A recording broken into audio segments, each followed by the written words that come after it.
Bing. Bing. Wahoo. Uh-oh. Uh-oh. Hold on.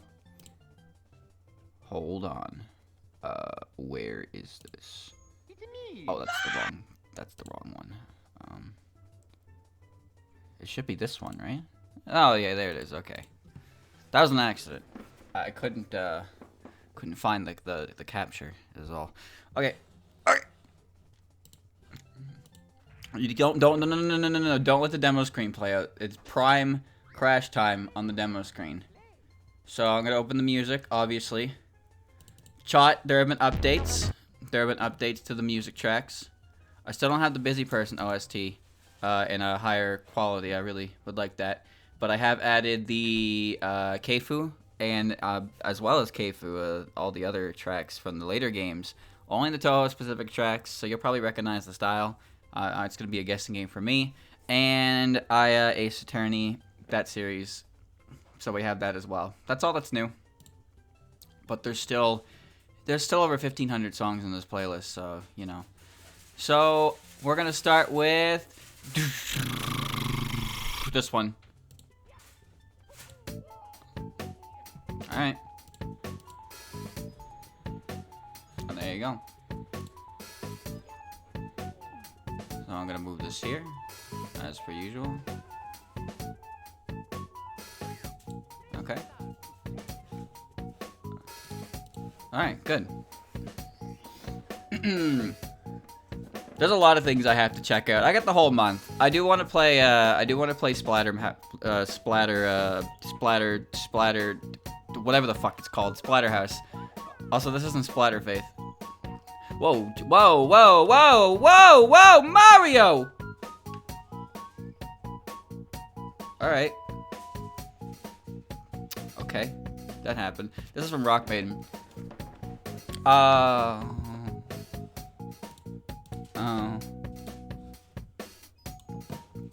Well, that was quick.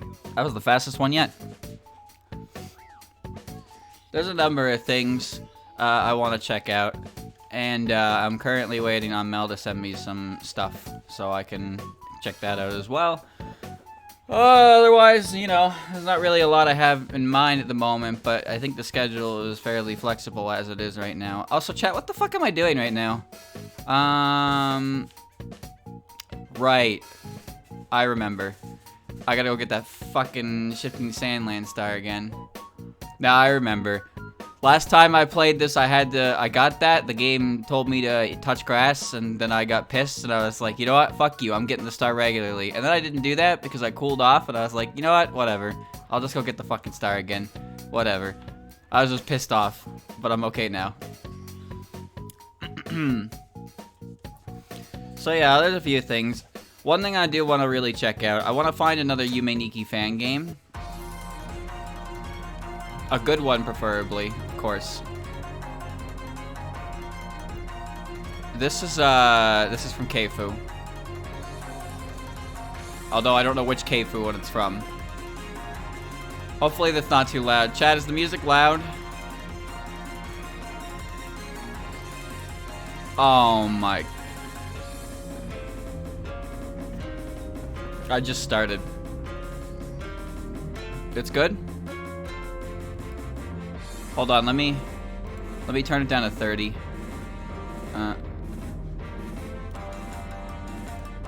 Oh, it was on 30. I think this track might just be loud, but I'll put it on 20 at the moment.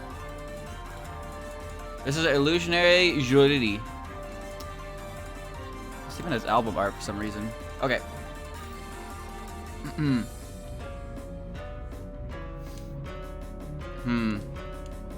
I've played Tuki. I've played Dot Flow. I've played Me. Oh, this is DDC. Oh yeah, because Illusionary Jury is stage 4 boss theme. Duh. It's Ben Yatsahashi's theme. This is really good, by the way. I like this.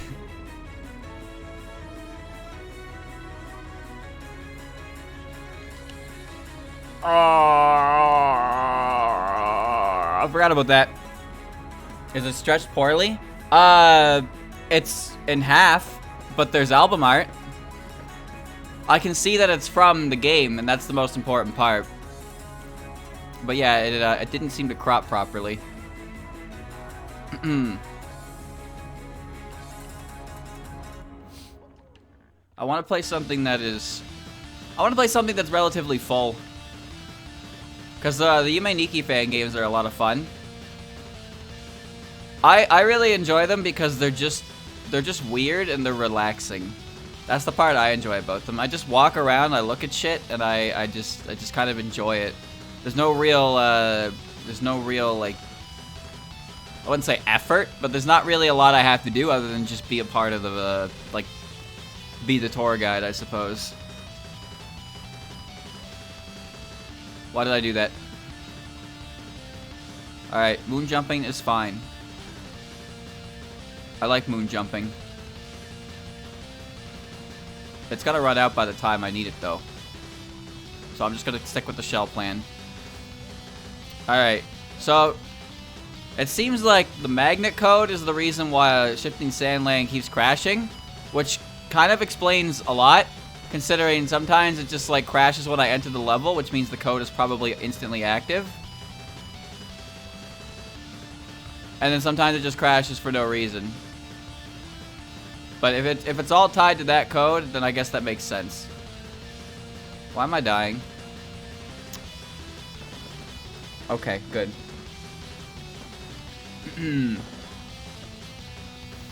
Yomawari. I've played both of those games. I played the first one the first October, and I played the second one next October. So I'm caught up on those games. Ooh.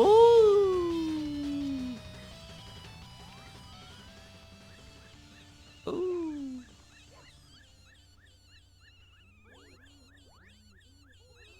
All right.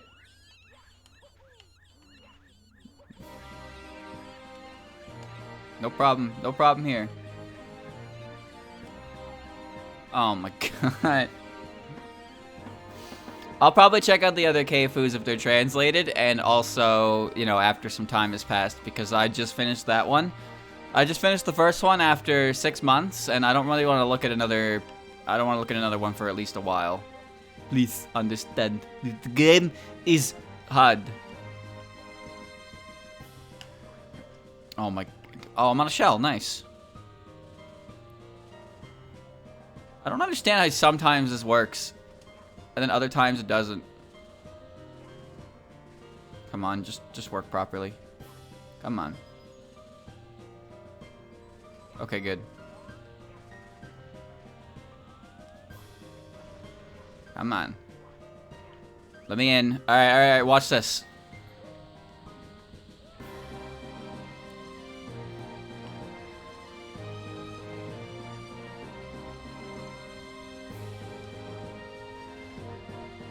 Ah! I can save that. I can save that. I can save that. I can save that. I can save that. I can save that. I can save that. I can save that.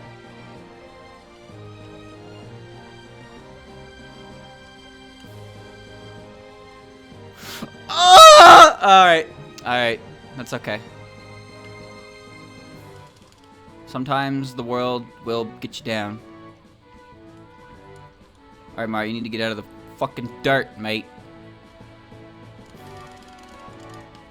Okay. Watch this.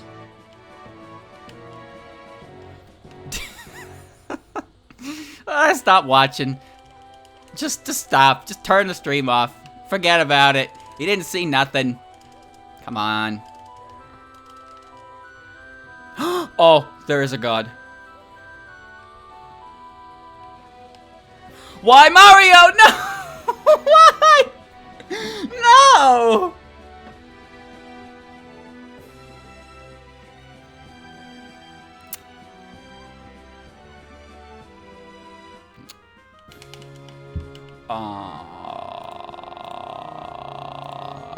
Just give me the star.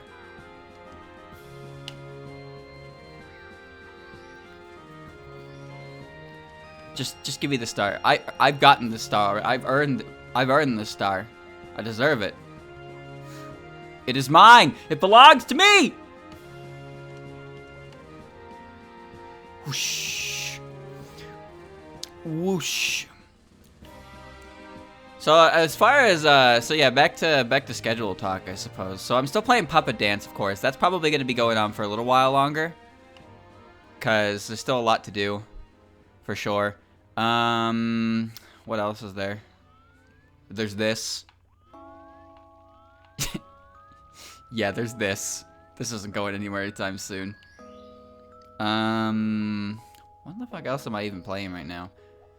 Welcome to my short-term memory. I guess Deltarune, so I don't know how long that'll take, but that's being played. I don't think that'll take too long. Depends how fast I play it, I suppose. I don't really know. Impossible spell card now. Oh, Jesus. I have to play UFO hard mode. I don't think I'm playing the fairy game anymore. Honestly, I think I'm done on that game. I've played it for over 7 hours and I just not really feeling it. Like, the gameplay hasn't really changed for me at all.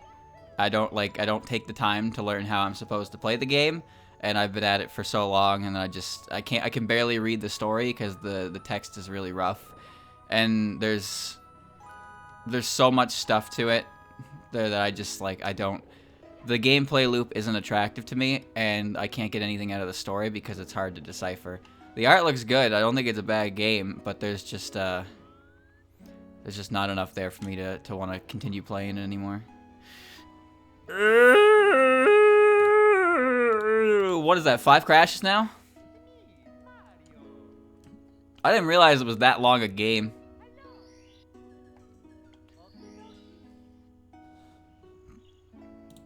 This is a Sanai theme.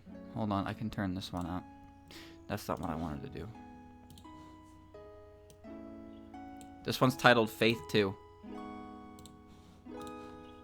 It's good. Deltarune Chapter 1 is less than 4 hours or so, not counting the secret boss. So that's about, yeah, 2 streams. Maybe 3 if Jebel doesn't go too well. we'll see how that goes, though. As you know, I'll give it a shot. I'll give it a shot. I mean, I'll do more than give it a shot. I'll do it. I'll do it eventually. Yeah, I'll have to find a spot for hard mode for UFO.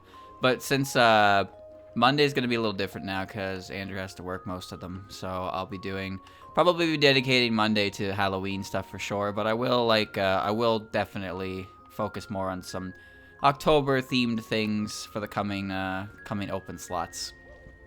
Monday's a good time for that. Everything I'm playing right now is pretty scary if you think about it, though.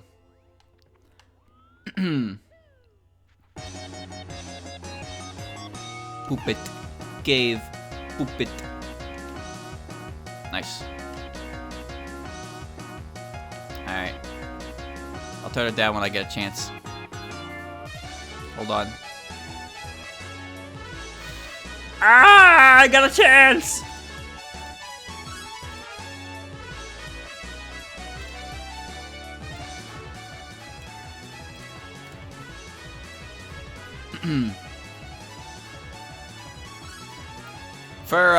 For RPG horror games that I have actually played myself, though, I probably should list them. Because I like those games a lot, but I haven't actually played too many of them. I don't like a lot of, I don't like jump scares. I think they're lame. I don't respond well to them either. But like, the RPG horror games I've played aren't really jump scare. Whoa. Aren't really jump scare fests. Like, my favorite one is Eve. I really like Eve. I played Mad Father. Ultimately, by the time I was done Mad Father, I was like, nah, I probably would never play this again. It was fine, but I didn't really like the endings. And by the end of it, I was just like, nah, I won't ever play that again. That's for sure. So yeah, I played Misao, and Misao is only entertaining if for the fact that when you play as the female character, she's a total bitch.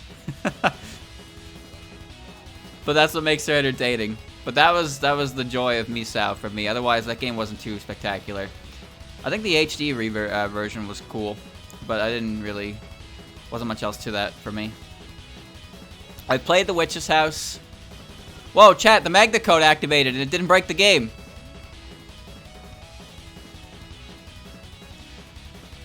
Well.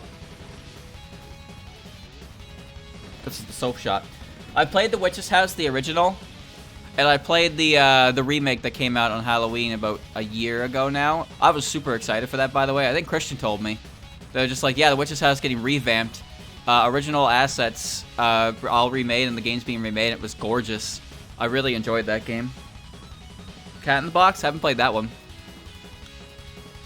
Chat, let me tell you a fun story about Mario Chaos. It's not fun. There's my story. Let me tell you a fun story about Witch's House. So I have a friend who does not handle those games very well at all. So I got him to play it, and I got to watch him play it. And he, you know, he really didn't handle it very well. And the funniest thing, alright, so chat, you know, for those of you who play the Witch's House, you know the room that you have to go into on the 5th floor? Where you need the spores in the bottle to create a makeshift lantern, and you can walk through the dark storeroom. You know that room, the one I'm talking about?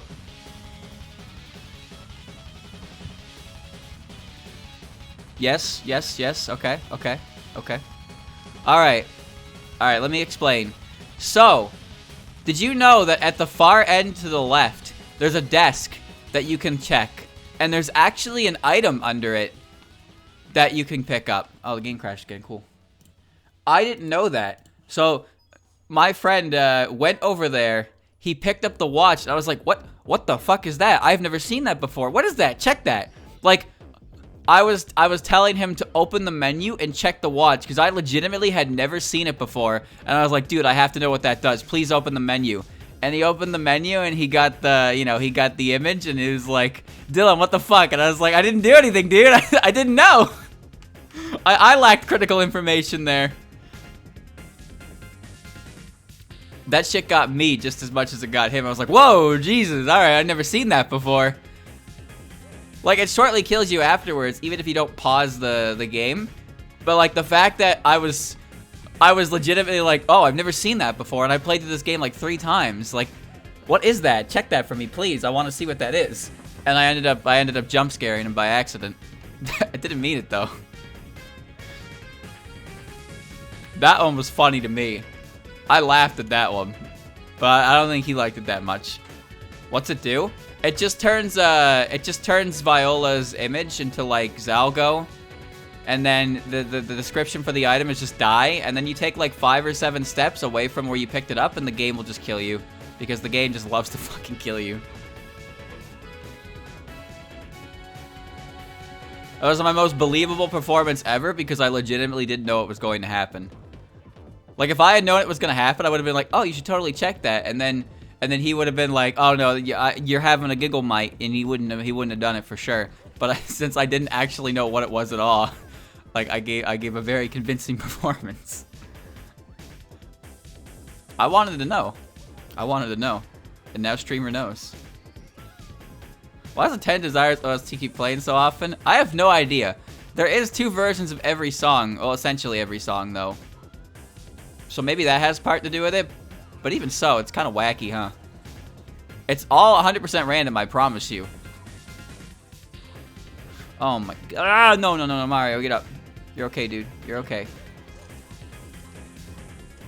You're alright, you can do this.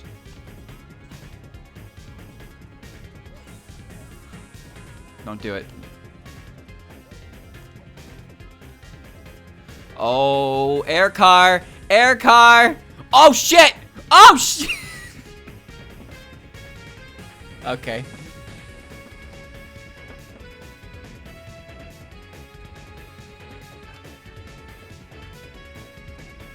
He will die. Mario. Please die.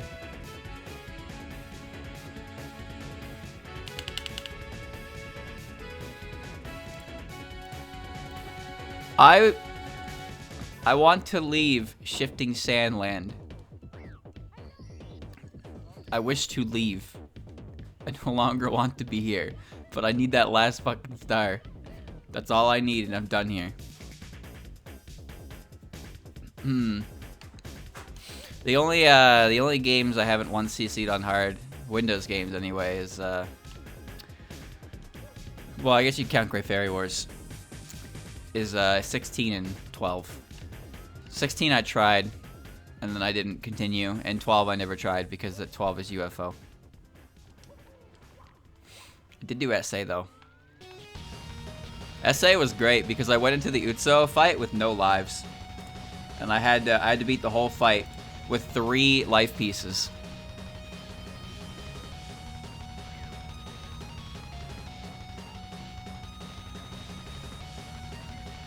Rainbow Shot is a classic.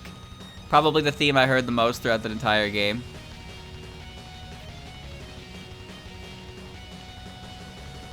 I'll fully admit, 18... Me and Andrew did 18 hard super quickly because we abused the shit out of the item cards. We put together a combination that gave us a bunch of lives and strong bombs, and then we just unapologetically beat the game in that manner. Like, giving yourself the Jizo statue, the wolf power-up, and then the air scroll is just like, alright, now I get free lives, I have otter bombs, and my power is up in general. And it's just like, you cannot lose. You cannot lose. I mean, you can still lose.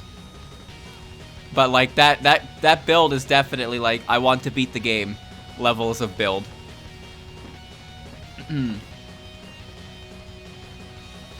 Also went for the blank card ending. I'm pretty sure I did that on normal mode, not hard mode.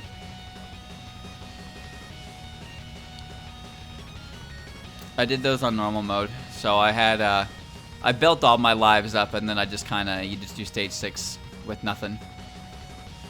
I wouldn't do that on hard mode because that would just be dangerous, really. Because I would probably just lose, and then I wouldn't get the ending at all, and it would waste everyone's time. Why does shifting sand lane crash so often? Just getting near the goddamn picture is crashing the game.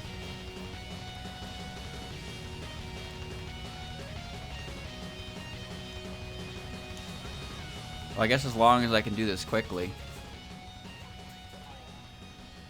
I know a quick method to do it, I just need to be able to do it.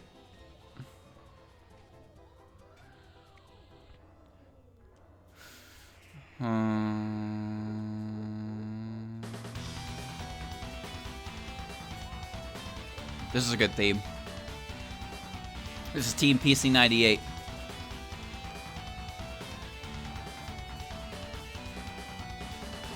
One, 2, 3.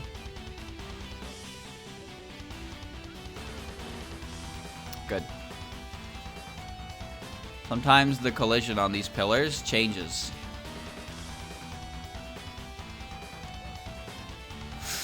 Sometimes I'm just not great at the game. Really, it's like a 75-25 split, really. 75% of the time the game doesn't work, and 25% of the time I fail. I fail miserably. But I gotta say, the amount of time I've had to play this fucking game now, I like to believe I do have a better... Oh. I have a better understanding of the game's mechanics and just, like, movement than ever before. And I still am struggling. Futatsuiwa from Sado. Hopeless Masquerade Edition.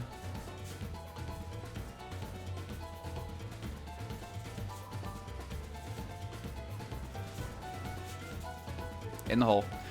Okay.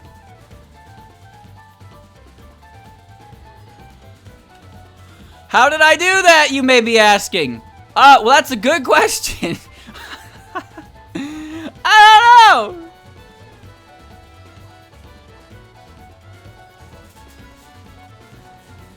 No problem. Well, fuck you, Luigi. It ain't a problem if I just climb normally. The Soccer OST is in the playlist. I can't read them though, but they're all in there. I think some of them are actually doubled up too. I'm scared to not do what I'm doing right now. I'm absolutely terrified.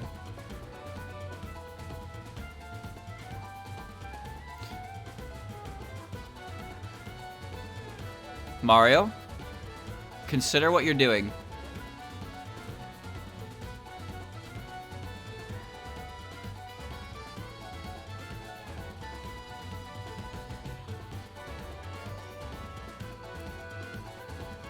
Did I send you the soccer OST with English names? Yes. While you're at it, the busy person stuff too. I just needed a higher volume.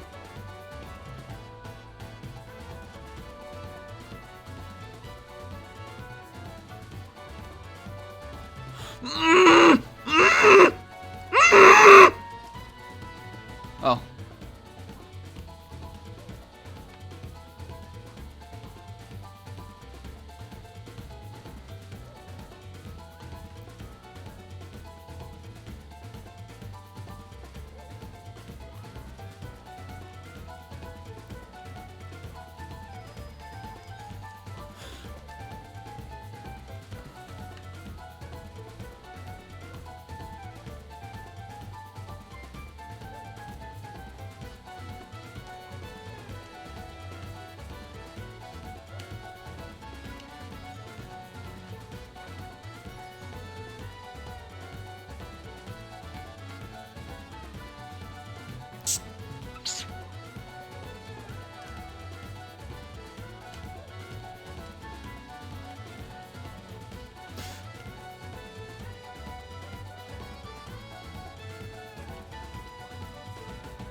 Okay. Okay. I got the... Did I get the Toad Star? I did. Alright, ready for Haze Maze?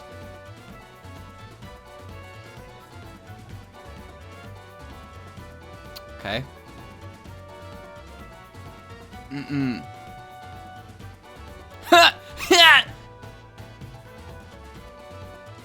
Now you may be wondering, why didn't you long jump?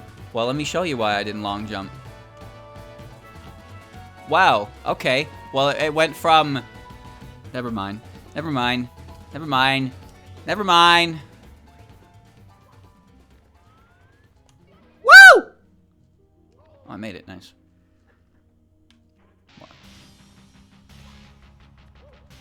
What is this theme? I don't know what theme this is.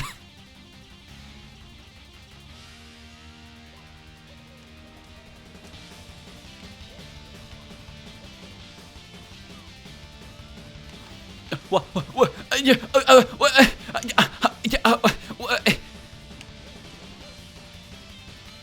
Bro, hello?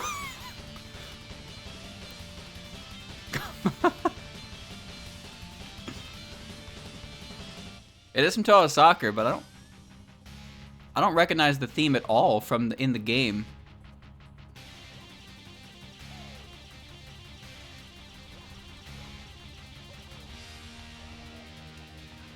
Hmm.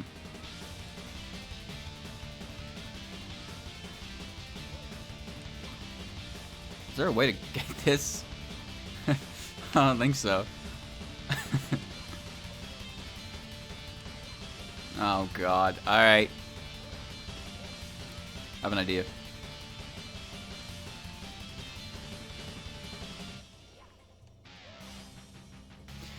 I swear I've heard this theme before in a different game. But it's like, I don't recognize it at all in Touhou Soccer. Ow. Sorry, there's water down here. Crimson Afterglow. Oh, the water is gone, yes! That's actually kind of good, because now I can get this metal cap start without the metal cap. If only Mario could get his bitch ass up this slope. There's a path here because you're supposed to have metal cap, so even though the water's gone, and you're supposed to long jump. Except Mario! I can't see because the camera has decided to be dynamic, and Mario's decided to be fucking huge.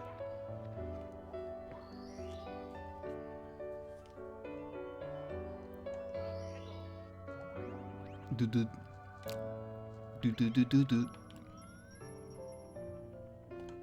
I make it? Please give me camera. Alright, what you fidgeting for, dude? What are you doing? What are you doing, Mario? I think I just lost a life. It's the stage 7 rival theme. It does kind of sound like that. Yeah, you're right. What's it doing in Touhou Soccer? Where does it play at? I know I've heard that like beat before.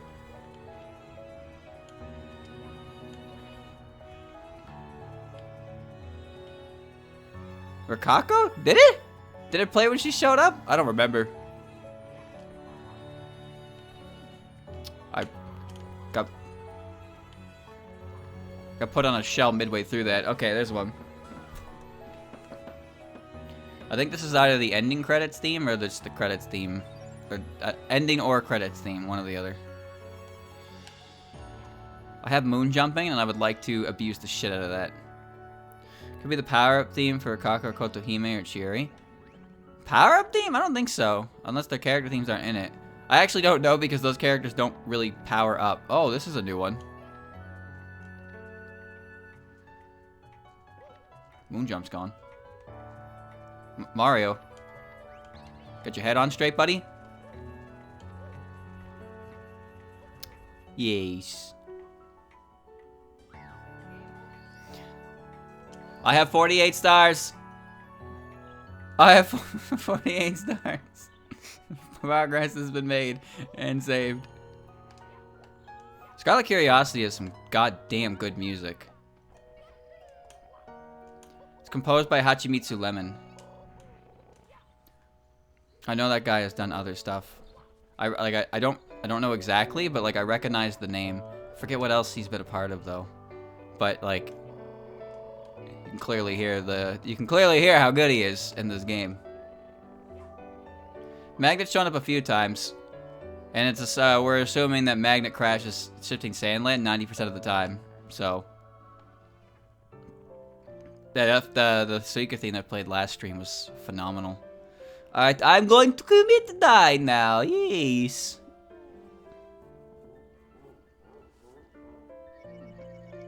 There we go. ATTT Tempo, the guy who does the music for Puppet Dance Performance, also has his own circle, if you didn't know that. He has other music that isn't tied to Puppet Dance Performance. It's pretty good.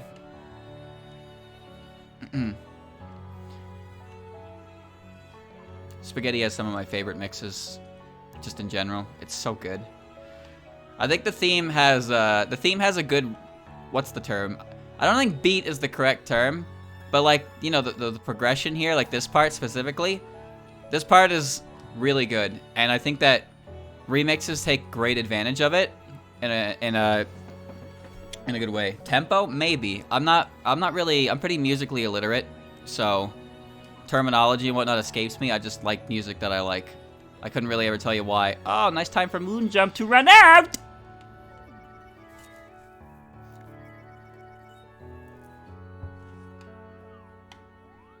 There I am. Well, the magnet code worked twice earlier. It couldn't pull the pyramid out of the socket, but the other stuff happened. I died one time, like instantly from it. There we go. Chord progression / its mood. Maybe? I don't know. I honestly don't know how to phrase it, but like just, cause you know in fan mixes they take the general like beat of it, right? And they turn it into a track. No, you can't do that. Mario! It's fine.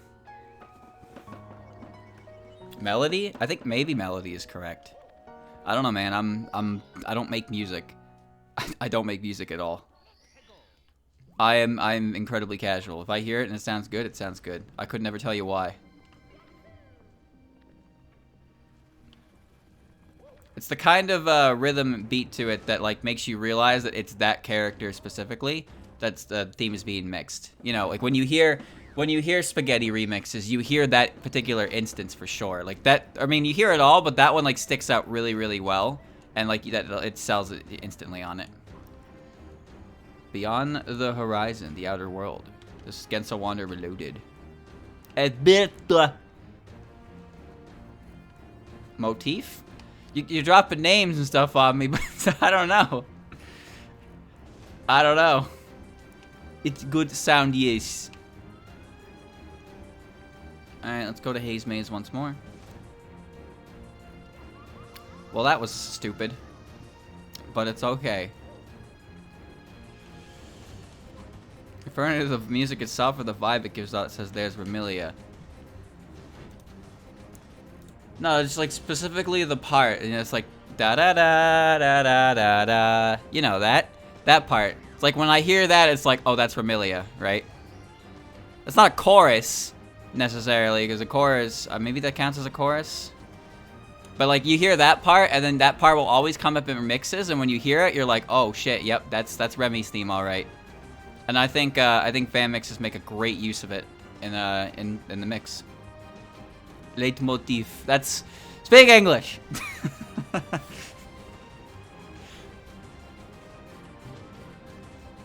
There you go.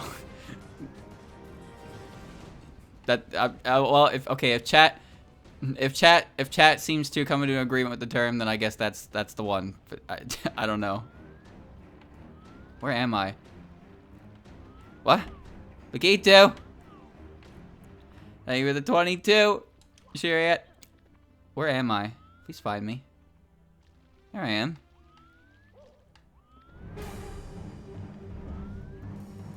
Mononoke of War. This is more Scarlet Curiosity. Theme of Eastern story is a leitmotif of Touhou. Then yes, then that is definitely the term. The song is built around it. Okay. Motif is kind of repeated symbolism to point to something or someone.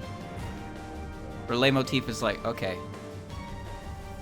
Okay. I understand that because I know that theme of Eastern story is like, you hear that in a lot of menu themes and stuff, and it's like, okay.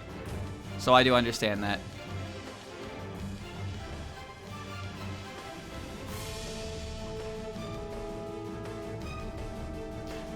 Mario!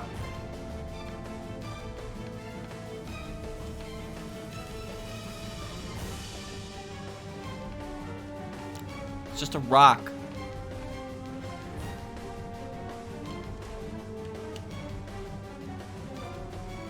Oh!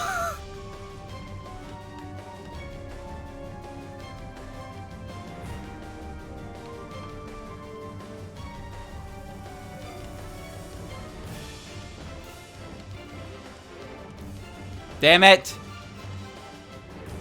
Whatever. I failed.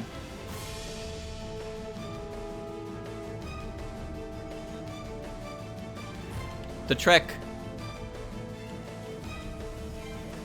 No tricks here. Nope. Oh my. Well. At least I have my hat back.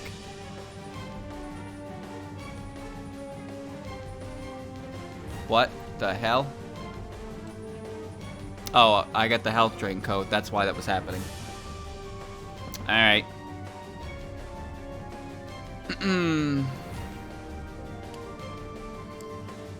I can't even get 1 star in this fucking place. Wait, I did get 1 star. Never mind, scratch that. I did in fact get 1 star. Streamer is not. Streamer is not. The streamer is simply not. I've only technically gotten 1 star so far. Because I should have had one of them to begin with. Nice. Alright. Understand. Understand. Oh my god.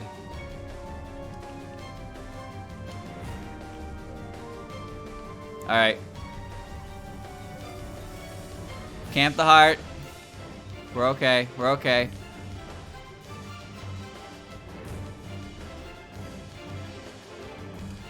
I'm scared. I'm scared. I'm so scared of that happening.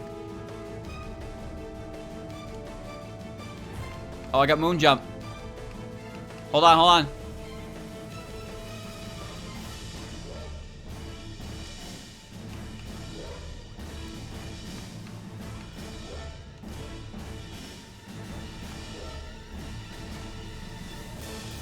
Hold on.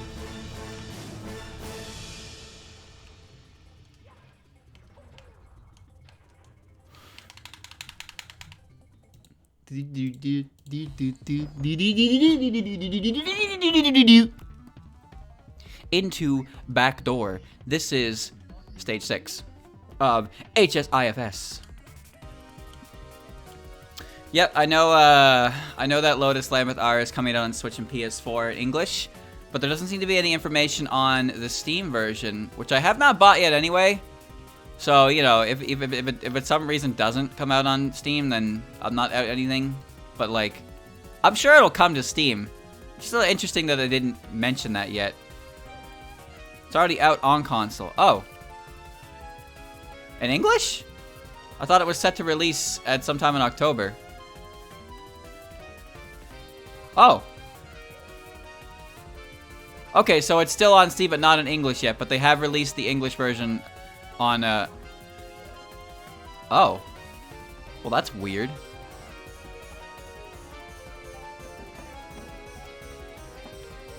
Okay. So it's out in English right now, but Steam hasn't updated yet. Do you think Steam... Is there any information on the Steam page about it? Or is it just dark? Actually, I should ask, what's the price of the game on hardware?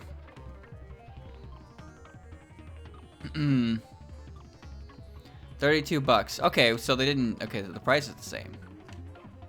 It's a pretty good deal. I want to try that game, since I don't want to play Genso Wanderer anymore.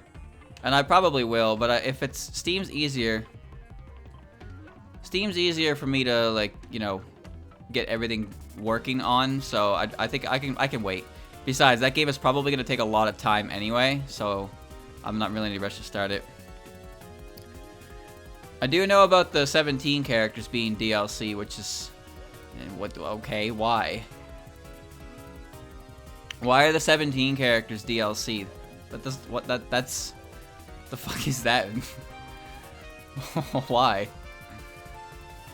Come on! The theme Into the Back Door is playing. Why can't I open the back door? Open the door!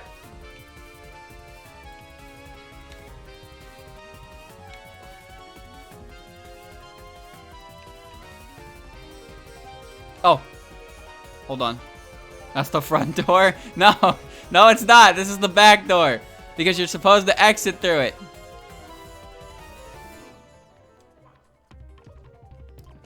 Don't give me... Steam got the 17 characters just on the 29th of September. Okay, but why are they DLC? Oh my god. Shouldn't they just be in the game?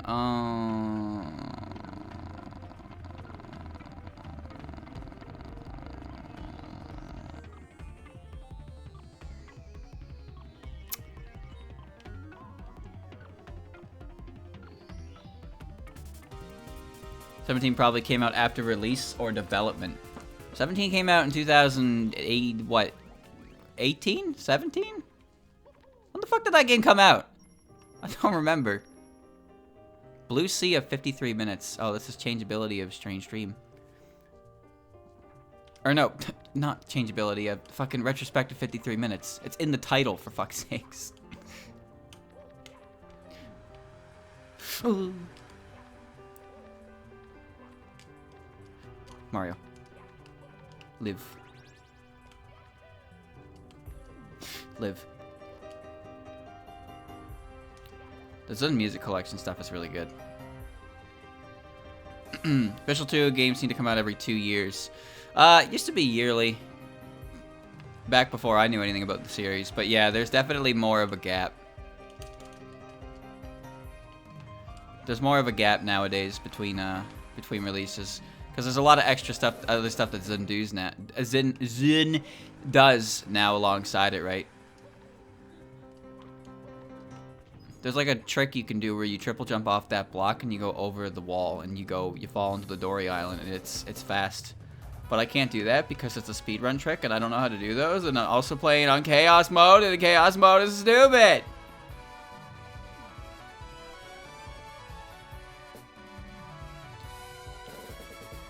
18 came out this year, 2021.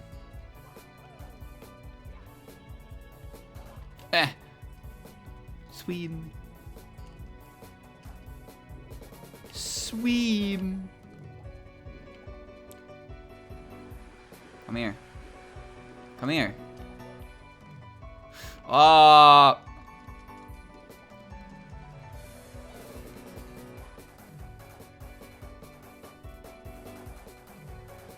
Oh my God, Mario.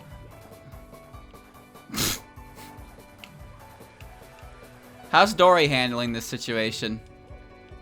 Oh, he's just fine. The water was just a suggestion to old Dory. Could fly the whole fucking time. What a trickster.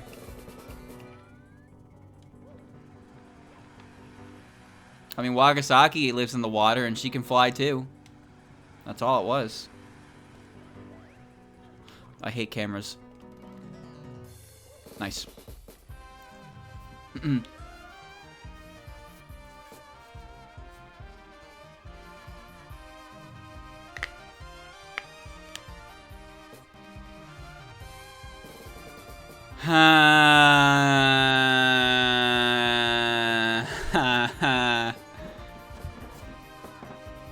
It can save. It's possible it saves. Oh, no. She can fly? Well, to be honest, who can't? Chat, which characters in the Touhou universe cannot fly, aside from the characters in the written works? Pretty sure every single one of them can fly naturally.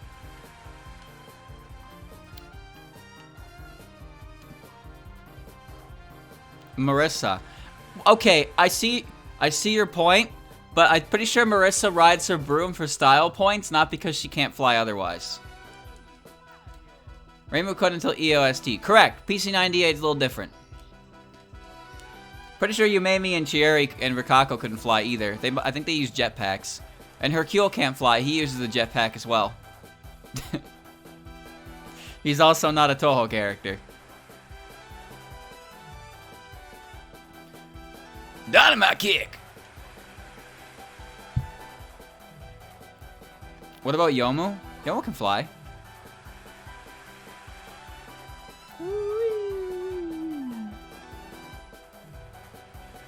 Rika can't fly.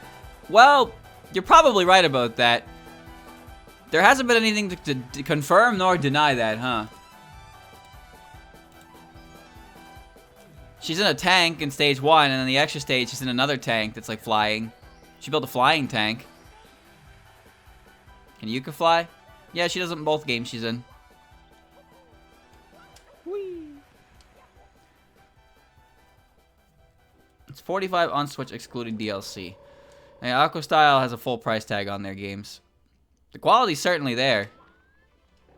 And the amount of time you're going to be spending on it is definitely like, I would say justifies the price tag. This is not me coping because I spent a lot of money on it. I bought Genso Wander for 50% off, so I bought the entire DLC pack with it for essentially the full price of the full retail game. Because I wanted to get everything I could out of the game to stream it with. And I pretty much did. The only thing left in that game for me to do is the ultra high-end endgame content that requires extreme grinding or just level 1 dungeons. And it's pretty soul-crushing to just do those back and forth, and I didn't want to do it anymore, so I stopped. That is all.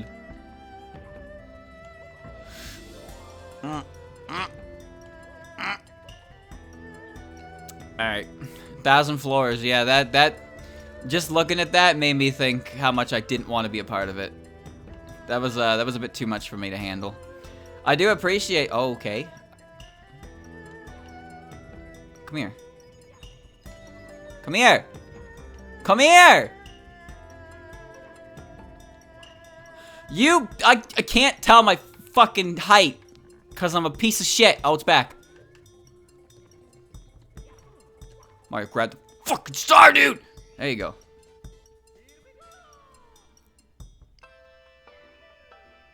Yeah, there are 2 dungeons in the end game. There's the ones that make you skin dive, and there are the ones that tell you to come back with super high quality melded equipment that you like just can't fucking lose with.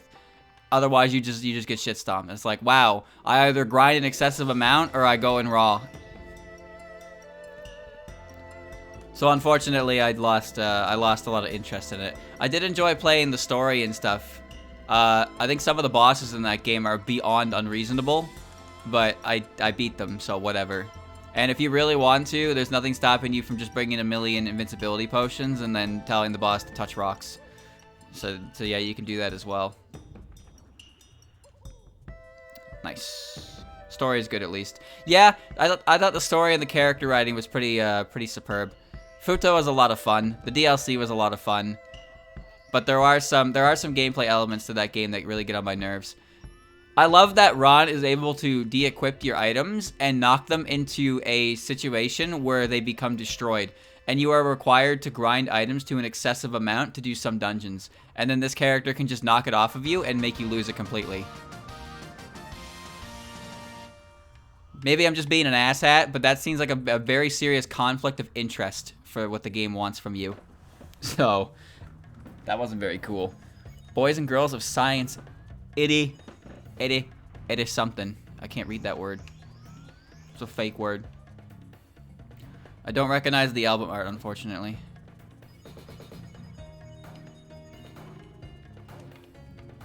Era.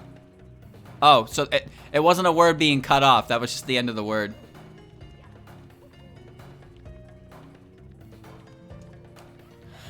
No!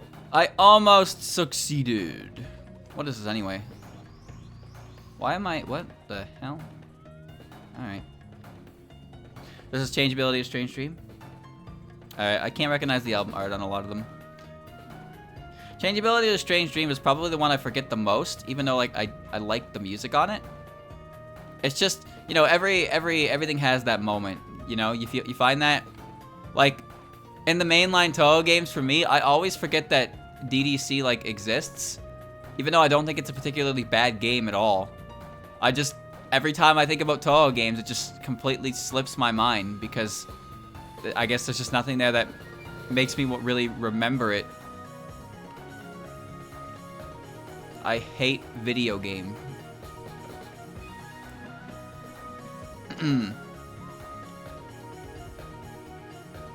Woo! I try to forget about DS and POFV. What's wrong with DS? I mean, POFV is a bit of a weird one, but I don't think DS is bad. I like DS. Some of the spell cards in that game are pretty rough. Changeability of Strange Dream for Innocent Treasures. Yeah, that track is burned into my mind for a different reason. So the actual official track is like, when I hear that, I'm like, oh, right, this is what this sounds like. I forget DDC 2, it's not too hard, but it's not too easy, just kind of there. I don't know, I don't think it's really a bad game by any means, I just always forget about it. It always slips my mind. I'll be like, Touhou 11's hard, Touhou 12 is hard, I hate Touhou 12, Touhou 13 is easy badly mode, and then Touhou 15 is like, oh shit, a game was too easy? Alright, here, now it's hard again. And it's like, what about 14? And then I'm like, oh, fuck, right, 14, that one, yeah. We gonna get another Phantasmagoria game? Well, if you want to apply the rules of multiplication, then we'll see 3 times 3, which means 9 times 9, which means Touhou 81 will be the next Touhou 81 will be the next Phantasmagoria game. So hey, hang in there, it's coming. Oh, I got Moon Jump. Why not Touhou 27? Because that's 9 times 3, not 3 times 3 and then 9 times 3. Yes, but if we're squaring it, not squaring. Whatever the fuck. My math terms are rusty. We're multiplying it by the number by itself. You get 3 times 3, which is 9, and you get 9 times 9, which is 81. It was squaring? Alright. It sounded wrong. I think I had it confused there with square root. But square root is a different thing entirely.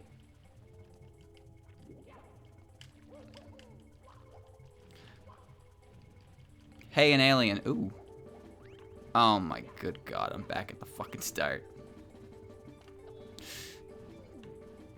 Square root is the opposite. Square root is the funny symbol thing. The square root is when you put the little roof over your number.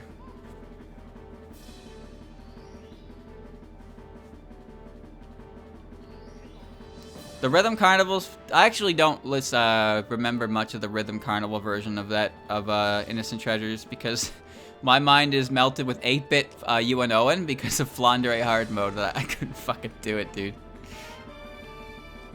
Oh, this is good. Oh, this is really good. Dude, Keifu's got some good fucking music. Wow.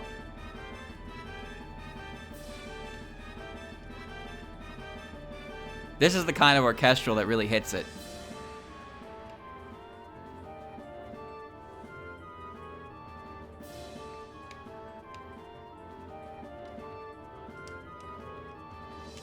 Again, Keifu's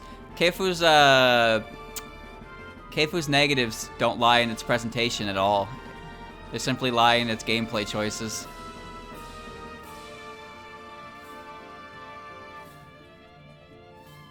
Also, Chad, I was told that you swim faster rhythmically instead of mashing. I never knew that. That is good information to have.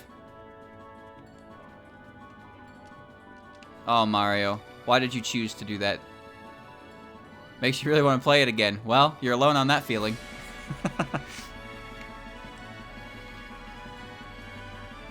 Where am I?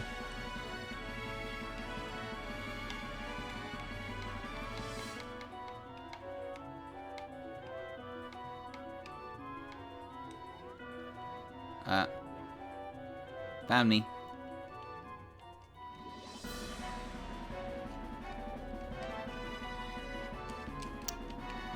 Well, there's not much I can really do at the moment until Lakitu decides to play the game.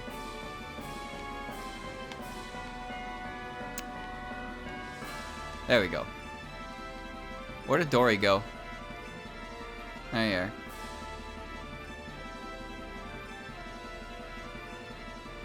Every fucking time I get down here, I get this code.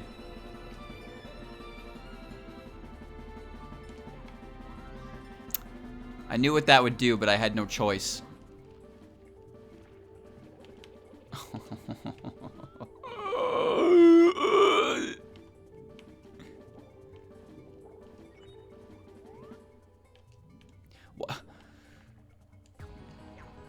Wow, look at that. It's 10 desires again.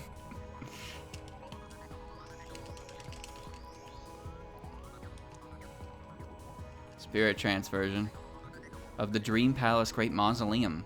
Stage 5 theme, I believe, yeah. I'm becoming familiar with this soundtrack because I keep hearing it on Saturday. It's not even really my favorite. I don't particularly dislike it or like it.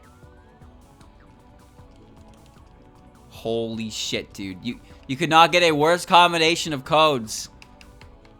I'm really trying my best here. I am trying.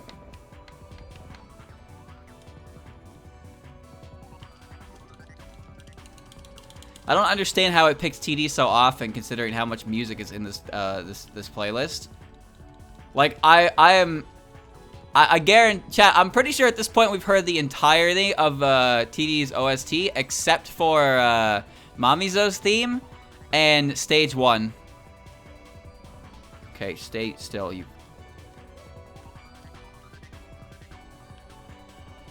I didn't know it did that. Okay. We didn't get Ghost Led, no. We didn't get Ghost Led or Night of Sakura, whatever the hell stage 1's called. Alright, you've recovered 50 power stars. You can now go in the... Oh, you can now open the star door to the TikTok cock. Elevate for 8 red coins. This is going to be a bad one. Oh, man. This is going to be a fucking bad one. Yes! Night Sakura of Dead Spirits. Correct. I guess. Stage lists are a little bit of... Stage themes are a little bit of a blank on my on my end. Hell, there's still a little bit of a blank on boss themes.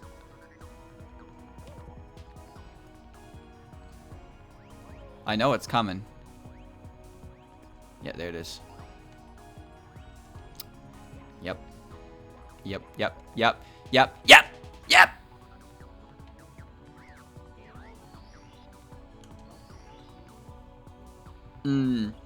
Quick, recite the HSIFS Stage 5 theme name. I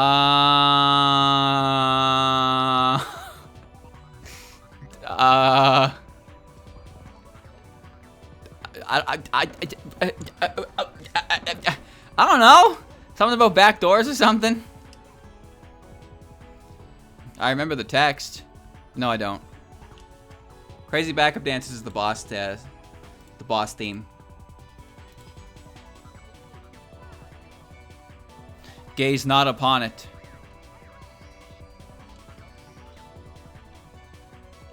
Yes. Yes. Yes. They tried with a silver gun theme? Oh. Didn't know that. Can't say I listen to a lot of his mixes, but his mixes crack me up when I do hear them. They're so fucking random and weird, but then they mash up better than they really should, and you're just like, God, why? Why does this mash up so well? Oh yeah, Mips comes back at 50 stars with a new star, so you know I can do that, but I'm not gonna do that right now. I'll do that when I need to leave.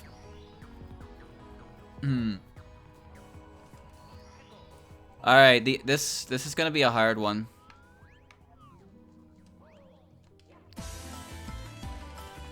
Ooh. This is Yokai Mount, Mysterious Mountain from Genso Skydrift. I actually don't like this track very much because I don't think it works well. Not the song, sorry. The actual racetrack. I think the racetrack's kind of goofy.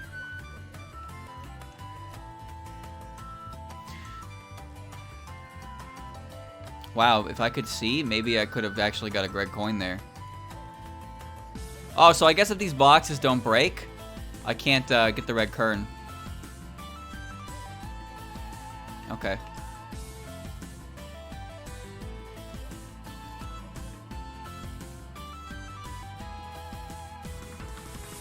I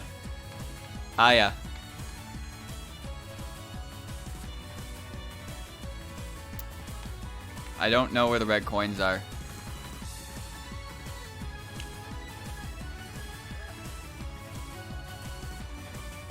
Go. Okay, there's the staircase. Great.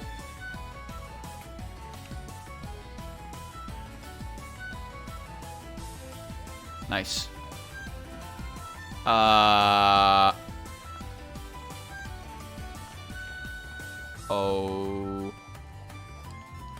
Okay. All right.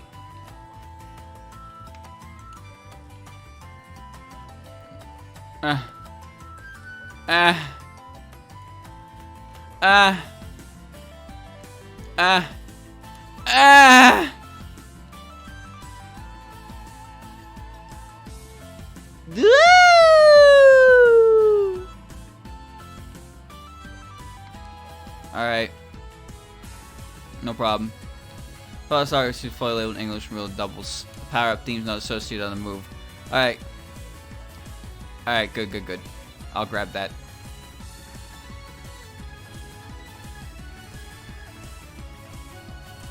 Oh, this piece of shit. Yes! Climb the pole. Mario? What's wrong, Mario? Mario? What's wrong?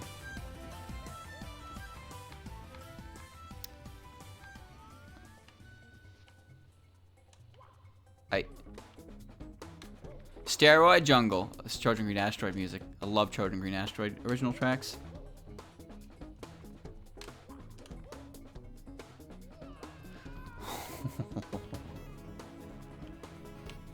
Why won't he grab the pole? This pole is pivotal to my plan. Please.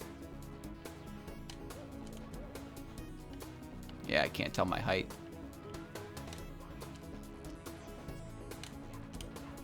Please grab the pole.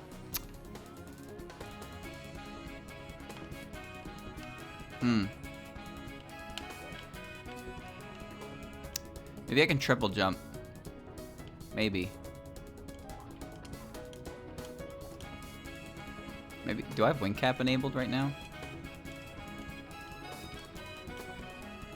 Come on. I have nothing enabled. I think the game just took my fucking hat again.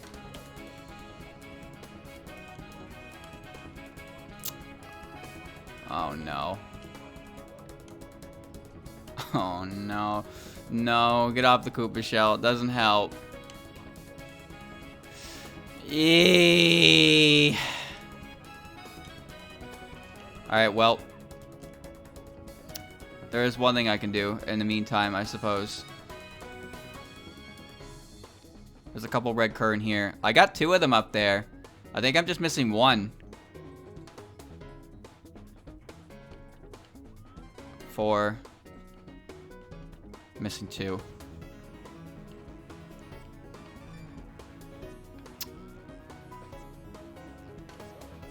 Okay. Where are they? Where are they? I think you can triple jump. I might have to try and do some crazy ass speedrun tricks.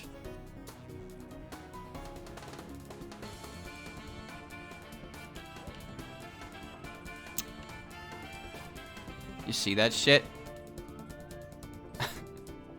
If I had moon jump, this would be no problem. How do you even get that? There's one in a box up there, yeah, but there's only 2 of them in actual boxes. I just need to figure out... I need to figure out how to get this.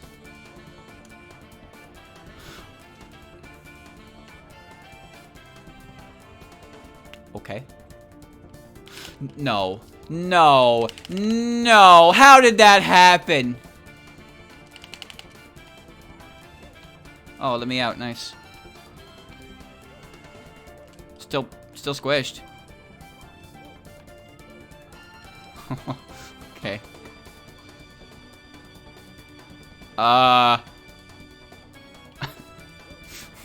What?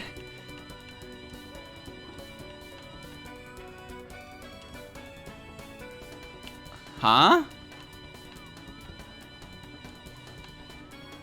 Look, I have 7 coins. I don't really want to give this one up yet. Maybe if I get hit. I don't think anything can hit me, though. This is a sign.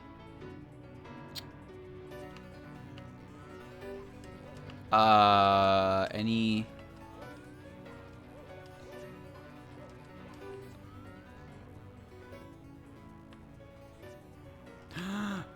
Yes, it's just like Mario and Luigi. When you get hit by the hammer and shrink, you get hit by the hammer again and grow. Yes, this is what happened. Yes. That made sense. You piece. But I can just do this. Child of Addy.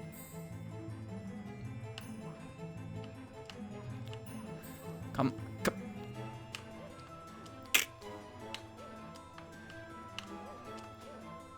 Mario. Consider what you're doing. And the impact it has on me. Consider it! Thank you! This pole still doesn't fucking work!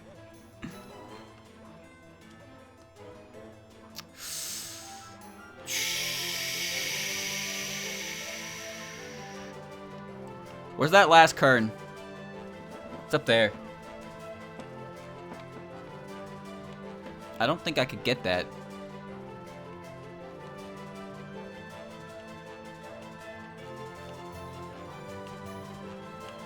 I don't know how to get this.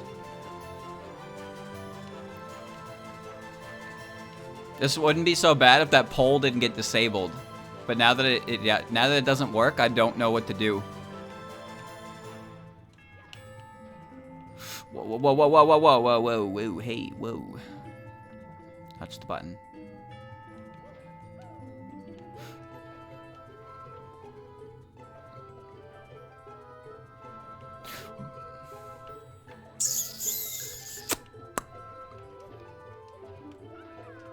I guess I have to wait for moon jump. That's all I can think of. I have to wait for moon jump or something because I can't interact with the pole anymore. I need oil. All right, that is the most important step. Where's oil?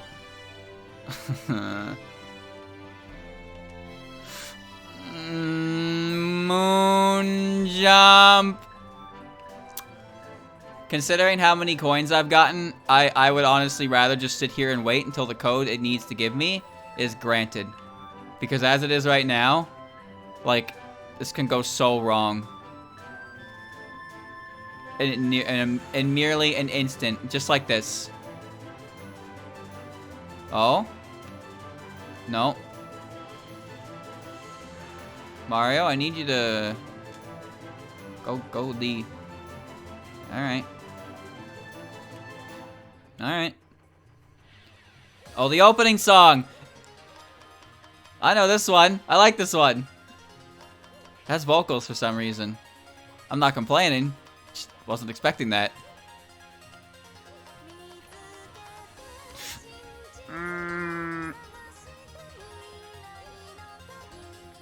Don't say messages like that. You know what that does.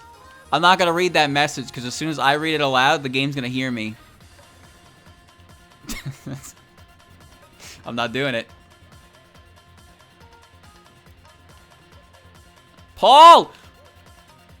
Bro, I'll take the fucking tornado at this point. Just give me. Give me. Give me. Please? Where's the... Huh? Oh, okay, hold on.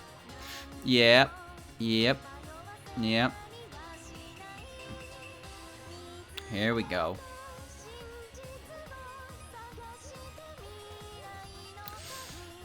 Just hold the ledge for a second. Just everybody hold on.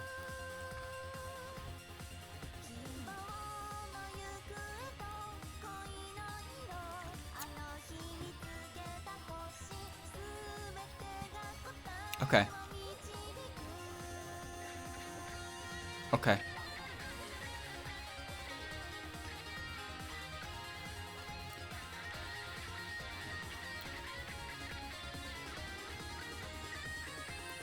Magnet right now would be pretty sick, but I have a feeling Magnet doesn't work in this level because it would grab everything and it would just crash every single time.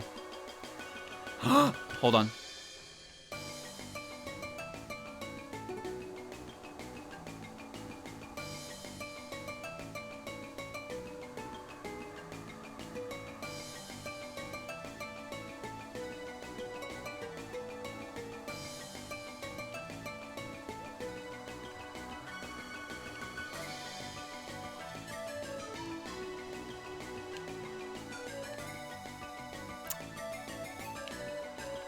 Mario, do a fucking side hop, dude. Oh, that's why. You're on a shell. Get off the shell.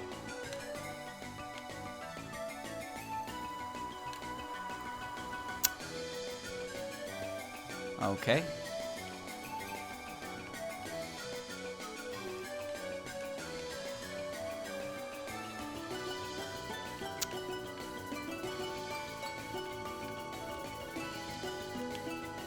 And it's gone. Hold on. Hold on.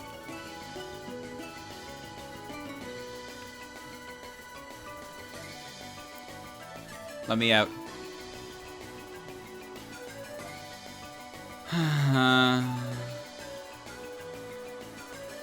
Okay. Do you think maybe the pole works now? Oh, whoa, whoa, whoa, whoa, whoa, whoa. Ah, whoa, whoa, whoa, whoa, whoa, whoa. Ah, whoa, whoa, whoa, whoa, whoa, whoa, whoa, whoa.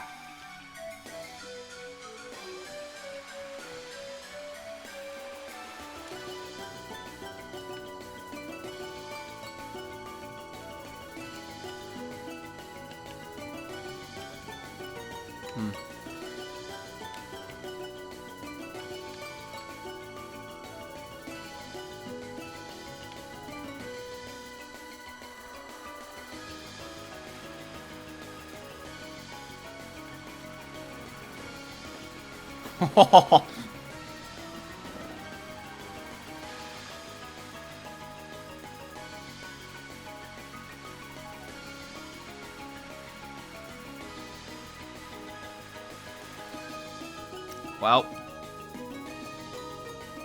so much for that.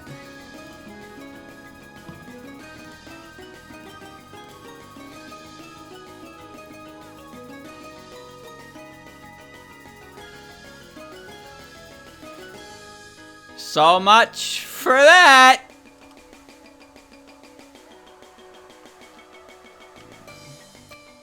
And now we go back and we do it all again. And we do it once more and we do it once more.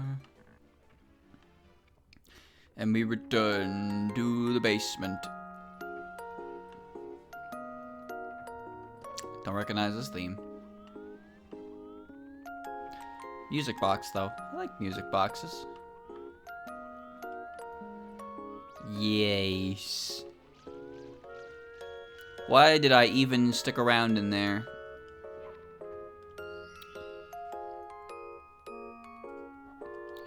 Do it again. I have moon jump again too. Hold on.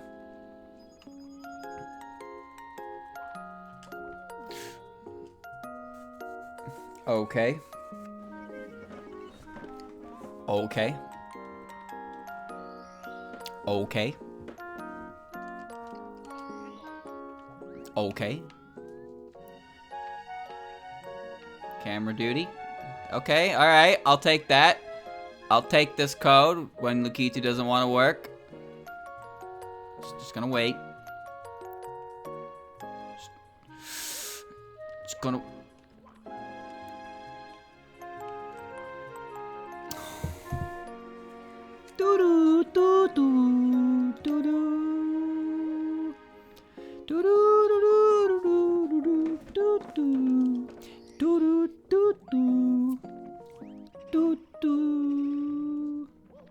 Oh, the ghost hats are back. Flit? Chat, is flit a word? F-L-I-H-T. Is that a word?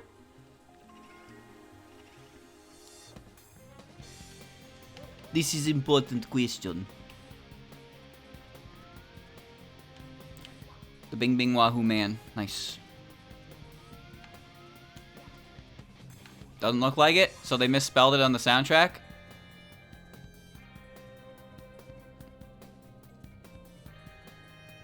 This is the official soundtrack, by the way. It's spelled F-L-I-H-T. Fleet.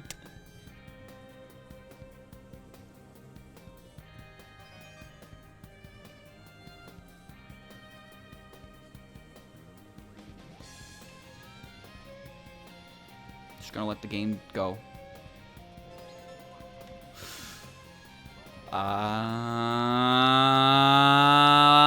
What happened doesn't even make sense.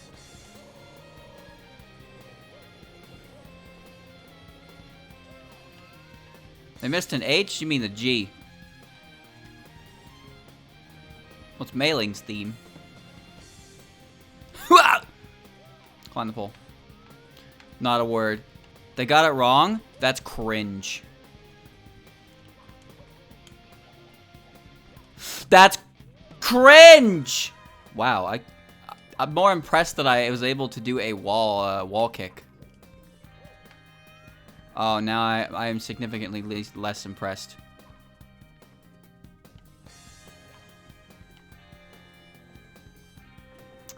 It's like fucking RE camera. Heh! I did an instant double jump. Neat. Where? There we go. Finally got an Ask Me FM stream. He spent 2 hours trying to moon jump to a red coin, then crashed live on stream. Great entertainer he is. Well, at the very least, there's some entertainment value to be taken out of this.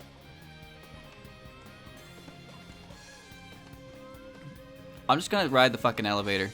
How's that sound?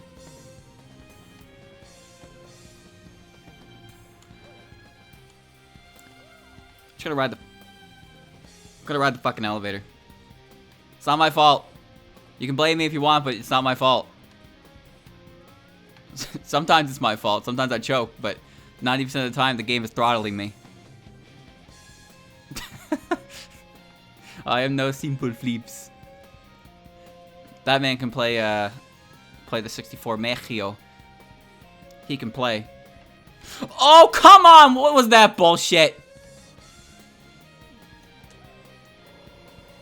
I should really be more aware that can happen, but it shouldn't be able to happen in the first place because it doesn't make any fucking sense. There's no explanation for that at all. Sometimes the platform just starts moving without Mario. Oh my god. I wish to be out of here. If I could just get those last 2 coins, I would be happy.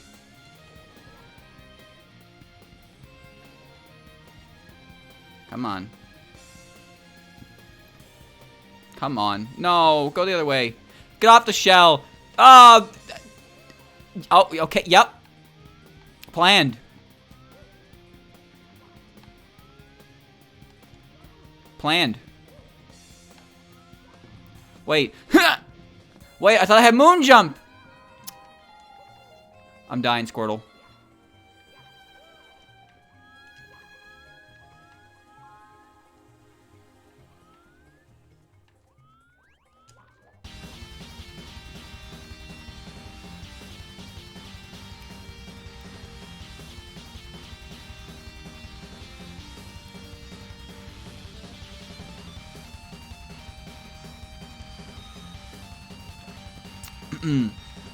I'll have to grab the OST later, yeah. Oh, I also need to send demo my save file. Forgot about that too. But usually when I'm done the Chaos stream, I wish to partake in nothing. This is BBT's theme, yes.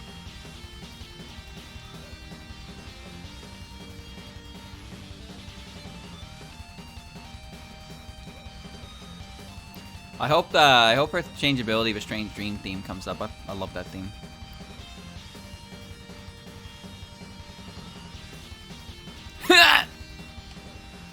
My death perception is not what it used to be.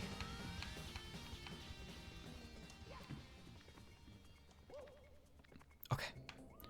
Pay attention to Mario. Satellite Cafe Terrace. This is magical astronomy. I'll send it. I might not send it today, because again, when these streams are over, when the Chaos streams are over, I don't want to do anything for a while. I'm pretty blasted. But Sunday I'll be getting back to work on my video on Sunday as well.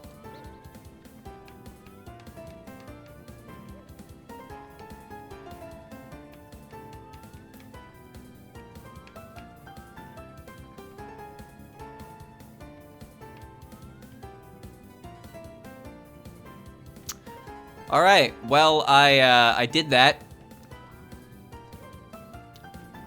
That happened.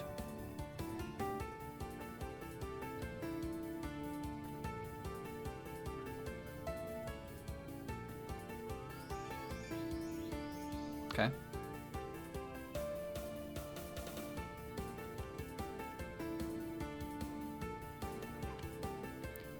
I can't see where... What?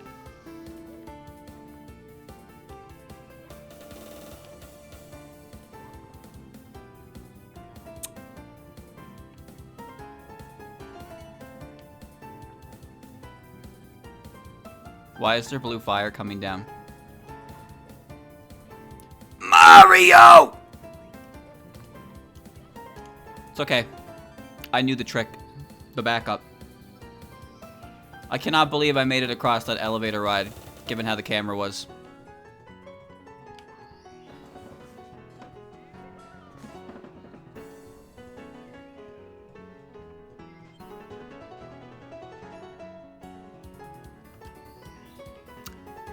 $51. Metalhead Mario can move. Alright. Well, now it's time to go get the metal cap. Let's go get the metal cap. Woo! Swift dodge. Swift dodge. They changed the star in the 3D, not the 3D, the DS version, by the way. Every level has an extra star. They have like a star switch, but the rock star actually changed. You're supposed to change into Wario and just get big and then break 2 of them, and then the star spawns.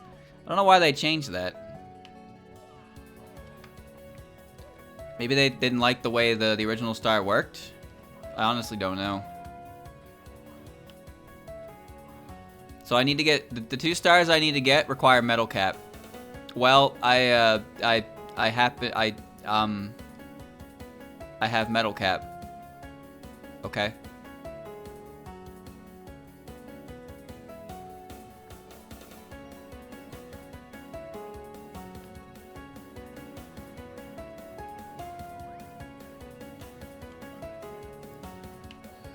Okay.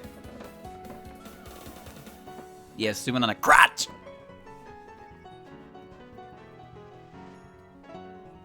Wario is a terrible character in Mario 64 DS, by the way. He is so bad. The only thing Wario does is he can break certain blocks the other characters can't. And he's the metal cap, because all the different characters are kind of like split up to the special things. So Luigi's the vanish cap, Wario is the metal cap, and Mario's the flight cap. Mario's also the only one of them that can wall jump. And Yoshi can get multiple hats to turn to the other characters. It's kind of weird. Yoshi also can't,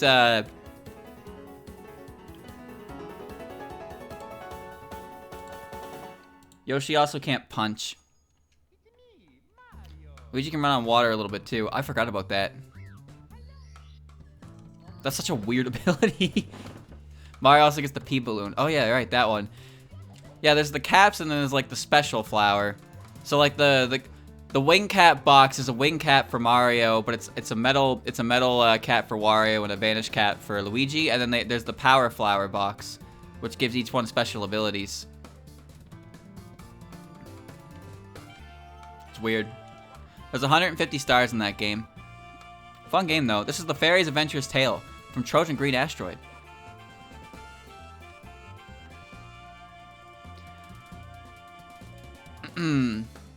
The Wario's issue is that his jump height sucks massive dick, and the only thing about him that's like better than the other 2 characters is the distance he punches people, and he can break blocks to get certain stars. But otherwise, the main difficulty of some stars just comes from having to play as Wario throughout the level. He's such a bad character.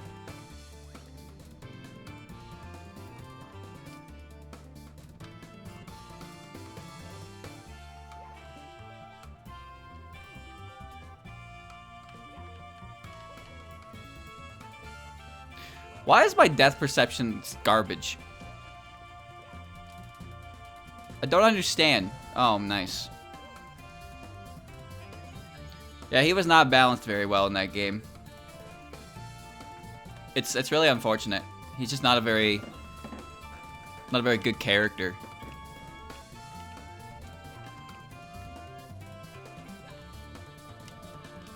Okay, the sign does not have access to the B button.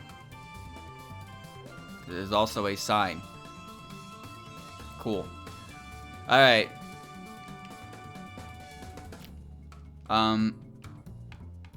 There he is.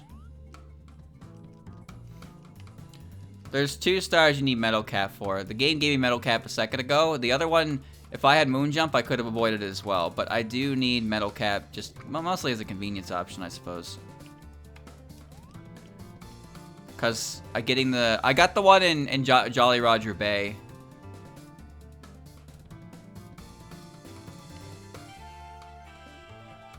I got the one in Jolly Roger Bay by accident, so I don't need that one. But there's one in not Fire Sea, Dire Docks that I need Metal Cap for. So I might as well have it, right?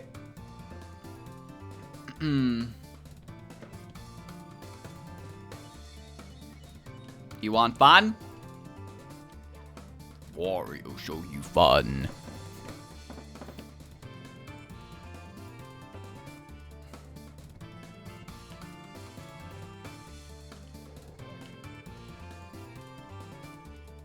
Dory.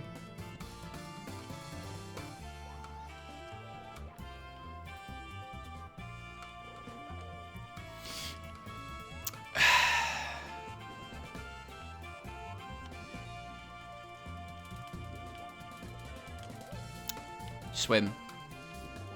Not that way, Mario. I know the way you're facing. This is not the way you're going.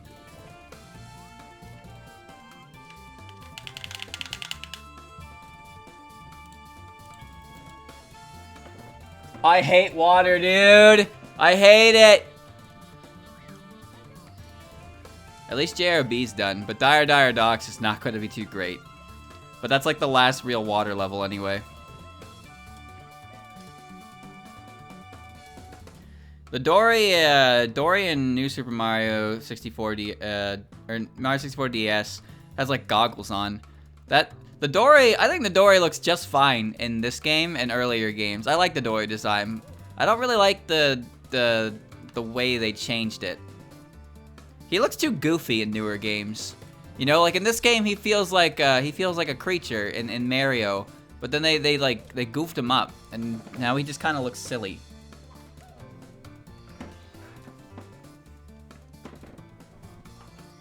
That's also where they put the Wario cap in the game. Yeah, I forgot about that.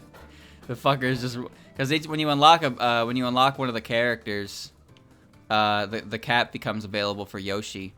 I think the others as well, but Yoshi Yoshi can use all of them. But they're put in different spots in the levels. In Hazy Maze Cave, Dory's has the Wario cap on it. So if you want to be Wario without picking Wario, you need to go all the way down there. This is Membrane Wall of a Taboo, and it's just listed as Zun. I actually don't know what this track is. Yoshi can choose to start a stage with a hat, but other characters could use it. Oh, okay. Okay. Some Dr. Latency's Freak Report. I remember so little about that one.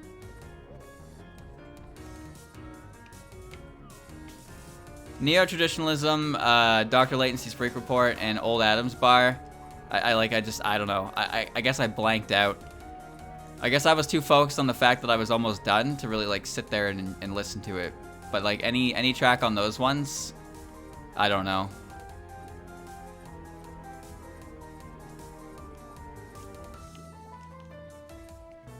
Dr. Latency's Freak Report has a very interesting name. Who is this Dr. Latency? Who could they be? No. No! Okay. Mario, I need you to respond. Respond to my feelings, my friend. Alright. I'm just gonna wait. I'm gonna jump. And I'm gonna... Can't grab pound anymore. Hit the wall.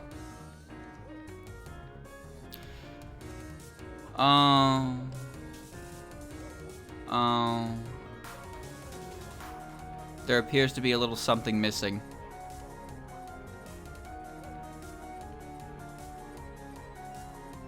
Okay. Do you think maybe if Dory comes all the way over here, I can triple jump onto it? And then I can get to the section. Who is Hartman? That's a real person.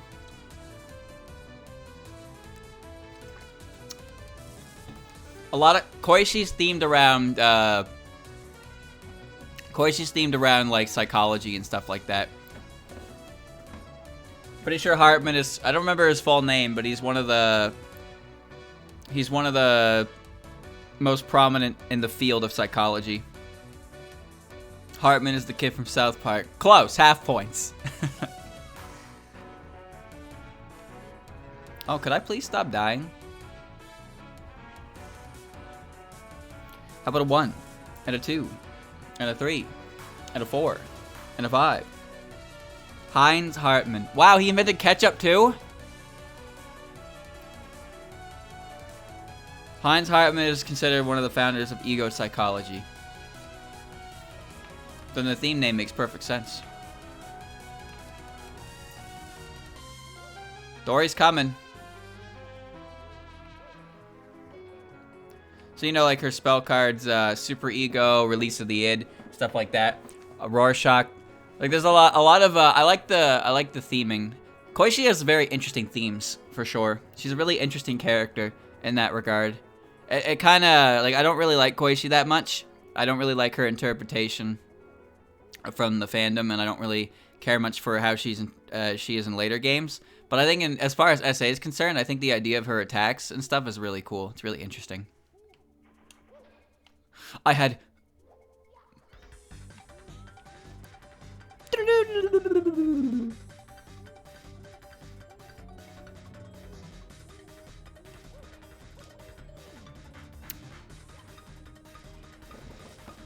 Can you believe it? He fucking did it.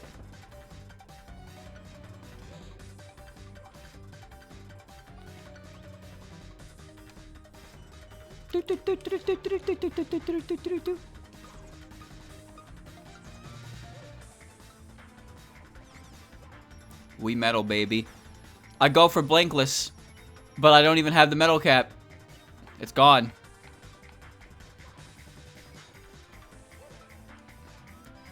Very easy red coin, at least. But, like, yeah, I can't,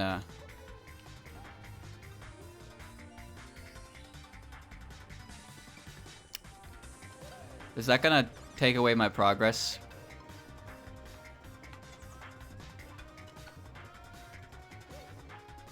Could you not do that again?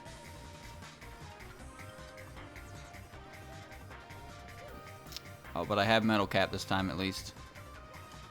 The coins don't come back, but I think it... I don't know if it ate my progress. If this counts... Oh, let's not do that.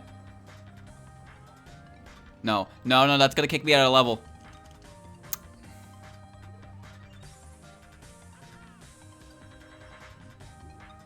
Okay. Cool combination of codes. Oh, it's still active, but it just didn't want to activate when I needed it to.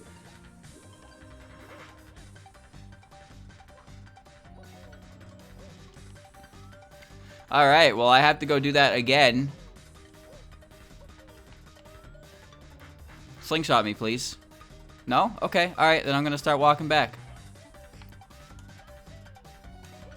I gotta go back in there. It's not a hard star to get, because the red coins are really scrunched, but it was not very... it wasn't the greatest thing in the world to go there. So now I have to go all the way back. And I do need that star. Red coin star like that is pretty simple. Okay. All around the world! In you go. Slingshot momentum is a pain in the ass. Because it never activates when anywhere you can use it. It just activates to completely thwart all progress you had. It's fucking obnoxious. It's like, oh, you're walking and now you're backwards. And if you were somewhere where you couldn't be doing that at, you're just dead. Oh, I sure wish I knew where I was.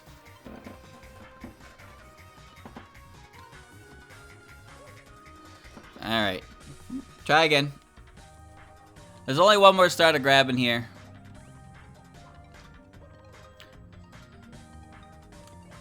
So I just need to get that. I don't think that'll be too bad. I guess it depends if the doors want to open or not. This'll help. Oh. Deja vu. Okay. Yokai Back Shrine Road. This is from one of the Keifu games. Chiyudu? This is the extra stage theme for 10 Desires. So even though it's technically still 10 Desires. It doesn't fucking end, does it?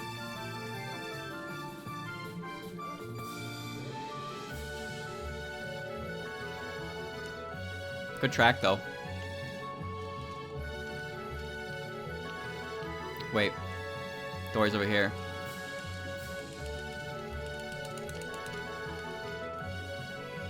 Okay. Alright, do the thing. Do the thing, do the thing, do the thing, do the thing. Dory, what are you... Dory? Dory? Oh, great.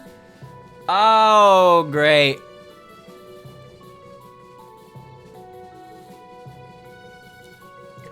Fine, you know what? Turning around, don't need to. I'll just go the long way.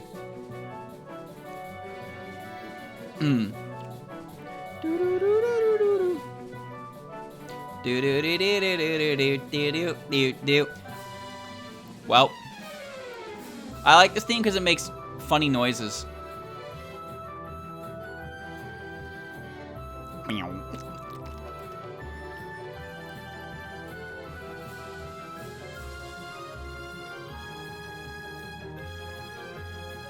Okay.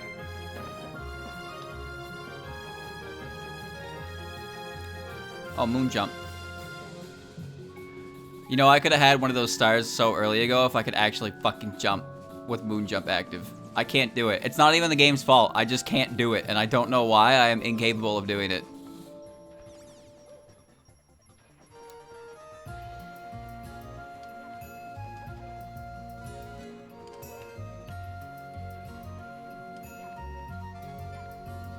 Okay, metal cap deactivated, but it's still actually active, so I'm okay.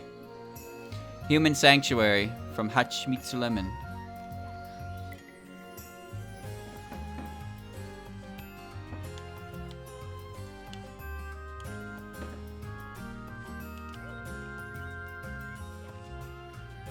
Alright, guess I'll die.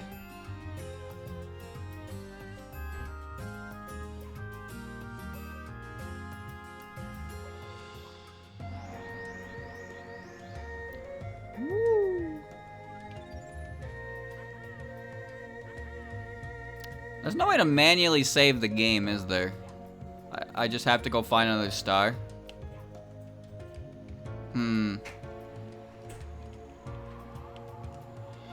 It's weird to set up a triple jump with moon jump active. Hold on, I'm gonna go grab Mips. Mips will save this progress for me.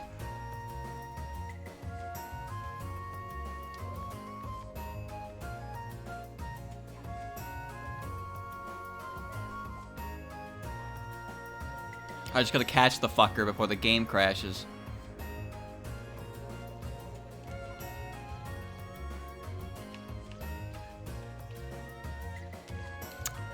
Oh. Okay, alright.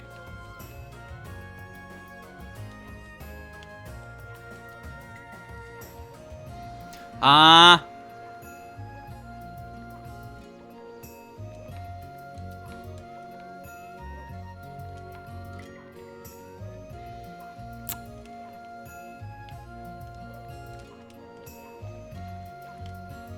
Oh my god.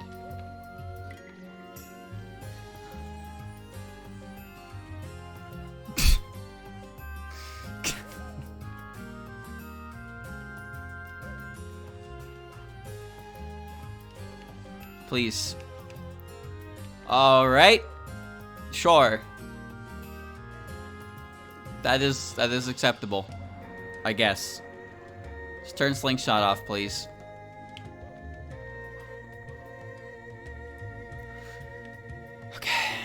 There he is. Dude, he's so quick.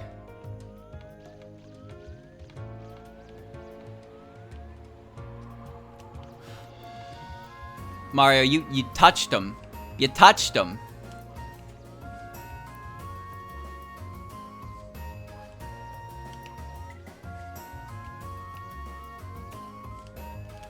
Lakitu! Please.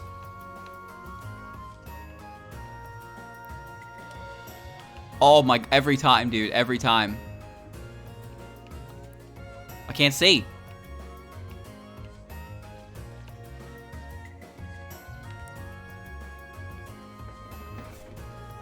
Lakitu. Buddy. I understand. This was a good gig for you. You're gonna make a lot of profit off this, but you can't be half-assing the job.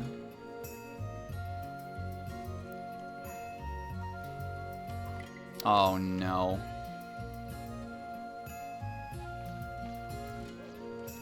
That was a brilliant jump. I don't understand. Oh, there we go. Oh my god. Okay, I got him this time.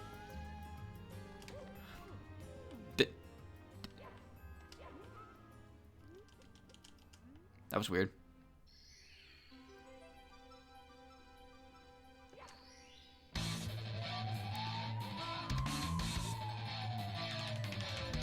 That better have saved. Alright. Let's go get the last HMC star. This theme is great, but it's used in 3 different stages. Kinda sick of it, just based on that.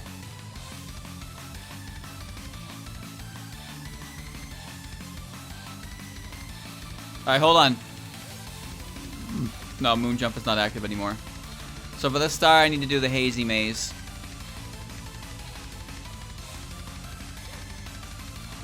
Oh. Please. Please.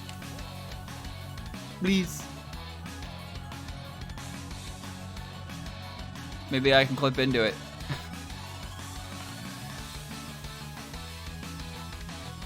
That really be all it takes.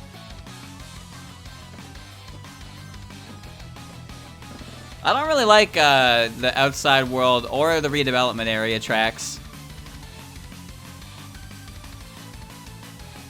Song's good.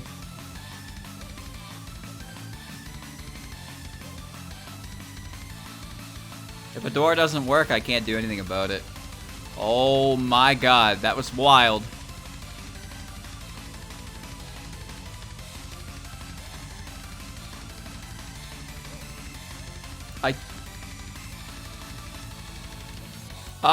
Okay, alright.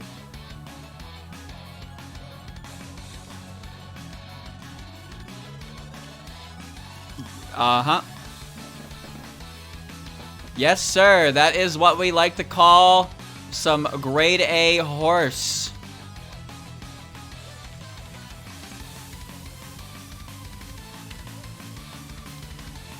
What?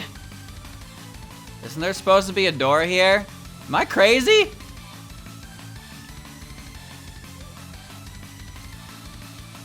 Oh, there it is.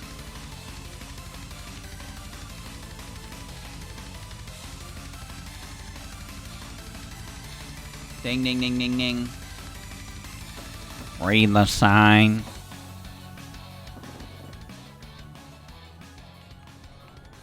Okay. Oh, that's the wrong star. That's the wrong star. Shit. Where's the emergency exit?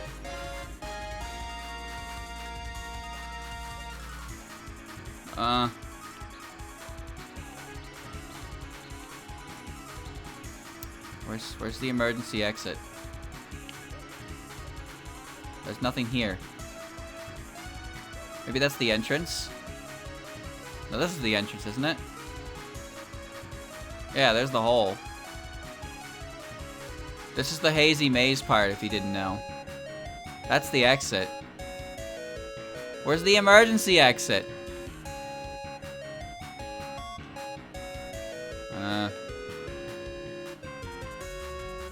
There it is. Ooh, no longer matters. And no longer matters. There it was. I found it. Now go find it again. Alright, warning, the Hazy Maze Cave. Oh, cool. Wow. Wow. Mario, get a whiff of that. Stinky! That's the wrong way. That's... There it is. Oh, now I have moon jump, of course. Here we go. Alright, now remember, this can still go wrong because I have to do ceiling climbing, and if I fall, the game wants me to do it again.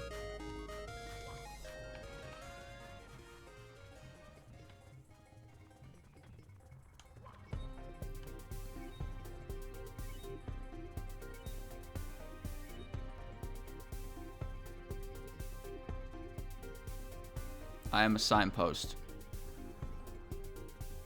Oh!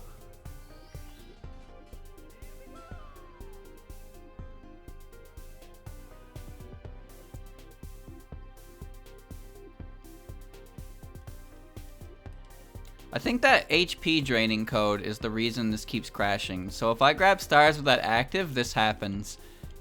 So whenever that code happens now and I'm close to a star, I have to wait for it to stop. Because this seems to be relatively consistent. Because that happened earlier as well with this code active. I should have 54 stars. Well, I should have 55, but I'll probably have 54. Yep. So yeah, so chat, if you see the HP drain code, please understand I have no choice if I'm close to a star but to stop until the game stops, because that code seems to be breaking the game. I don't think the game is able to recover my HP at the same time it's taking it away from me, and then it just enters that. Because that's happened more than once now, and it's well, frankly, it's just not having a good time with that one. But if that's how it's working, then I can hopefully circumvent some of the crashing. Assuming that is the way it works. Hard to say for sure.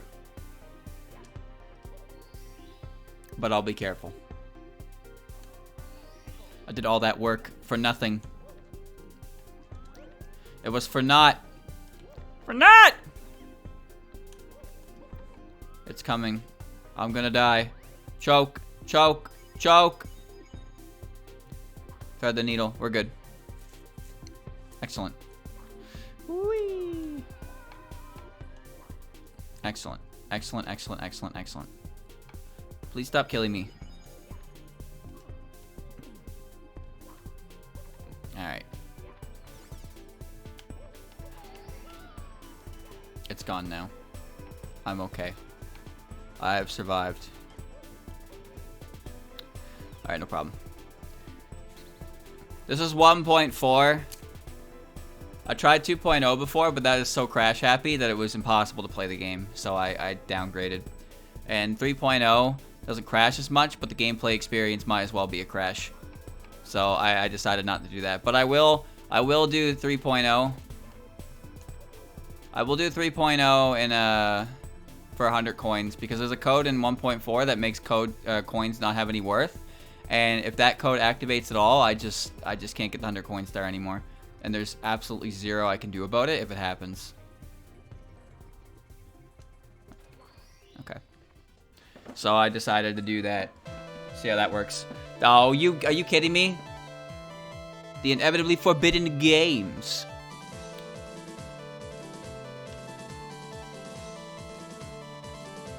Well, that was weird. I could have swore I clicked quit game.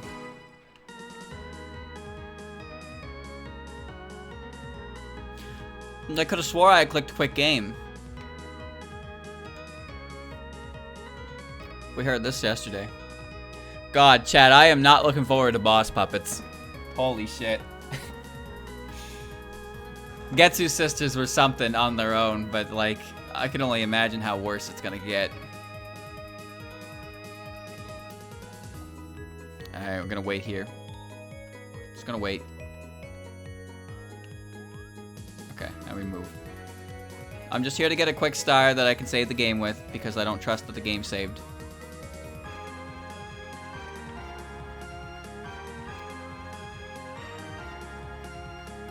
Alright.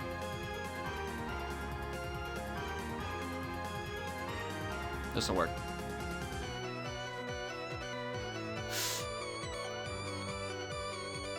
Okay.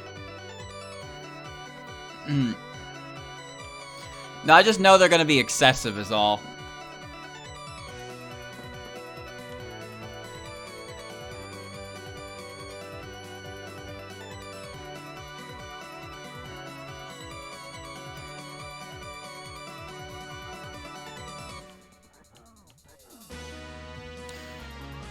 Nice. Slingshot.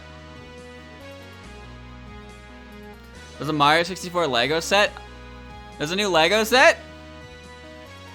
I saw Vinny with like the original one. Looks kind of crusty. Oh.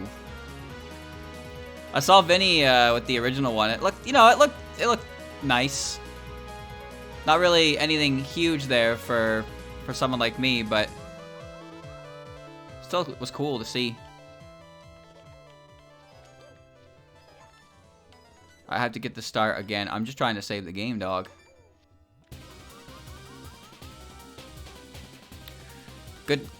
Good time.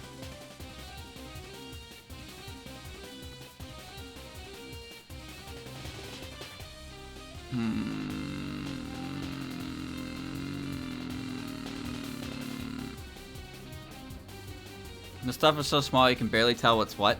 Well, I guess, I mean, I don't know, I haven't seen it, so I can't really make a verdict on that myself, but I guess it's kind of cool they did that.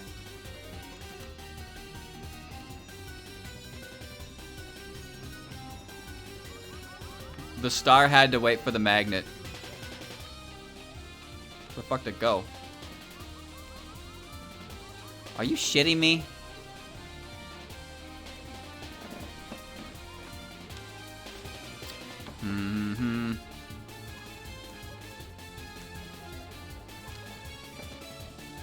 I'm just trying to get a quick star to save the game.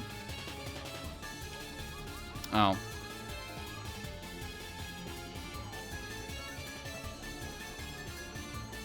Air car. Alright. 3.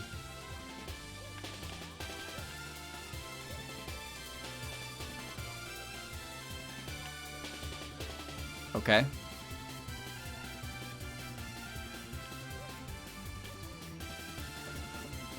I did think the original set was nice. But again, there wasn't much there for me with it. And I saw Vinny talk about it, and it was like, you know, it seemed neat. Not my kind of thing. I didn't know there was another set though. Maybe Vinny will touch that as well. We'll see. I'm not really big on Mario memorabilia as it is. Dude's cool. I like Mario, but Mario's not a series that I like that much, I guess. I don't know how to phrase that. Like, I like Mario stuff a lot, but like I don't really like. I think Touhou is the only series I really like have figures and stuff for. All right, Bowser's. That's the series I have stuff for. I have a couple anime figures though. Ooh, fast swimming, nice. Most Nendoroids, basically. Figures are not cheap.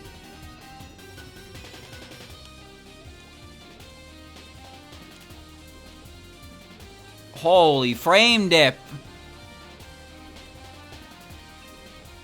Come on, Mario. Fumo soon. We're gonna try, chat. We're gonna try. We got October 25th. We got new ones. First time Rumia. There's gonna be a Rumia Fumo, legit. You understand what that means to me?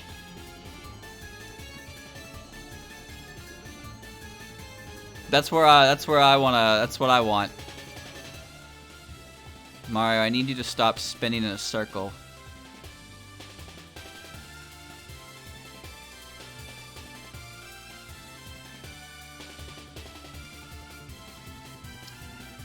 Come on, Mario.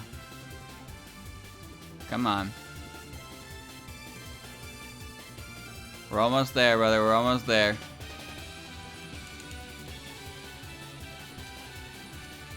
Excellent. Okay. A Yam Fuma with all legs included. I would want that. Nitori, Jun, Aiki, and Rumia. Those are all Fumos I would, you know, I wouldn't mind. The one I want the most though is Rumia. So I will try to get that. But it's on Ami Ami again, and oh, the ocean is over. Please come back later.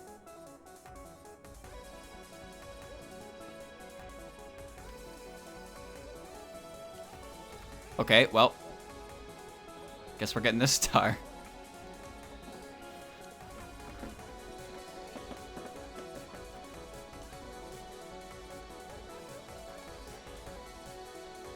So much for needing the metal cap.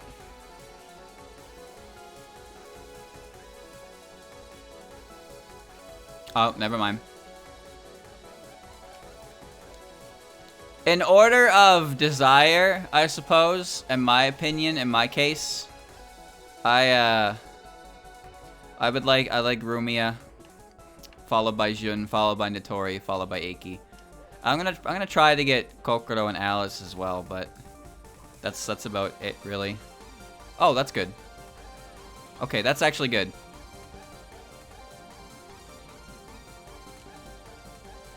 Mario is dying.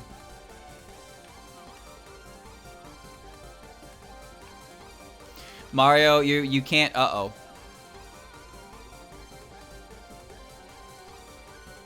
Well, that sucked. Okay. Okay. Cannot make Zun plush. That's fine. He doesn't need a plush. He doesn't need a plush.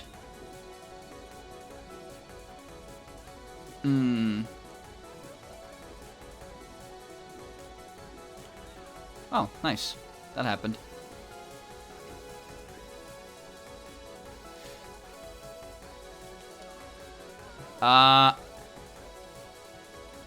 Chat, I don't know what to do when the ocean stops.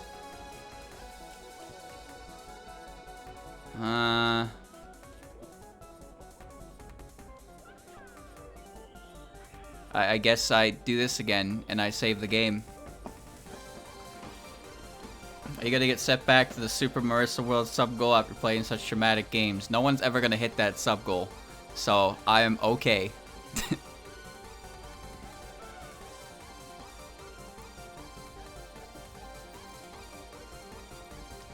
I grabbed that star twice, and this happened.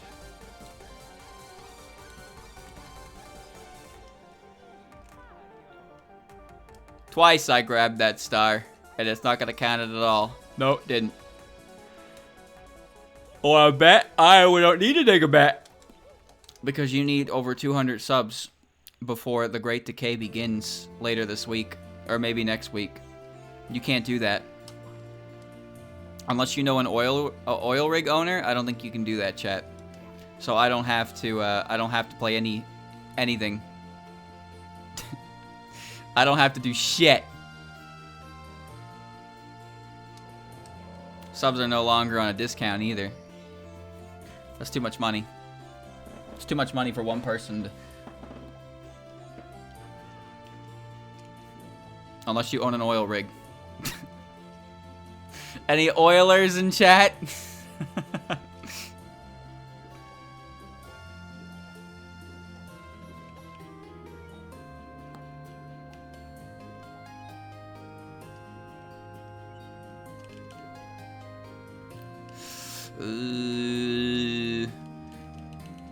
Those guys are gacha players. No, well, just because they're gacha players, that doesn't mean they have money. It just means they have bad spending habits. Alright? Unfortunately, you can have one. You can have one, not the other in this case. There's my hat.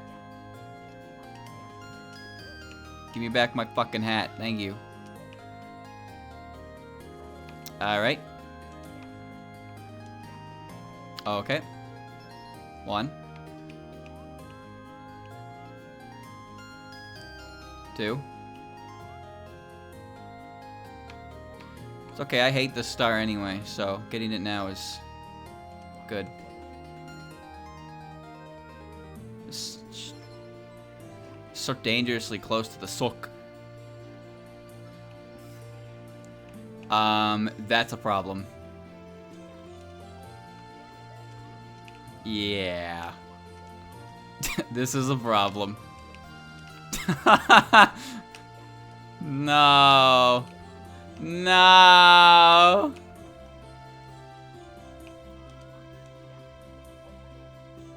Okay.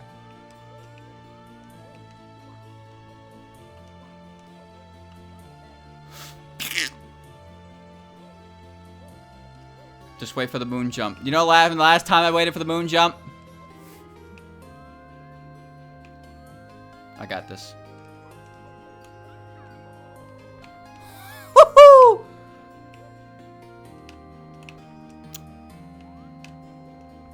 Ah.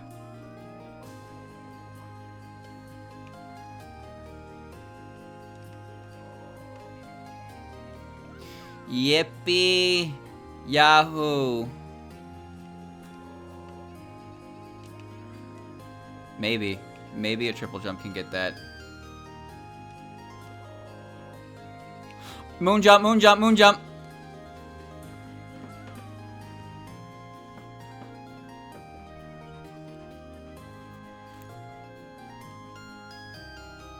Alright. They said it couldn't be done. Oh no. Alright, just get going, Mario. We need you. We need you to go this way.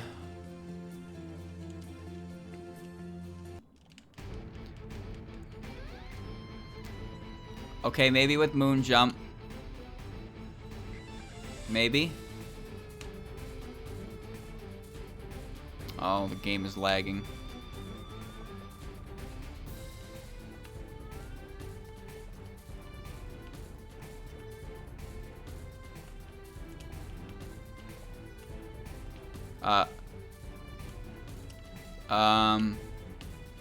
I can't. Can I? What? What?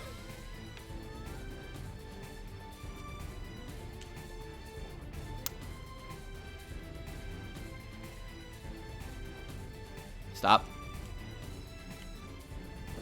Give me control. Give me control! This is gonna be a fun level.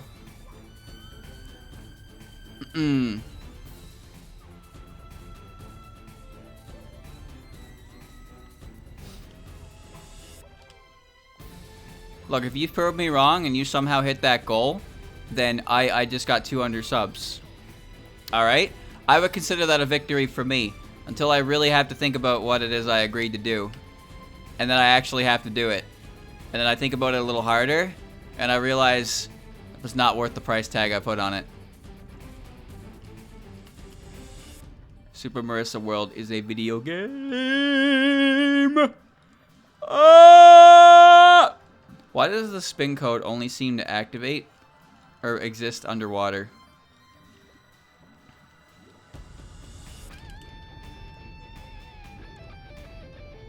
Cool. Alright. Maybe next September. 1 year later.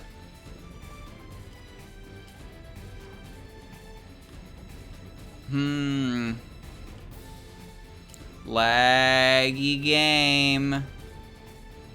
Why does the stage love to despawn the water? It's a problem if it does. Because I can't get any star now if it does. There's 4 stars left. The red coin one is going to be atrocious.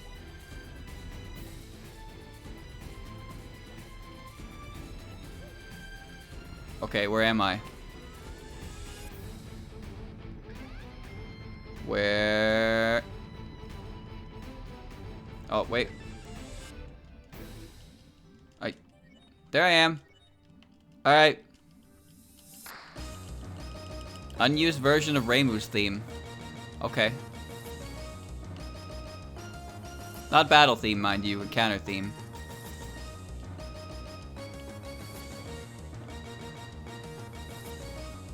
How did you get over there, Mario?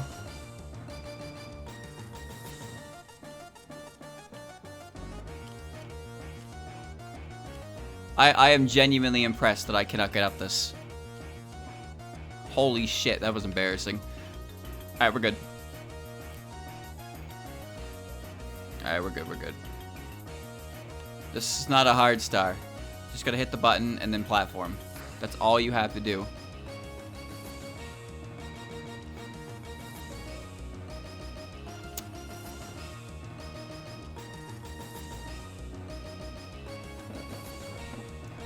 I have to pee while I wait for that code to end.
Hi, it's Reimu's theme again.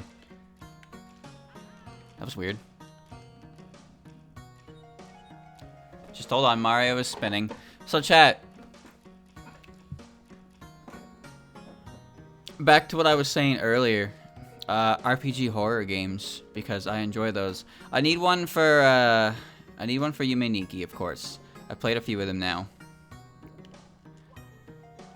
There's a lot of them is all. So I'd rather play one that is finished and, like, you know, has a decent reception. I'd say reception to it, but just like, you know, it's good. Good in that it works properly. There's a lot of interesting things to it, and it's not like super obnoxious to play. Crash happy. You know, the general stuff that you want your video game. You want your video game. Where's where? What? Where'd you go? Oh, there you are.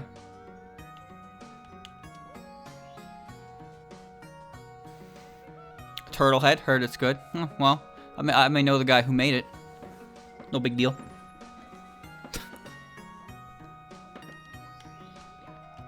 Oh god, it looks so far away.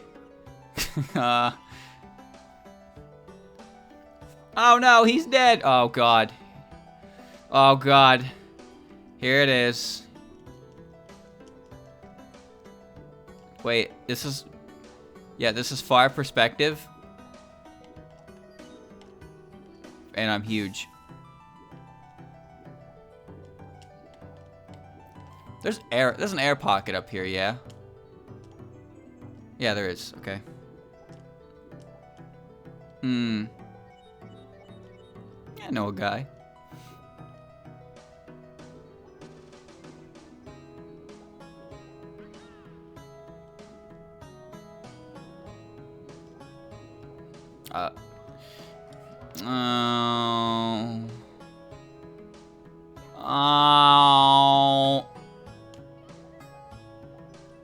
No.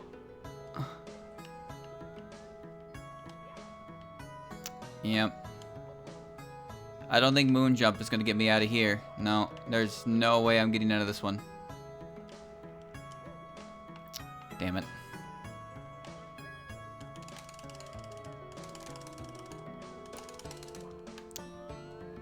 Do it.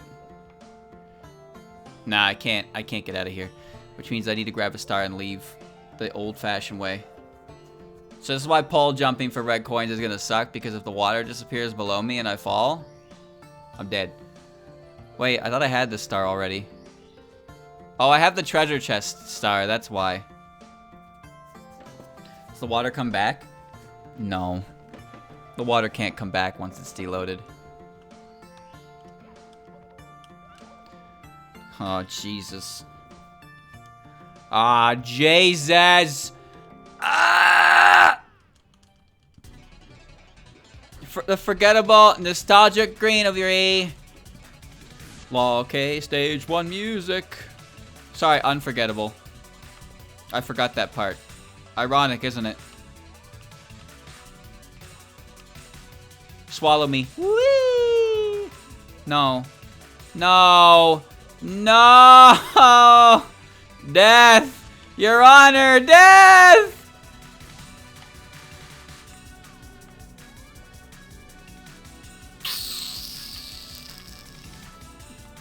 There's a word for this. Not just a word, a term.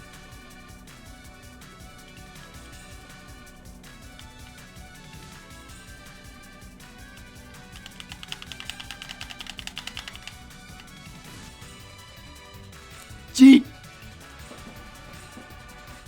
B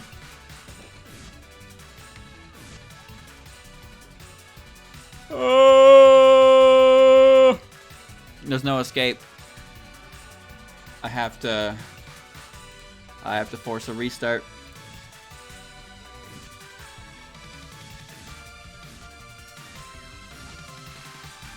He was just trying to fix the problem, but he got a little stuck. That's all. Chat, would you agree with me if I said that LOL-K point device mode would be better if the music on the stage is looped? Because think about that. If the music didn't reset, the sound cues for the stage would be all kinds of goofed up.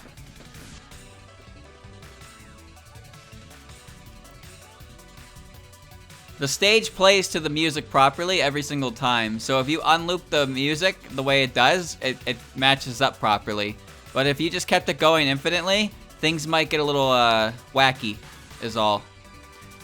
Bosses are fine because the bosses, that would be a terrible experience. But stages, I think it's fine as it is. But it does make the music, it does make the stage music a little bit more obnoxious as a result, because you just keep dying and then you hear it over and over again, right? Thank you, Saudi, for getting the sub. Still need over 200 though.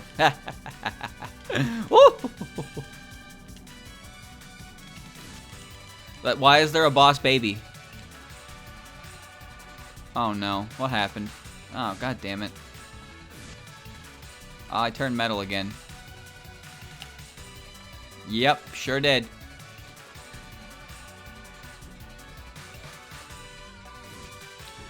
Slurp! How many seconds of UFO? I think it's at 19 minutes and 28 seconds. And it's now for Lunatic because I have 500 subs was switching that to Lunatic and me doing hard. And that was hit because, yeah. So once Lunatic hits 30, once the timer hits 30 minutes, that is a UFO run that I have to do. Imagine hearing the first part of Pure to the Star Spangled Banner 47 times. Dude, that would be Junko. Pew. Pew. Pew. And you just that until you learn how to micro. That's right, it shows third non / Basha. Oh Jesus. Hey, at least the music will be good. But yeah, that game is Oh god, dude. Do I win a prize if I beat it?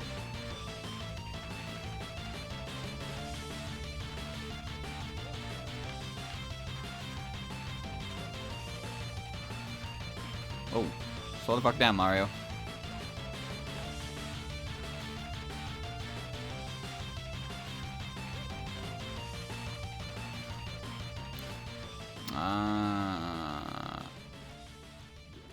Wait, where are the poles? Wow! Sakuya!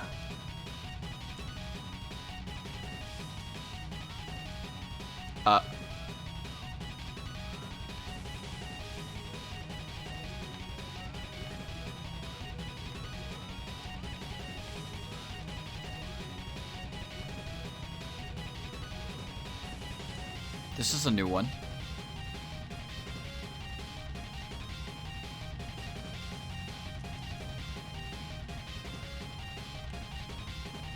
Where am I?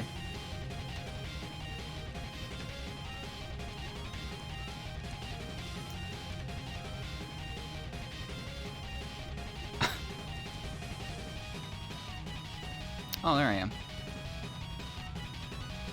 Alright, while I'm down here, I might as well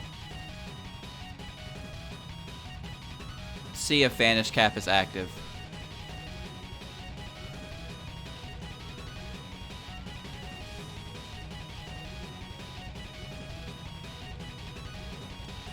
Come on, go faster, Mario.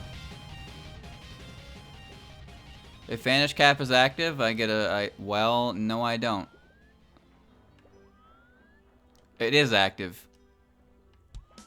Where'd it go? Oh my god, where'd it go? Normal. Yeah, normal. This is pretty normal. This is pretty normal. Where is the star? Where's the star? Bro, where'd it go? It couldn't have gone far.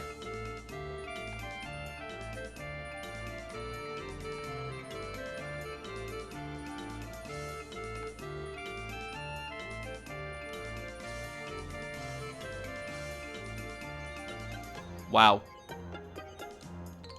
Did the magnet activate? No, sometimes stationary stars just going all over the place, though. Maybe the resub druid. Where the fuck is it? We like the pain. Didn't I just deal with this? What the hell?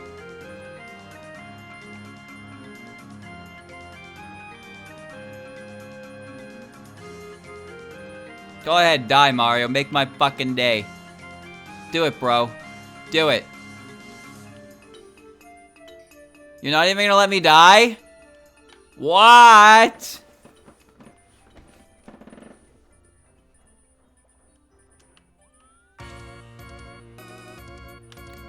Another World Puppeteer, unused. What? I didn't know Yomo had a theme.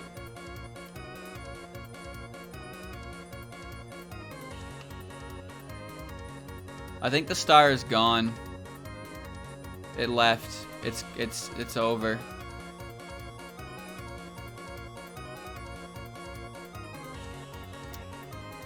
Alright, well, this is the fastest way to get out of here.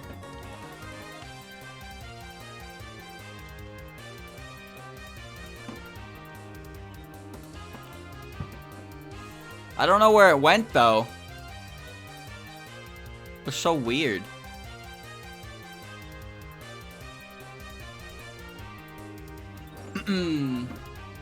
No, I know who you are, Druid.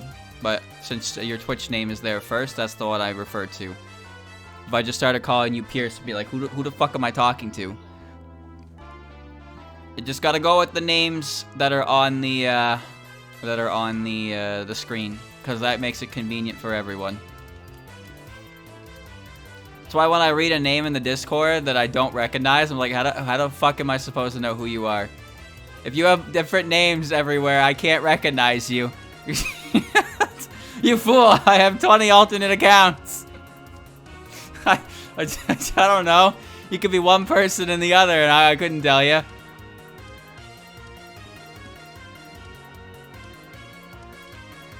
Most people tend to use one name.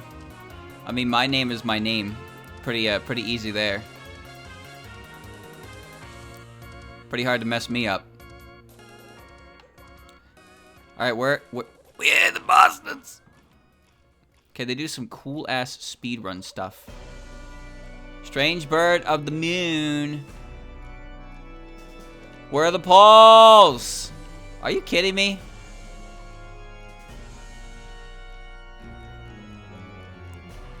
I really have to do this whack-ass speedrun shit? Oh, this is not happening. Oh, now it's definitely not happening. Come on.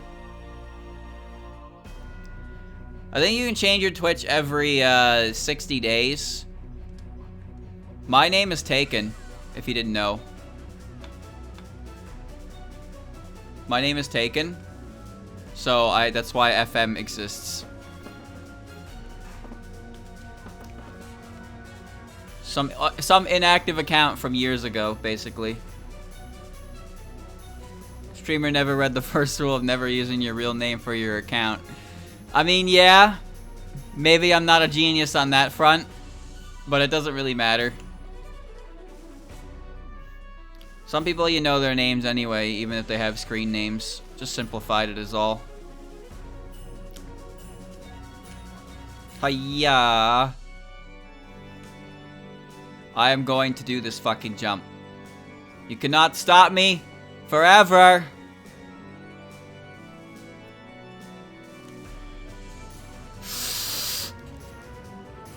Mortys! Mortys!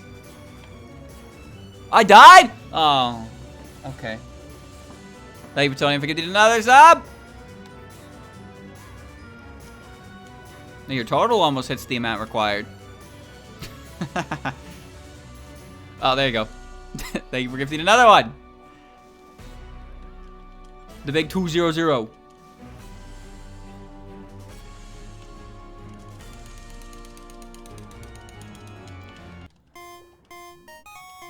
8-bit Raymu? Please go down. I can't just change my name because the sorter changed.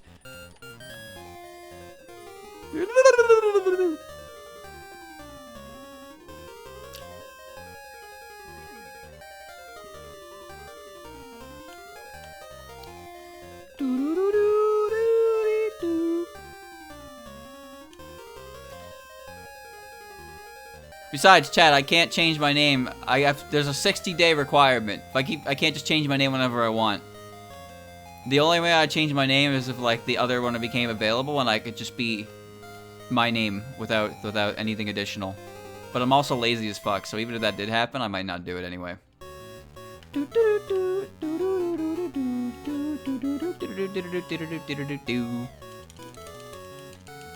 I stream in the afternoon. Well, I stream in the AM to the AM hours for some people. Time zones, baby.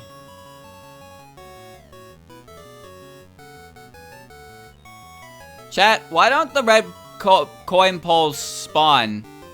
And magnet doesn't seem to activate in this level.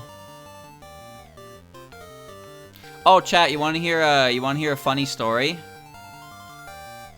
Okay, this is kind of stupid, but I'll share it anyway. So in the script I was writing, I included the word enjoyer, and Google Docs was like, it underlined it blue for me, and I was like, what? What's wrong with the word enjoyer? And it was like, did you mean fan? And I said, no. No, I did not mean fan. It tried to correct enjoyer to fan, and I disallowed it. Unbelievable. Somebody get that shit in the dictionary. How many bad Tallmon hacks have you done off stream? I've done 0. I've played Puppet Dance Performance and Puppet Play Enhanced Reloaded. I played a little bit of Purple, I think. But I didn't say I got bored, mind you. But I lost interest by, like, Watson. A coin is a coin.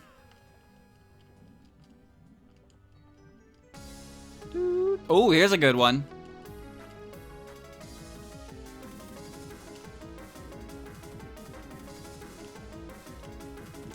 Swim faster, Mario, before Moonjump runs out.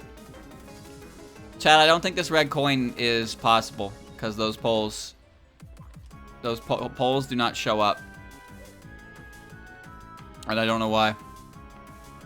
And they're kind of... They're kind of the only way I can do this, because I am not a speedrunner.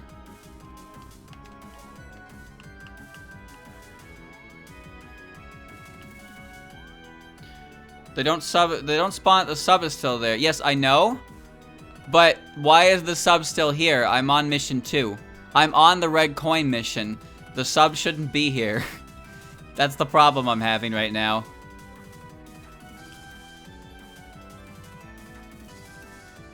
The Bowser sub is supposed to go away. In the speedrun, they do every star they can before Bowser 1 because it moves the Dire Docks loading zone further back. The only star they can't do before doing Bowser's sub, I believe, is the Manta Rings.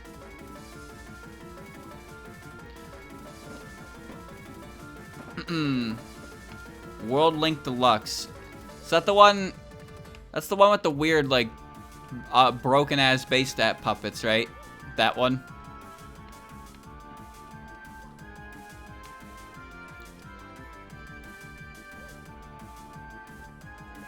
No, I used the point device mod. Andrew went back and beat it legit, and by legit I mean he used racing. So, yeah. I did it a point device mod, no bombs, and Andrew did it without point device as racing with bombs. It's being remastered. Oh, okay. Well then, yeah. I could probably check that out, but not right now.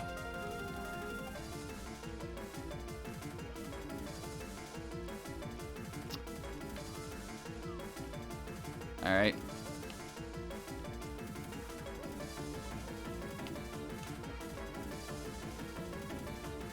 Okay.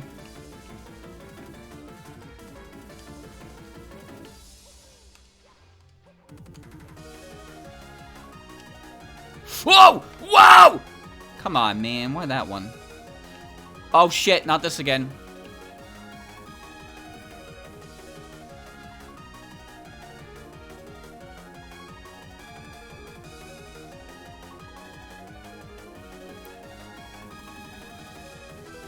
What?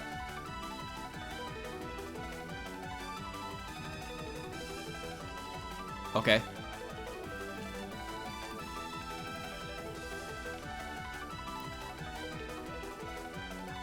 Well, that was weird, but it's okay. If you progress far enough, some Force Trainer battles have a 50% chance of crashing the game, not because of bugs. What? What else could cause that? You saying it's intentional? How does that even work? The sub is indeed removed by completing Fire Sea. Oh. Oh, so I have to beat the Fire Sea. Hold on, I might be able to do this anyway. I thought I just had to do mission 1. Okay, well. I didn't know that. That's information streamer lacked. Well.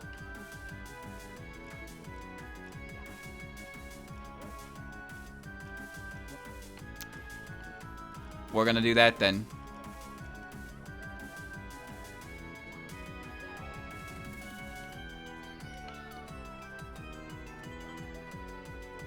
Wasn't expecting that. Wasn't expecting that. Wasn't expecting that.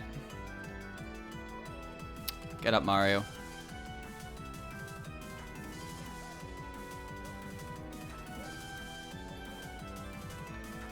My Vanish Cap is gone, but so is the star.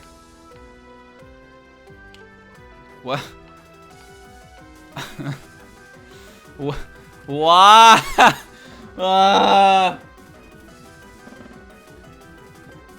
Alright, chat. Let me get the other stars first, and then I'll get the red coin star. There's the Manta Rings and the Vanish Cap star.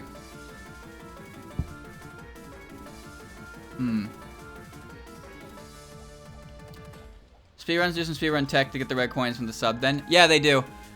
There's some crazy sequence of jumps you can do that you can get all the red coins by jumping off the sub. It's really impressive. But obviously I can't do that.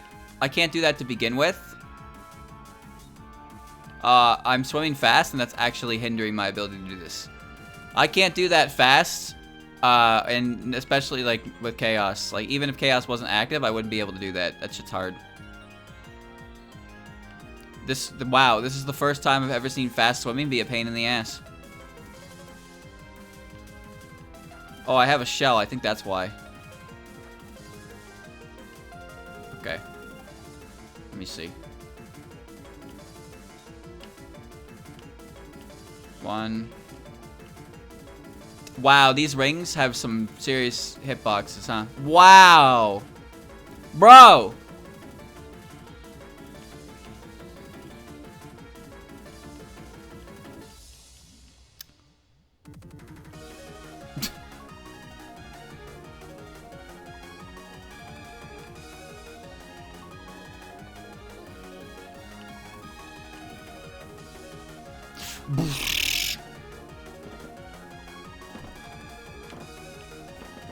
Wow.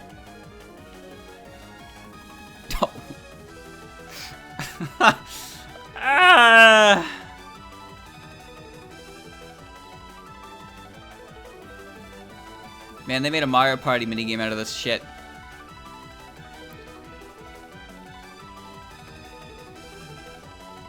There we go. That's a terrible spot to put a star.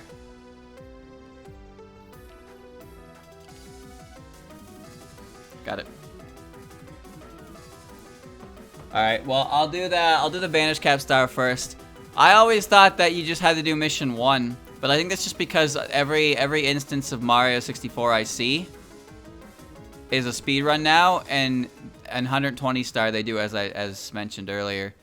They do the crazy ass sub jumps, so they don't actually go to that side of the screen like again. They do everything they can, then they do the first mission, which unlocks the Banner's Rings. This is Mugenkan. Yuka's Mansion. Good theme, good theme. I'll check that out, yeah. But again, Puppet Dance Performance is first.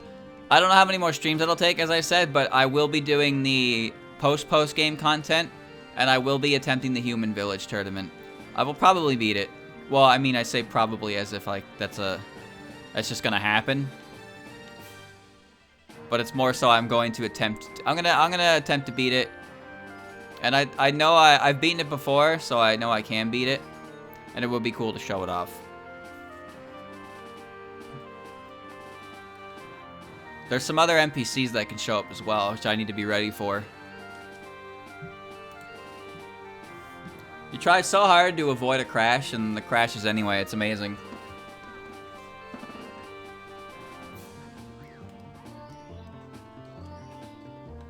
After that, I don't know what I'm doing for Pokemon. Who knows? Who knows? Maybe I'll just do something stupid. There's plenty of those to do already.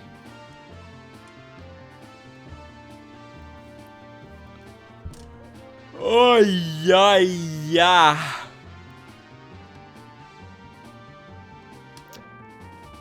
Chad, I'm almost half done.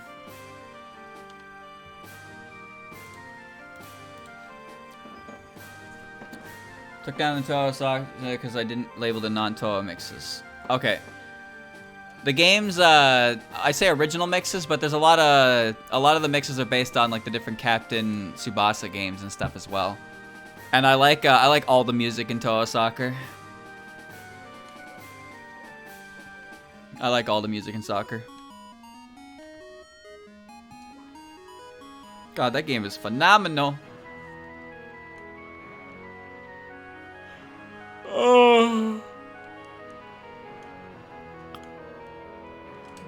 Woo! The Shibasa mixes me mostly 2 and 3 and up to 4 and 5. It's neat. They're good themes. They're good themes. The penalty kick theme is so good despite there being no penalties.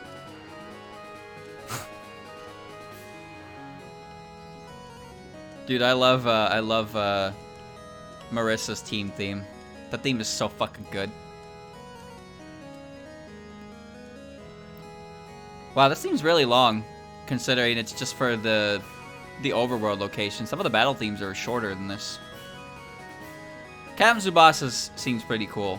Maybe someday I'll check that out as well, if it's translated. But I also think it's very, I think it's like NES era, so it seems kind of archaic. Oh, there's a gacha game for it? Oh, why am I not surprised? That's unfortunate to hear. Oh, I know this theme. Should be some translation hacks. Maybe, yeah. No rush on that, but like that would probably be cool to check out. See the source material, so to speak. It's NES era, but really plays like soccer. Like, wait, really? It's not like Touhou soccer.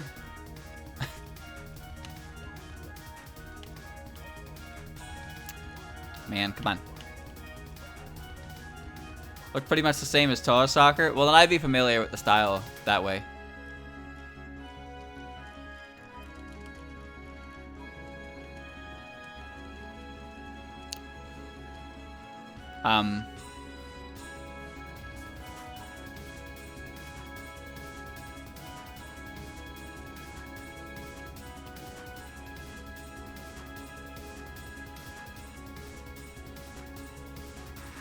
There's a delocalized. What?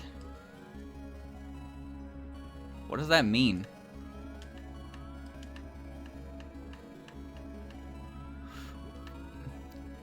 Falling! I can't breathe. Can I have? Please be active. Tecmo World Cup basically whitewashed all characters to be different nations instead of Japanese characters and was officially sold in the US. This was back when something being based on anime was bad. Oh, okay. Okay, I get it. Yeah, there was a lot of... Remember when anime openings were translated and sung by like English speakers, and then after a while they were like, let's stop doing that because why bother? All right, chat, red coins, go! Whee!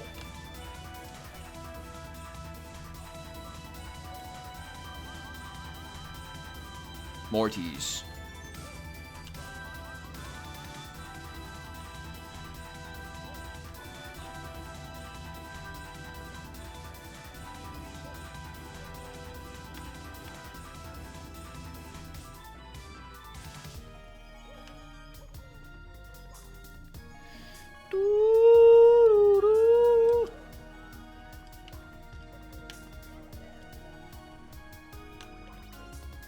I don't know how to do that cool trick.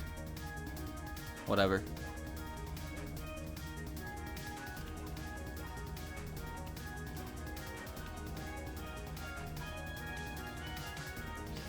Yeah.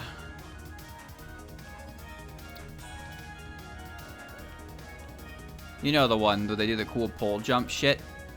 That one's so crazy.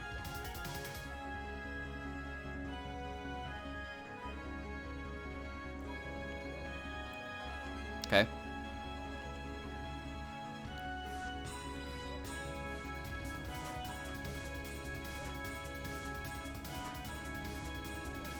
Okay.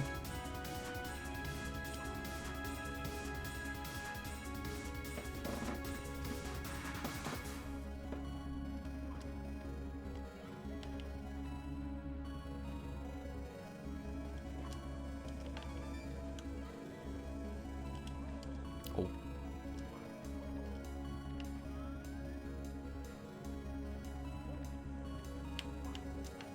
That's a red coin, isn't it?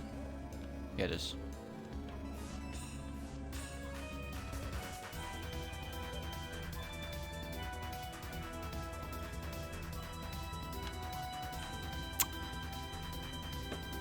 Alright.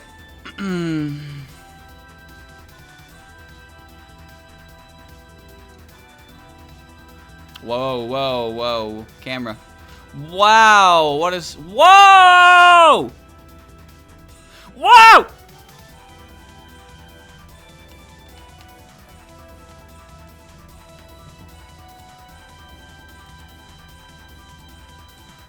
Couldn't be that easy, huh?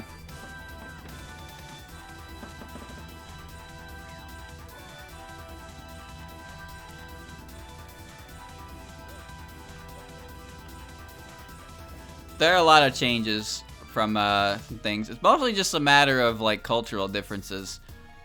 It's definitely laxer than it was before, but you know, things like a lot of dubbed anime definitely got like the 4Kids treatment, I suppose.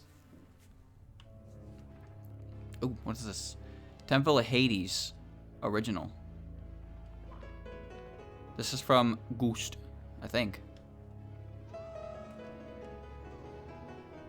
I assume so based on the album art, but I actually can't read it, so I don't know for sure.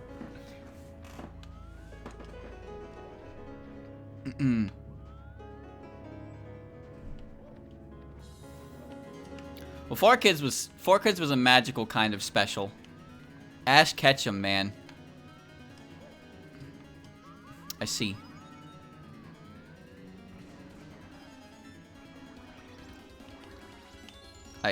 I see. Hey, but Gary Oak, that's a good name. All right, I like Gary. Gary's a good name. We're just gonna stand here for a little bit. We engage in a mild amount of tomfoolery.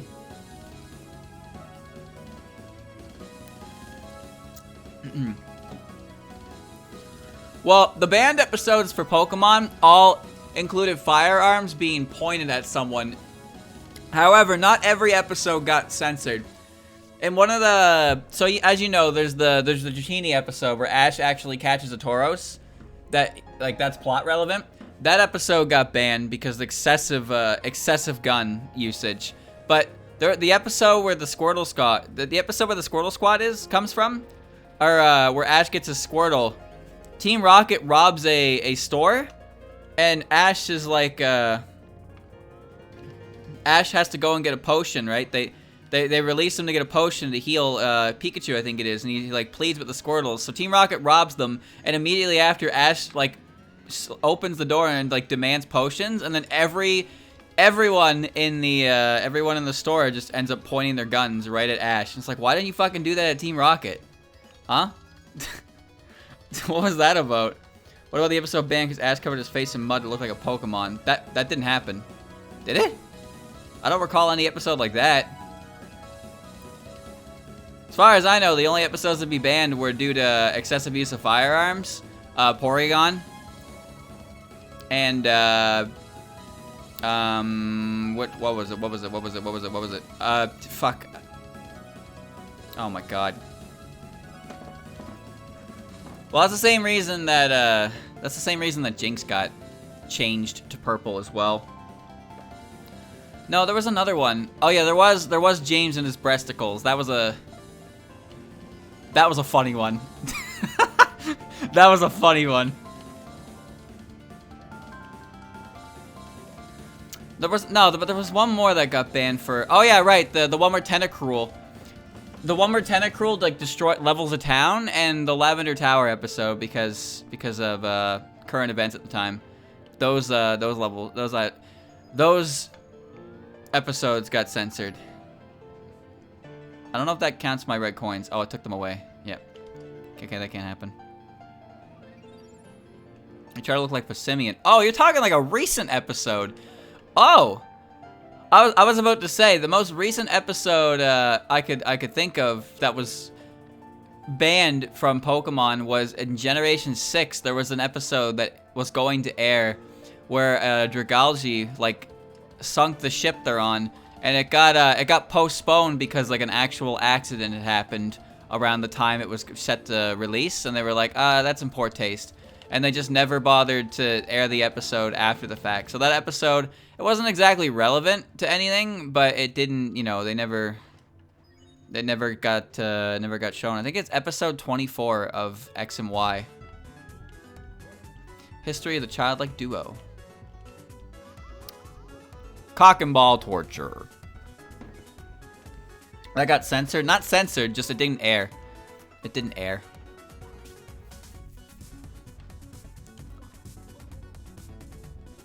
Ooh, ow, ow, ow. Natural Historia.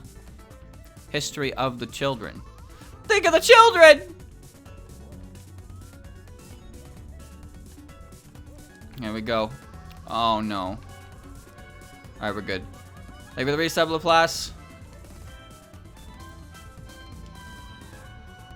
Man, you could argue I'm not playing anything scary right now, but there's nothing scarier than my current lineup. To me, anyway. Whoa! Wow, wow, wow, wow, wow, wow. Yeah! This game is all the fear I need.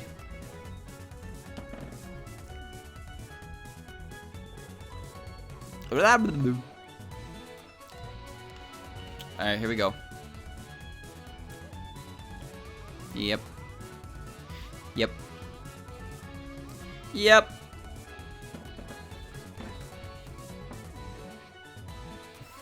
And then he slide. He slip and he slide. And you go.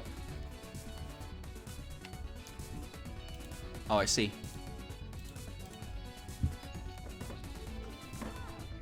Oh, I see. Oh, I see.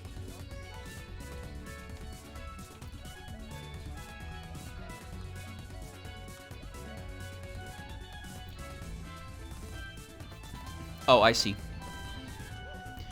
Chad, I kind of want to watch the Sun and Moon anime, just because I've already invested an unhealthy amount of time in the other ones.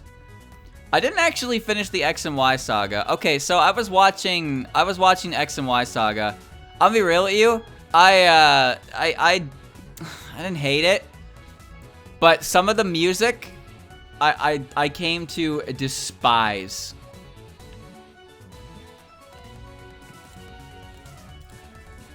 I hate the theme song for the Z arc, and I hate the Mega Evolution riff that plays every single fucking time. I hate it so much.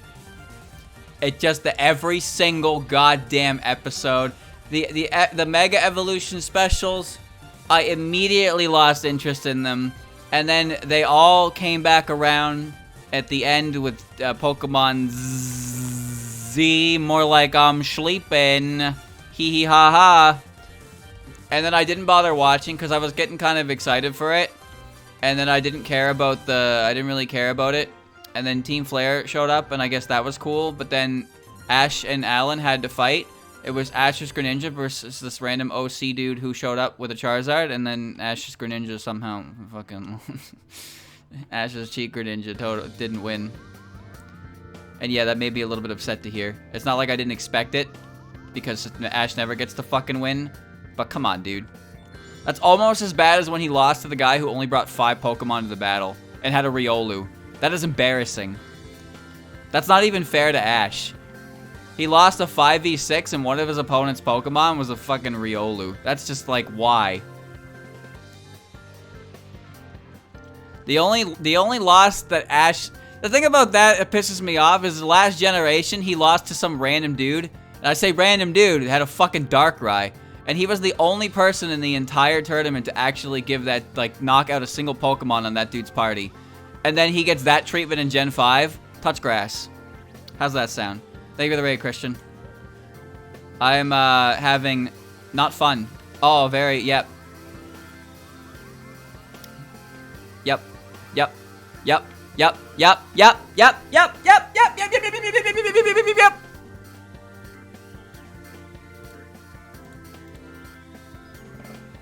Game. Oh. Ash's biggest loss to Bias, the way the biggest respect he got in the league until he finally won SM. And SM's not even really a real league. But I will, you know, I want to check that out.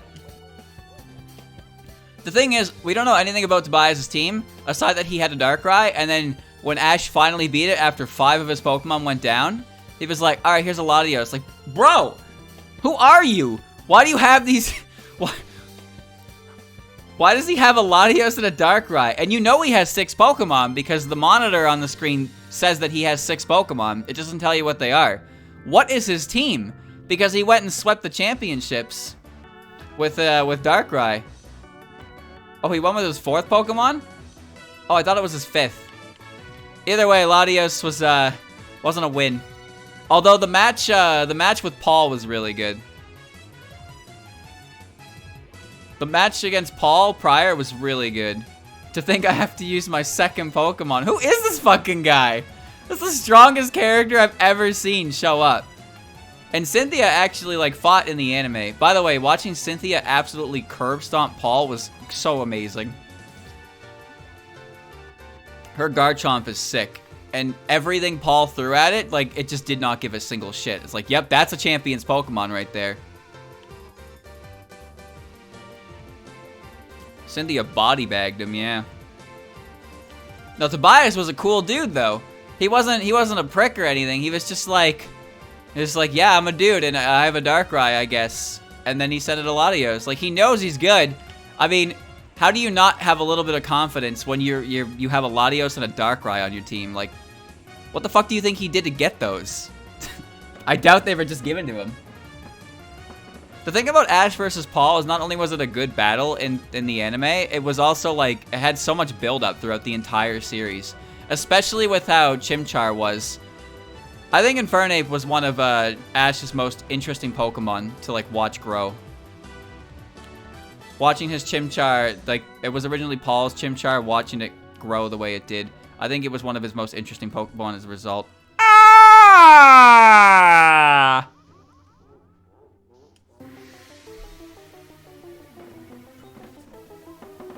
Utsu. Doubly funny to imply Cynthia beat Tobias since she's still the champion in back. I don't know. It's hard to say for sure because the rules work a little differently in the anime. It's like you do the Elite, not the Elite Four, you do the Indigo League and then you win the right to challenge the Elite Four. But I guess yeah, if that would be unless Tobias didn't actually challenge them. But if he did and lost, then it would make sense, because Cynthia shows up in the black and white anime. Oh, the game froze. I thought I was just off screen.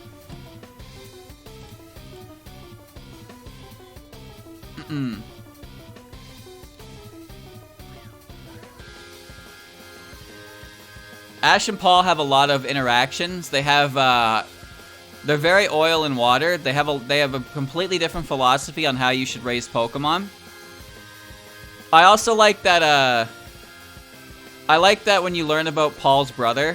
Paul's brother is one of Paul's greatest motivations to, like, become a good trainer. And then when Paul hears that Ash beat Brandon, the one Frontier Brain that Paul's brother never could, he was like, I don't fucking believe that for a second. That shit was cool to me because Brandon would just show up and he'd be like, no, you cannot defeat me. You treat your Pokemon poorly. How the fuck did Ash beat him? He had a Regirock, dude. I know Regirock ain't the hottest shit in the world in the actual games, but a Regirock in the anime? It's a Regirock. Why does he even have those? The Battle Frontier arc was good. Speaking of the Battle Frontier arc, you know what's really funny? So chat, if you watch the opening to Battle Frontier arc, the English one, there's a part in it where it shows Ash facing off against the silhouettes of all the different facility heads, except it zooms out enough that you can actually see all of them. And the factory head, I forget his name, he's not blacked out, he's not a shadow. You can just straight up see him, and he's in like his default pose from the games. I don't know why that is. He's the only one like that. He also has an Articuno, and Ash calls his Charizard to fight it, which is kind of sick. I don't remember that dude's name. I just remember the factory head from the Gen 4 Norton. Honestly, I couldn't tell you any of the names of the Frontier Brains except Brandon from Gen 3. Oh, and Tucker from the Dome, and Annabelle from the Battle Tower. I don't even remember the Pike Queen's name. He was the first to fight Ash? I believe so, yes. Nolan. What? Wait, his name's Nolan? And then the one in Diamond and Pearl, or, well, Platinum, is, and Heart Gold, Soul Silver is, or do I have his name wrong? What the fuck is the dude's name? Lucy, yeah, okay, yeah. Pike Queen Lucy. The one who likes, Brock eyes. What a weird character trait they gave her.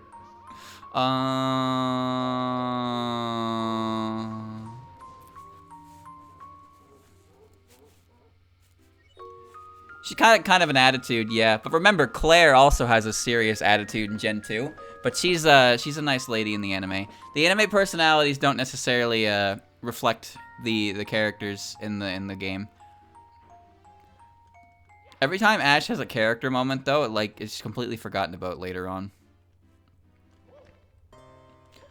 Like he has a character moment against Brawly where he pushes his Trico so hard that Brawly's like, "We're stopping this battle because what you're doing is bad." And then he's like, "Oh, gee, Trico, I'm sorry, I'm such a hard ass." And then like, "I totally won't do this again next generation." Guess what he did? Ooh! What am I hoping to accomplish here? The answer is nothing. My hat's gone again. Oh, it's back. Okay. Claire's cool in the anime. She came back. She had an episode. She had a little episode arc in Generation 5 as well. She caught a shiny Druddigan. I don't know why she wanted a Druddigan, but she got a shiny one, so that's pretty cool. Green skin and an orange head. Fucking weird, Mike.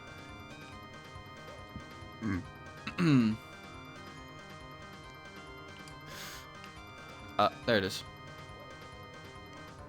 Pokemon Origins. I like Pokemon Origins up to the last episode. Honestly, I thought it was so cool that we got a special dedicated to the way the games progressed, and then episode 4 was just a commercial for Mega Charizard X. When you turn the entire Elite Four sequence into the opening recap, I get a little upset. And then the Mewtwo battle would have been cool and all, but it was just like, it was basically just a advertisement for Mega Charizard X. I was a little bit like, okay, come on, why? Black and White is when I stopped watching it dubbed. I actually watched it dubbed all the way up to that point. It was so jarring when the voice actors changed in Season 9, which is Battle Frontier. And then I didn't want to listen to Idiot anymore. I didn't want to listen to it anymore. So I changed over to subbed. And that's when I learned that the sub stuff, like the anime openings and endings for in Japan, there's so much to Pokemon over there that it's just not... It's lost in translation over here because they just don't have the same, like, effect. There's so many different openings and endings for each season, and then like you get a 30-second intro in Black and White in the English one, and it's like, oh, that's a bit flaccid. Yeah, Mewtwo was Mewtwo was winning, Charizard was losing, and then the Mega Stone popped, and then Mewtwo just couldn't do it. Like he just lost. I was like, oh, okay. It was all just Mega Charizard propaganda.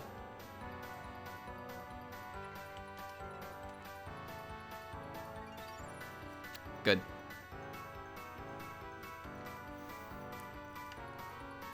It should have been half and half.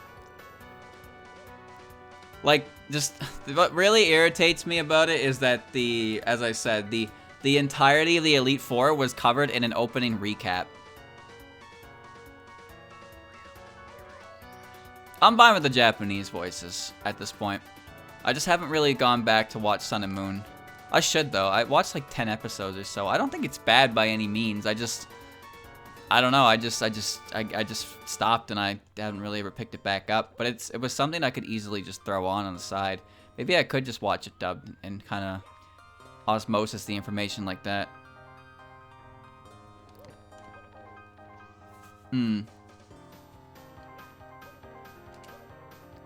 In the hole, Mario. We gotta go fast.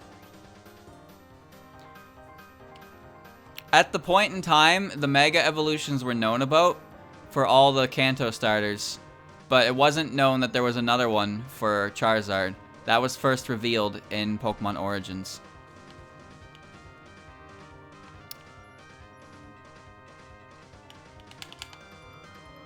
Alright. Alright.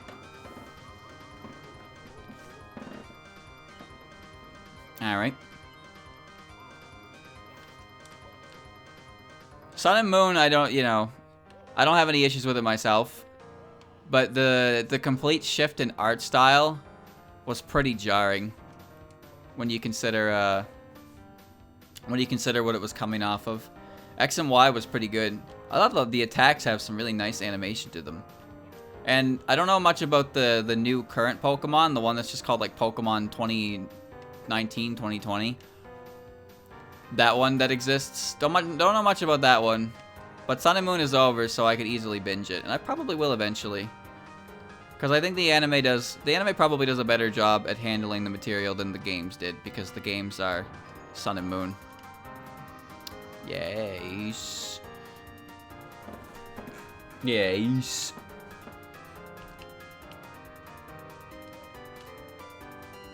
Almost. Okay.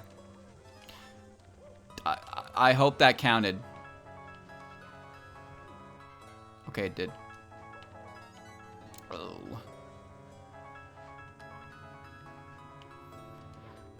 There was the episode where Ash got his Litten. I did see that episode. That episode made me feel bad. No, no, Mario, please. What are you doing, dude? Stop. Stop it. Stop it. Stop it. Stop it! There you go. Thank you, Dragon, for gifting a sub.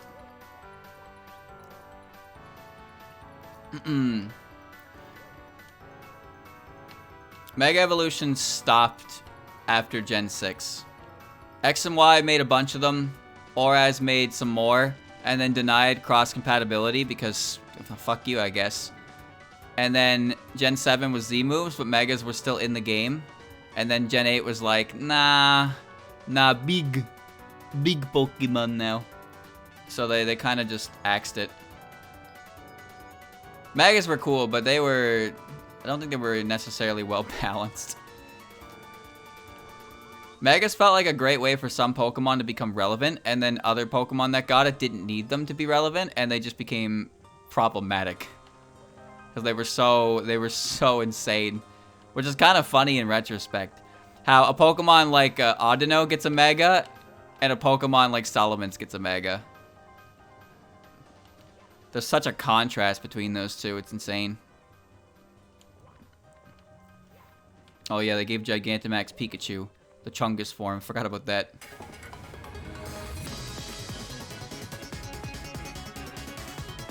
The title. By Beep Book. This is Luna Knights.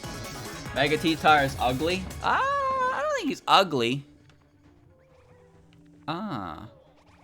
My life. Hey! This is the Ghostly Field Club version. Megas help above a lot of otherwise not great Pokemon, and I think they're overall good. I can almost agree with you on that, but I do have to say that some Megas did not need to exist. Mega Gengar probably wouldn't be as bad without Shadow Tag. Mega Lucario, you really need to give it adaptability on top of its stat increases. Mega Medicham, like there's a number of them that are a little insane. I think the funniest one to me though is Mega Beedrill, because Mega Beedrill, like, you know, somebody on the team was like, please let me turn Beedrill into a Mega, and please let me make its stats good. Because the absolute customization of Beedrill's stats to match other Megas is hilarious. Because every Mega receives 100 extra to their BST in some way, shape, or form. And sometimes they lose stats to compensate. Mega Beedrill lost like 50 points in special attack just so its attack and speed could fucking skyrocket. That's funny to me. Like, you know, whoever wanted Mega Beedrill to happen, they wanted that Pokemon to be good. It wasn't just oh, give Beedrill a Mega. It was, give Beedrill something that will make him insane. And he's pretty cool. Mega Beedrill is sick. I just think it's funny how the way his stat distribution works and how it's so clearly obvious with the way they like cut all his special attack that they were like, yeah, this is what's happening, and no one's allowed to say otherwise. That looks so much closer than it actually is. Salamence didn't need it. Salamance's ability, his stats already, like, Metagross didn't need it, but if you told me that it's because it's Steven's signature Pokemon, then yes, I understand that. But Metagross is pretty insane. Like, some Megas were not made equal, basically. Mega Charizard, of course. Mega Mewtwo, because why not, I guess. Why'd they give one a Heracross? They gave one a Pinsir, too. Heracross is just okay, but it's kind of lame. It gets a massive increase to its attack, and then it's like Skill Link, so you can do multiple chip damage. I don't like it very much, personally.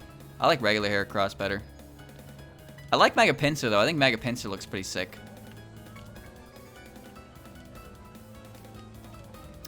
No, no, no, no, no, no, no, no, no, no. Oh. Heracross is pretty strong. He's actually got some decent special bulk, too. But he not very fast. He loses speed when he becomes a Mega, too. That actually makes a big difference. Mega Garchomp is not very good as a result. It loses 10 BST to its speed stat, which kind of is really important. And that extra 10 points, those extra points are attributed to special attack, which is like, oh, great.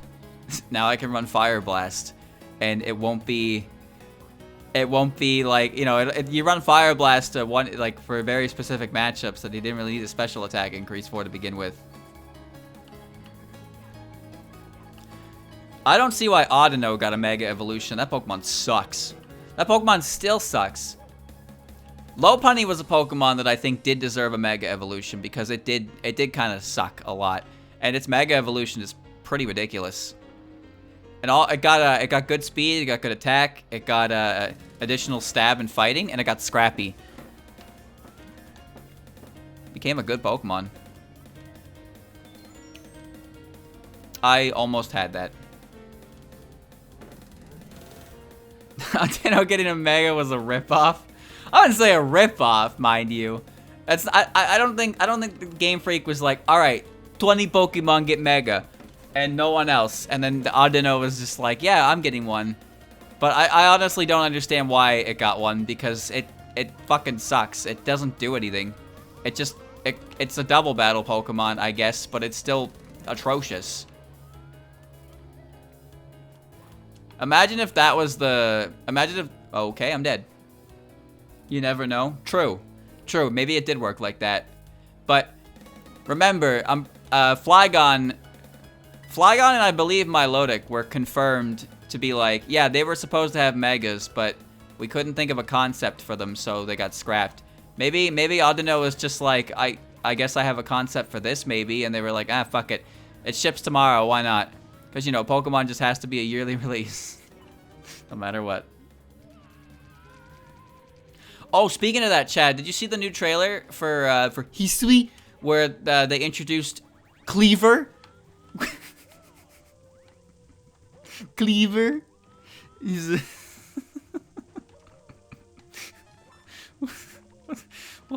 what's that Pokemon? Cleaver.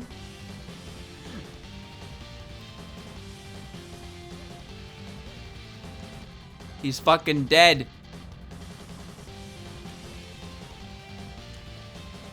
I was like, what is that Pokemon? They mentioned it by name. And then I saw it and I was like, oh my god. Oh. Cleaver. That's spelled with a K. Spelled with a K.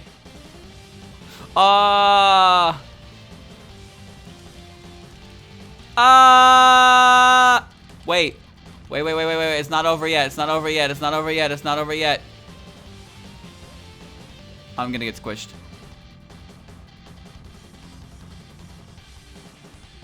I think Basculegion looks pretty sick. I like Basculegion. But Cleaver makes me laugh. I think it has a silly name and the design is like, oh, okay. What the what? What the fuck? Lever. That game comes out soon, by the way. Yeah, I don't know how that creature exists.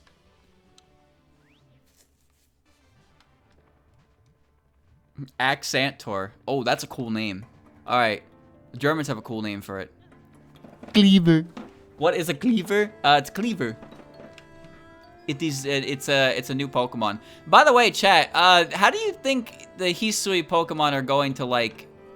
Do you think they're gonna be Legend of Arceus exclusive, or are they gonna be Are they gonna be like? Can you send them over?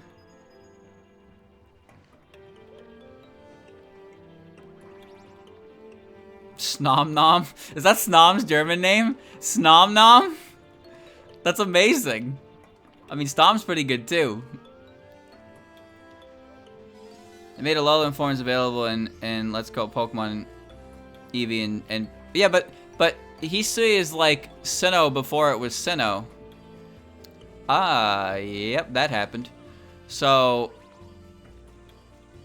how do you get Pokemon that are Hisui? Right? The only logical explanation as to why they don't currently exist is because they're an extinct species. So how do you get them? Now, if they're just exclusive to the game, then, you know, then that is what it is. But I'm just curious to how the Game Freak's gonna handle that. Time capsule? Not a bad idea. Not a bad idea. Time capsule is not a new thing in Pokemon, by the way. That was how you traded between Generation 1 and 2 and Gold, Silver, and Crystal. That's also the only way you could acquire a certain item, if you've ever heard of it, the brick piece. The brick piece, I guess, was just an item that certain Pokemon could be holding in Gen 1 when you transfer them over. It did nothing, and it sold for 50 Poké-Dollars. That's it. That's all it did. I have no idea why. Why a brick? I don't know, dude. Oh, this is really, really strange, isn't it? Wasn't it a decoration? Well, there are decorations in Ruby, Sapphire, Emerald, but in Gold, Silver, and Crystal, once you reached Ecruteak, you gained access to the time capsule, which let you trade with Red, Blue, and Yellow, but only if the Pokemon involved were not Gen 2 and they had no Generation 2 moves. This is changeability of Exchange Dreams version of Alice. The brick piece is a valuable item exclusive to Generation 2 games. Valuable? What? It's only worth 25? Oh. Decoration exists in Gen 2. No, secret bases were introduced in Generation 3. Oh, there were decorations in Gen... Alright, the room. No, it was a held item. The only decorations I can think of are like some things you got from Pokemon Stadium, right? Those ones. And you could look at your room in like 3D in the Your Room section in Pokemon Stadium 2, which I did. Yeah, this is Doll Judgment. This is pretty good, actually.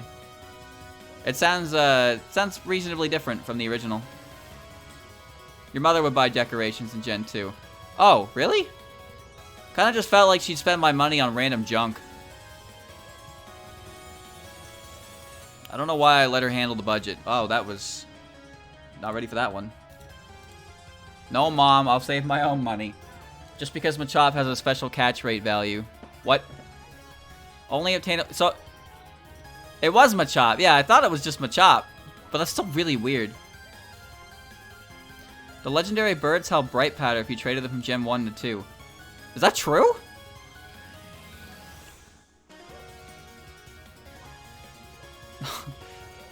Get off the staircase, Mario. Always puzzle me, the Reggie dolls in Gen 3 look so good, and yet the overworld sprites of the Reggies are absolutely ridiculous. I think the Reggie dolls were events that were... Maybe they were made later. I have no idea. Because I'm pretty sure you can only get those through special events. But yeah, the overworld sprites for the Reggies are ugly. They're so ugly. These secret-based decorations could only be obtained by scanning a Battle E card into the GBA e-reader. Unfortunately, this particular card was only sold in Japan and only compatible with JP games. Oh. Okay.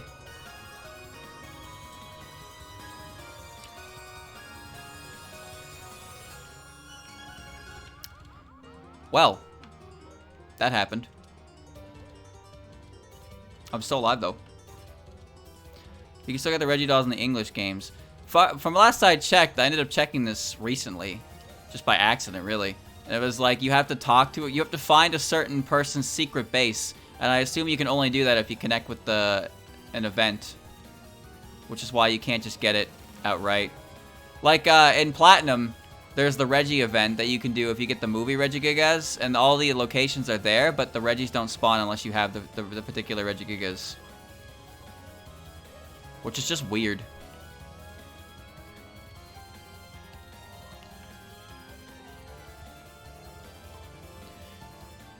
Yeah, Pokemon in Gen 1 could be shiny in Gen 2 if their DVs matched, yeah? Because the whole reason, pretty sure the whole reason DVs still applied to both special stats was due to the fact that it had connection with Generation 1. So chat, you want to hear a cool bug fact? You know battle items? You know the battle items, the things you use in battle that increase your stats? Did you know that the X special defense didn't exist until Gen 4? Isn't that something?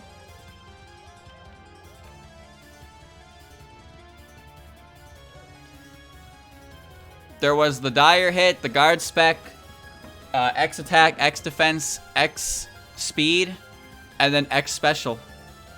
There was no X Special Defense until Generation 4. Yeah, but who uses those? You know who uses those. The people doing impossible Pokemon challenges, of course. They're also used in speedruns.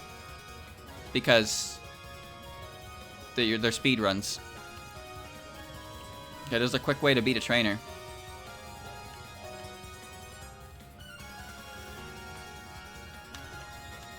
Oh, I'm glad I have Moon Jump, but I'm not glad I'm bleeding. Wow, what a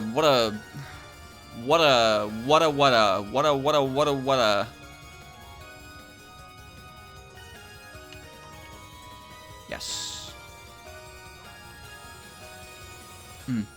Wasn't the X special attack just X special before Gen 8?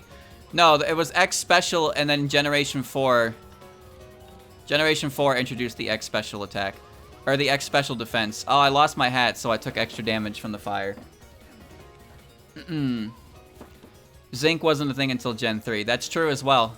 Zinc was a new item. So they made an item for EVs for special defense, but then they didn't make a battle item for it until Generation 4. Isn't that weird? Oh, that was weird. That was very weird. X accuracy plus horn drill in Gen 1. Yeah, X accuracy was broken in Generation 1. It made your accuracy perfect. Also, battle items were kind of broken in Gen 1 anyway because of the bad badge boost glitch.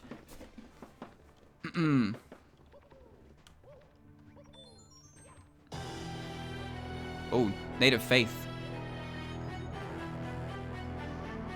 I hate this. I hate this. I want to go home! Agility and horn drill. Yeah, because for some reason accuracy was dependent on speed for a certain extent, and critical hit was also. Electrode had a natural 20-something or so % chance to crit you, just because of his speed stat.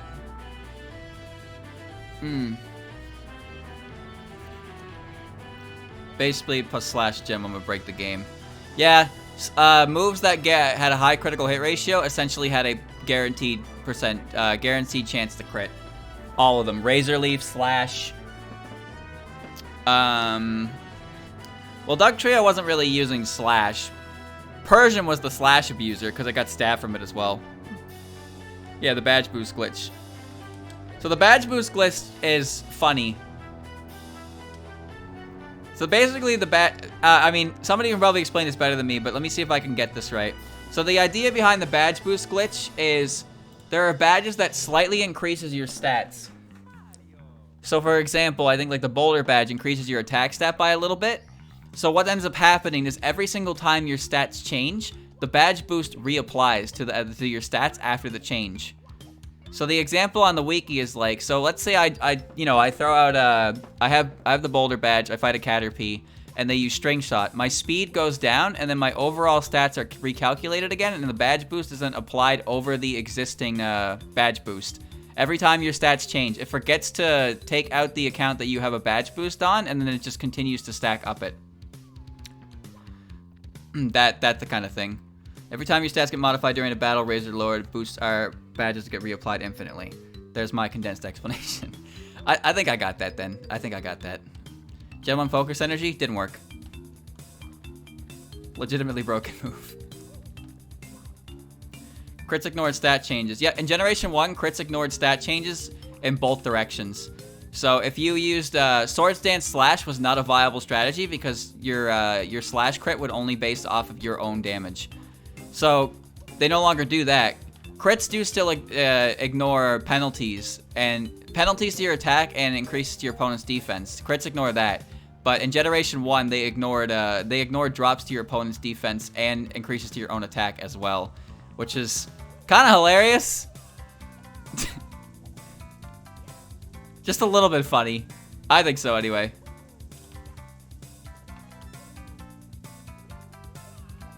Oh, okay. Venusaur was really good in Generation 1 because its speed stat was decent enough, and it had Sleep Powder, and Sleep was broken in Gen 1, and it had Razor Leaf, which is a guaranteed crit. And Grass types didn't have a lot of offensive prowess. I'm pretty sure in Generation 1, Razor Leaf was Grass type's second strongest move. The first move being Solar Beam.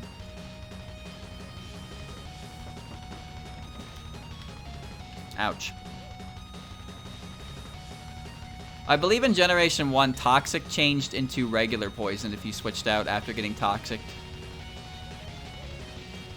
Grass types have better Hypnosis. Well, one of them had Spore, the stupidest move in the game. And that's saying something. Isn't the second time we heard this today? Yep. As I said, there are a lot of the soccer tracks are in there twice because they were on different albums, and I can't read them, so I just put them all in. Oh no! Oh no! Oh no! Oh no!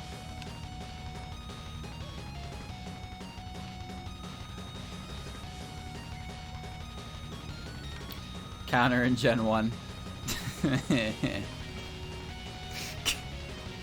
Counter in Gen 1. Gen 1, man. You gotta love it. You gotta love it. It really felt like a first game, huh? Toxic damage also stacks on Leech Seed damage if both are active. What the? I didn't know that. That's goofy.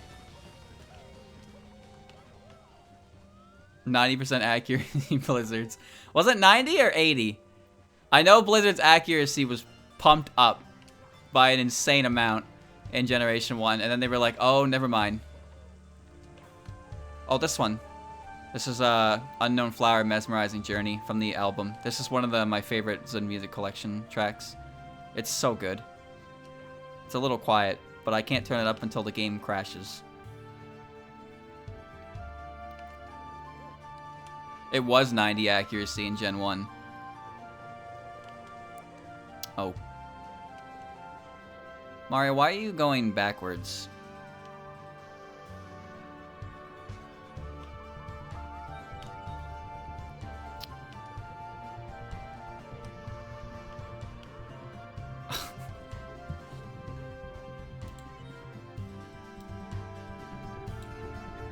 Okay. Where'd you go, Mario? The player performs a task that increments the number of items in a list purchasing an item of Pokemon deposited in VC to the PC. While they have an existing stack of 99 of that item in the last slot of their inventory, the game will try to add an item quantity of the same item from beyond that slot and attempt to contain the items in an existing stack without creating a new one.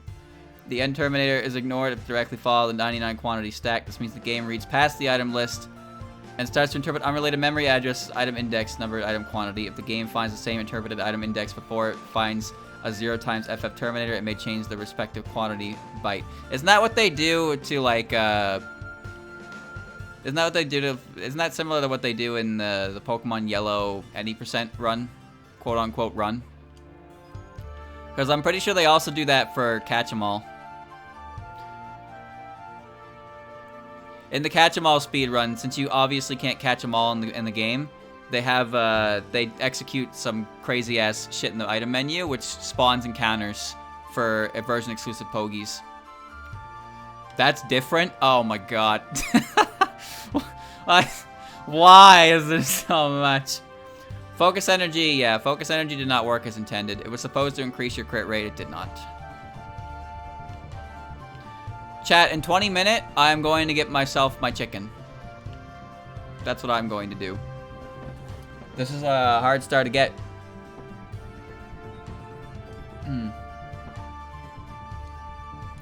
Go. Please. Go. Please.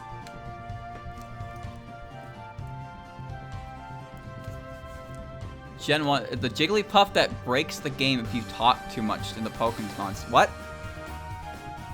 Never heard of that one. Either buy 99 of an item while you already have 99 of the item in your last inventory slot, and you never have more items in your inventory than you currently have, you will corrupt memory past the bag data. Winds corrupt beneath.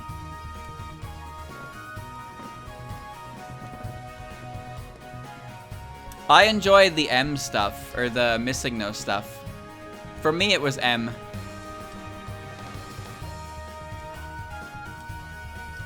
Yeah, say what you want about Gen 1, but it was a successful start to a cultural phenomenon. It's just funny to look back on it in retrospect and see how much of it just is, like, insane. Okay.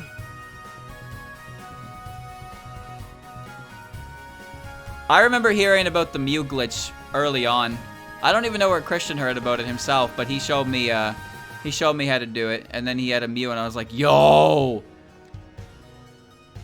I used that Mew in Pokemon Stadium and Gym Leader Castle.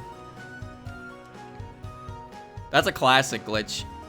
One of the most classic glitches. Probably one that's probably the glitch that, like, has seen, aside from Missing No himself, because that's an easier glitch to really do. The level 7 glitch is probably the most used glitch, or most, like, known about glitch in the entirety of Pokemon. It's kind of fun to fuck with it, but I'm pretty sure at this point it's been categorized which trainers and, like, which Pokemon give you what. Because it's based on the special stat of the last Pokemon you fought. That's why some of them give you Mew. There are 3 trainers I know of that give you, well, I'm pretty sure there's 3, but I can only recall 2.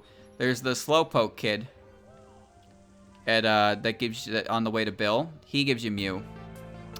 And then there's the swimmer in Misty's gym, but he can miss him if you beat Misty. So you have to get that one early.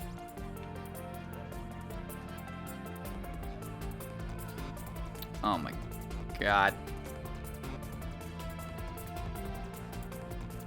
I can do without the dynamic view. Go up, go up, go up. Thank you. There we go.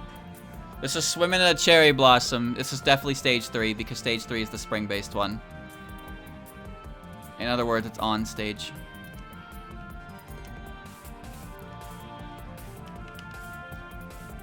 What? My life! The guy in the grass next to Nugget Bridge gave you a Scyther. That guy was actually used to execute the glitch before Misty. So that trainer was actually required to get Mew from the trainer in Misty's gym. The only 2 trainers I know of is that guy and the gambler outside of Celadon. Because you need to walk into their field of view, but they need to be off screen, so that way you can pause the game before they load up, and then they'll see you, and it activates the glitch state. I remember fucking around in Glitch City a lot. Glitch City was fun. You do the Safari Zone stuff, and then suddenly you're in this big old mess of whatever. That stuff was fun because it didn't make any sense to me. You'd just be walking, and sometimes you couldn't walk anymore, and you'd pause the game, and you would just be in buildings. That's it. You would just be in the top corner of houses, and if you didn't have fly, you would actually soft lock. So always make sure you had fly. There are a lot of areas you could walk in that, like, just made you no longer move. I don't think there was anything you could do there. There wasn't really anything you could do in the glitch city, but, like, it was still neat. You could cut a tree infinitely because it would never actually despawn when you cut it. Oh, that worked out pretty well, actually. Hold on, Lakitu seems to be on his break. There's a trainer to the left of Nugget Bridge that could also trigger the glitch. Yeah, that's the guy I'm talking about. That's the guy I'm talking about. He had a Metapod. You needed him to get Mew before Misty, which I did do. I did a few times. I actually did that glitch again in the Pokemon Charizard game I played, just to see if it would work. And then sure enough, there was a Charizard Mew. I was like, yo. Oh, I hate having to wait.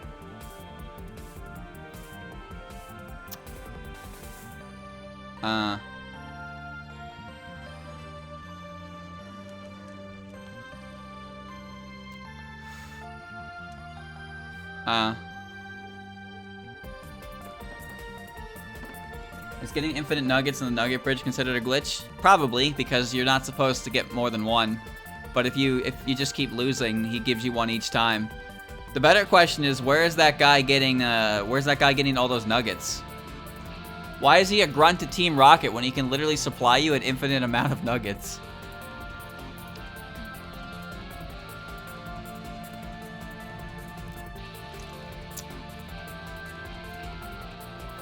I'm not much of a glitch, like, hunter or glitch expositionist, but, like, there was quite a number of these glitches that I knew about for some reason, and I actually did on real hardware, which is really funny to me. They all worked properly on real hardware. I really turned my, I really did a number on my, my red version, huh?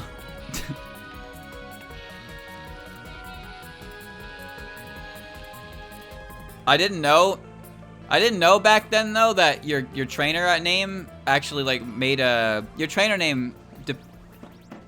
The characters in your trainer name were required, like, part of the process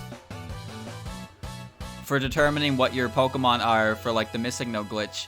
So Christian got, like, Missing No, and he got Mewtwo's and shit with his name, and then my name gave me M and a trainer battle against Gary, and I was just like, this is not a fair trade-off. I wish to commit dead. I have committed dead.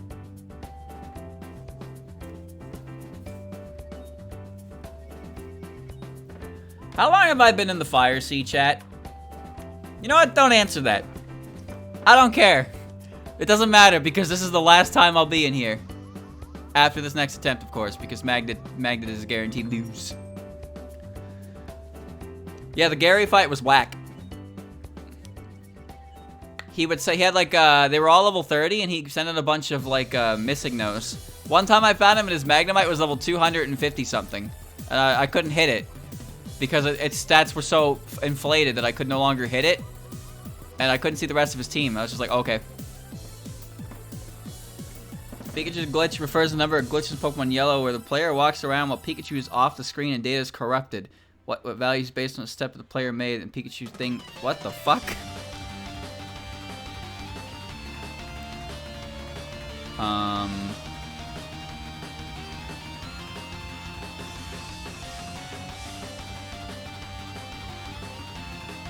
Okay.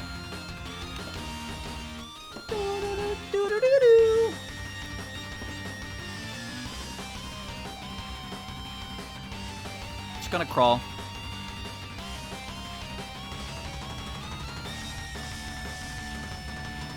M. It's called M. Here's what it does. It's level 0. And when you catch it and level it up, it grows to level 100. It then evolves into Kangaskhan or Rhydon, apparently. Mine only ever evolved into Kangaskhan. And then if you leveled it up again, it would grow to level 75. It was very confusing. However, because of the moves that you could teach M, you could have a Kangaskhan with Fly. I don't really understand it either, but it was that happened. Also, for whatever reason, whenever you catch Missing No or M, the battle continues on and you can still fight it. But if you catch what's behind it, it turns into a Ditto. Also, Missing No can be used in Pokemon Stadium, but it turns into a Ditto, which is really weird. I don't know why that works.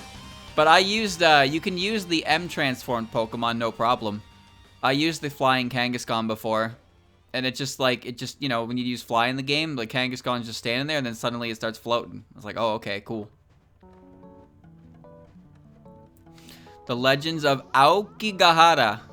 This is from Retrospective. I recognize the art for Retrospective because they're sitting down looking out of a window.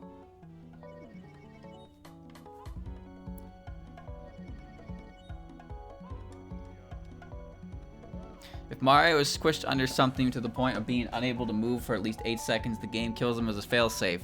Well, that failsafe has failed a few times. That's for sure. Ooh. Mario. Buddy. That was my own fault. Pokemon that could not fly naturally using Fly in Stadium was hilarious because they just kind of like, they just started floating upwards.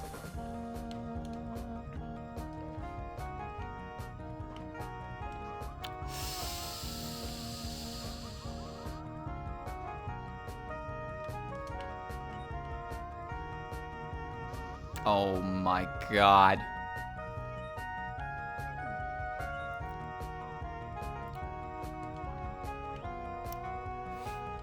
I've never seen Doug Trio fly. I can't even picture that. Just takes the whole. Yeah, I guess yeah. It is the whole model. They didn't make anything under it.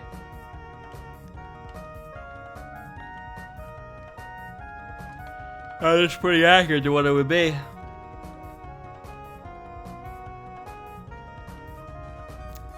I like the concept of Doug Trio or Diglett holding an air balloon. Because that one doesn't work either. Oh boy.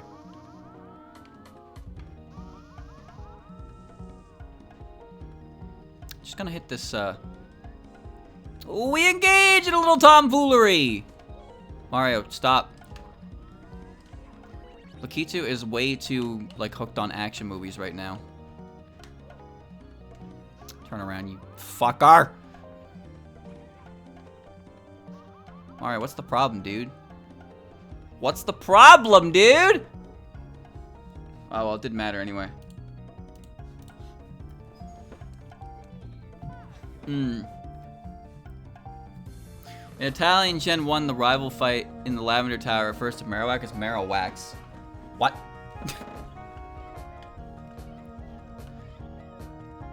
Or the infamous Mawile in Ruby. Top Kipi!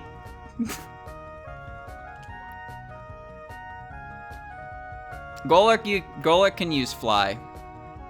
He retracts his legs and he turns into like a jet.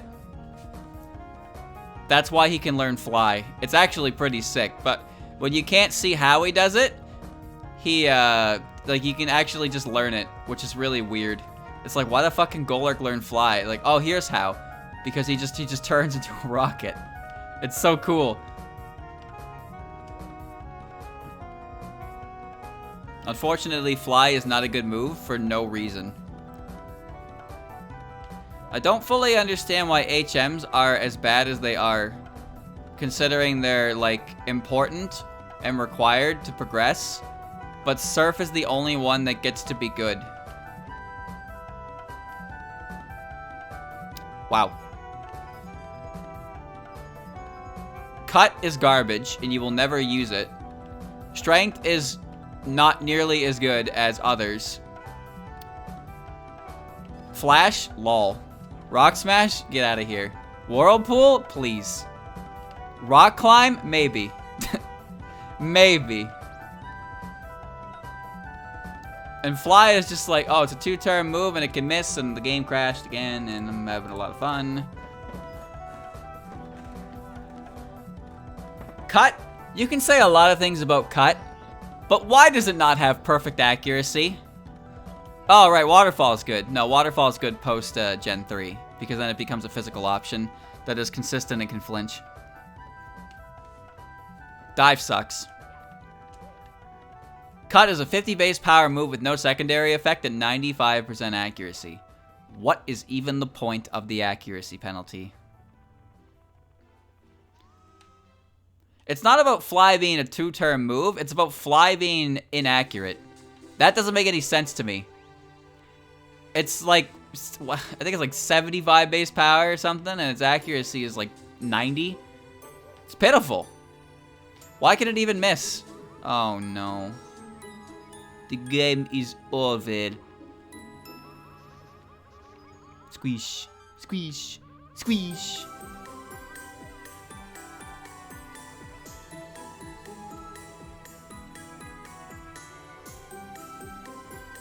Woo!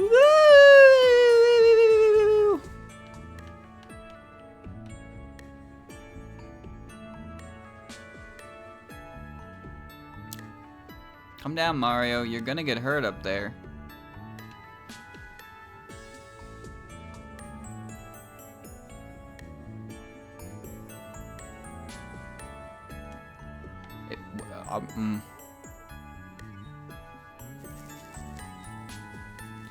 Gen 5 onward, Fly was base 90. What was it in Generation 3 then? Alright? What was... It was buffed from 70 to 90 in Gen 4. But it's always been pretty accurate. It's not about being pretty accurate. It's that why is it inaccurate to begin with? That's the part I don't understand. A move like Fly has no reason to be semi-inaccurate at all. It doesn't do anything but damage. It's not even that strong. It's like Slam. There's no point to it. They're just inaccurate for the sake of inaccuracy. It doesn't make any sense. Muddy Water is good? Muddy Water is good. Are you kidding me? Muddy Water has the same power as, 95 is very good. It's a 1 in 20 chance to miss. Yes, but it's Pokemon. It's Pokemon. If it can miss, it will miss. Oh. I do not trust any number except for 100% in Pokemon.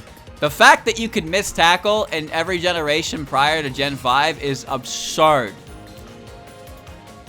Sure, it was a 5% chance, but it was still a fucking chance. 35 base power. Tackle was 35 base power and 95 accuracy. And then they buffed it in Gen 5 to be 50 base power and 100 accuracy. Scratch was better than Tackle, and then Scratch was worse than Tackle. Focus Blast. Focus Blast has a 70% chance to miss. That's how I feel about it. We're gonna have to wait for that. Gotta wait for that to go. Let that pass.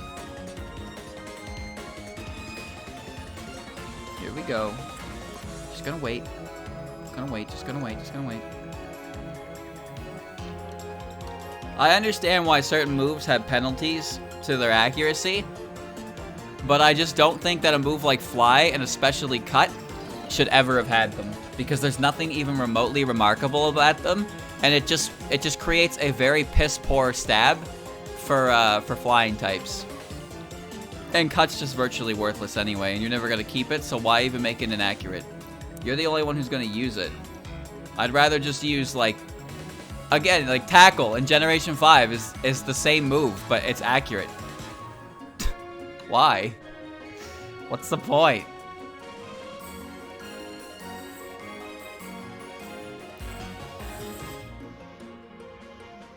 Kaneko fought Suiko, who would win? Well, last time they fought, Kaneko won. That's why Kaneko's even there to begin with. Probably Kaneko. Either way, they've come to an agreement, so they're not going to have any civil wars. It's true, though.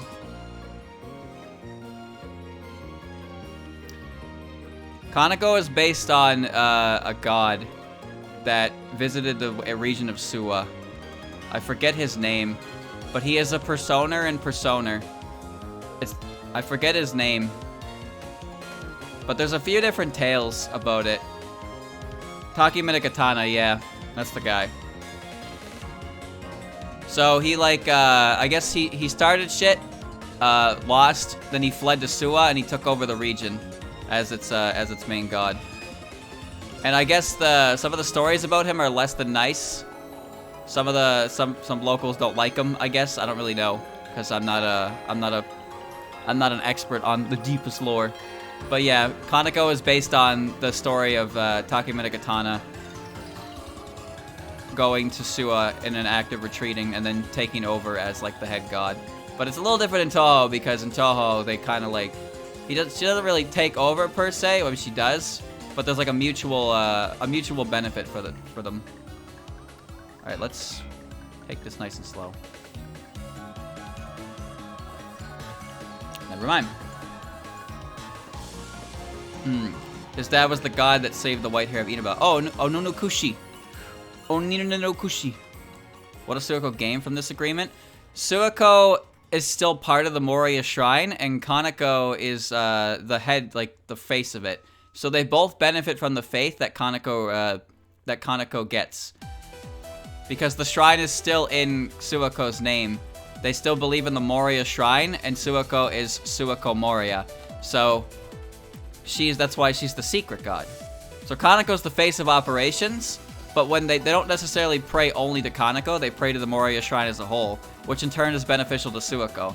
So they had a mutually beneficial agreement, even though it seems that there seems to be some implications that Kaneko could probably have just like beat Suiko and been done with it, but I guess it was better for her if Suiko was still around.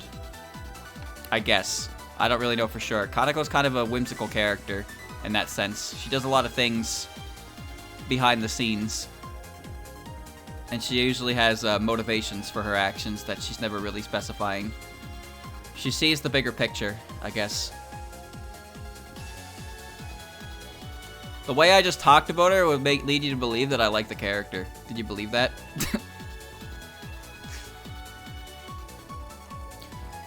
That's true, yeah. The Mishaguji, the curse god that Suiko controls, Kaneko can't control that, so Kaneko wouldn't have been able to do anything with that. So that's one thing. I don't know the specifics, you'd have to look them up, but there is definitely an agreement between them. I have no idea which way I'm facing, for I am a signpost. Excellent. This is Alice's theme from Scarlet Curiosity, correct. Puppeteer of the Forest of Magic.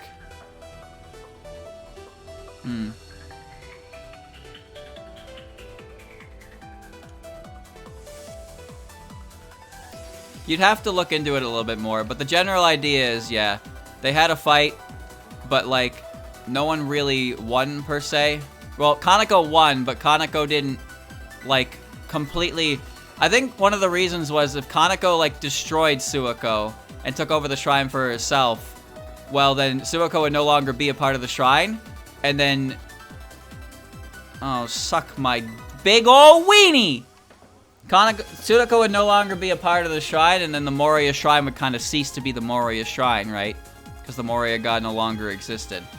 So if she had destroyed Suiko, then the shrine would be useless to her. So that's why it was beneficial for her to keep her around.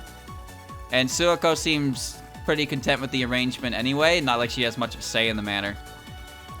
Because she doesn't really have to do very much, but she still benefits from Kaneko's, from everything that Kaneko does. And then Snai exists. And Snai is a descendant of Suiko. I'm not even sure if Snai knows that herself. And now they bond over Snai. There you go. There's your deep lore. Oh, I'm hungry.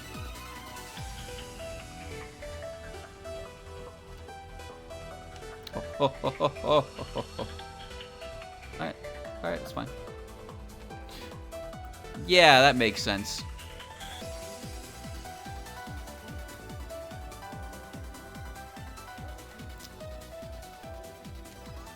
No. Don't worry about it, Mario. Alright. Sanai and Suiko are related? Yes. Sanai is a descendant of Suiko. Obviously, they don't have the same last name. Suiko is quite old. But she is a descendant of Suiko. I just don't know if if Sanai knows that herself.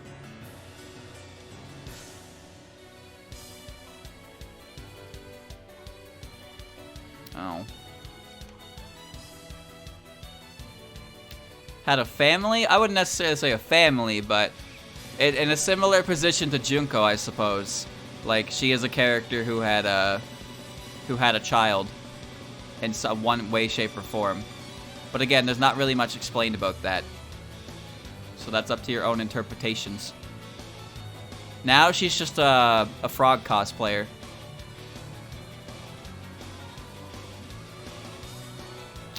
Wow, that's cool.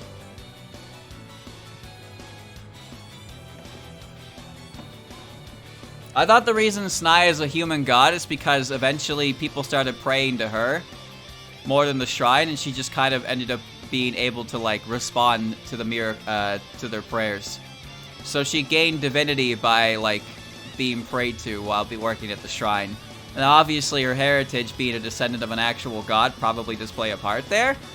But like Sanai may be a living god, but her miracles are pretty lackluster or require a shit ton of preparation. So overall, she's fairly weak as a god. But she gained her divinity through faith.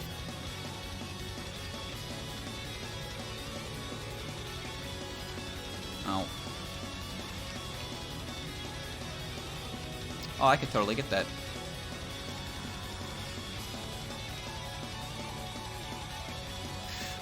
Wow, that bully's got hands. God damn.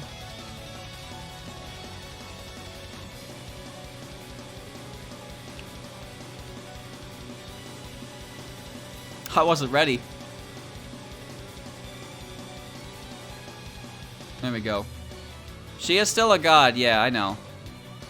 But I believe, I think it was Aya, or it was Marissa in the Grimoire of Marissa, that mentioned some of the things that Sanai is capable of miracle-wise.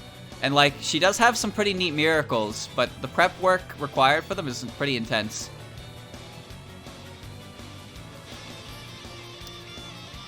Whatever. Whatever gets me up here faster. And now the red coins hurt me. And there's the backlash. Yep, we're just gonna wait. The difference between yokai and god, for the most part, is their source of life. For gods, it is faith. For yokai, it is fear. However, a yokai can become a god if that fear becomes faith. I don't necessarily know about the other way around, because I'm sure some gods are feared. Every god is feared to an extent, because you don't want to incur their wrath. But if a yokai starts gaining faith, then I'm pretty sure they will ascend to godhood. How much faith they get, though, then it becomes a matter of them. A matter of their power. So, if a strong yokai... Chad, if a strong yokai started gaining faith, would they become a weak god? How would that work exactly? Because I know animals and stuff turn to yokai when they consume human blood. But I don't really know how the process goes from turning into a yokai to a god. Or if there's some kind of like power structure to it. Because if your source of life changes from fear to fate, like if you're heavily feared and that turns to faith, then like do you become weaker? Or is it that faith is stronger than fear? So even though you're a weak god, you're still stronger than a strong yokai. How does that work? Quote the wiki. Sanai. Okay, hold on. I'm on a moving platform. Shit. Hold on. Sanai is capable of invoking miracles through her godly heritage, mainly manipulation of weather, and also seems to use it in prayers for rain. The miracles she can invoke are not related to good or bad fortune. They are merely events that are very low chance of occurring. Shit, hold on. I lost my hat. I'm on a shell.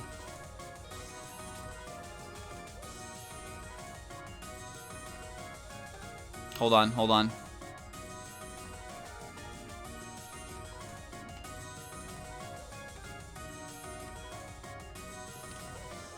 God damn it. Merely there's no chance of occurring. Before invoking a miracle, she needs time to prepare, proportional to how unlikely the miracle is. Simple ones can be invoked with a single word. The most complex can take days. So there isn't really, there's probably a limit to her abilities, though. But yeah, her miracles are a bit silly, I suppose. She can't, I don't think she can just, like, cure an unknown illness, or an uncurable illness, but she can probably just, like, make it rain on a day where rain was not scheduled. Kind of deal.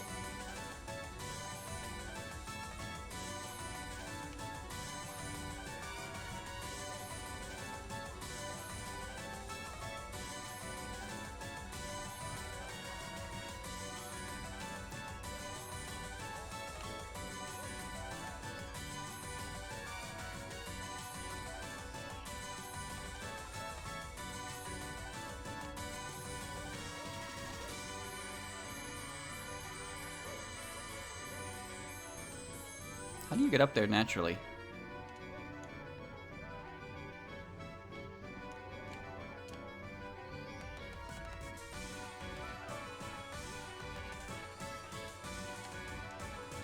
Alright.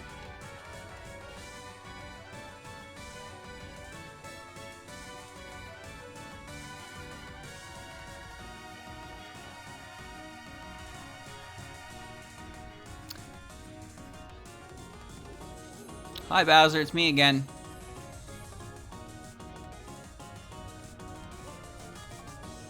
Guess whose B button doesn't work?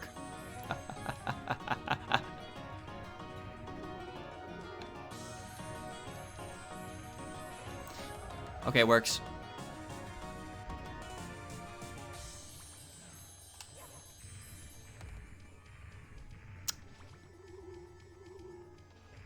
Bowser, please. Hold still.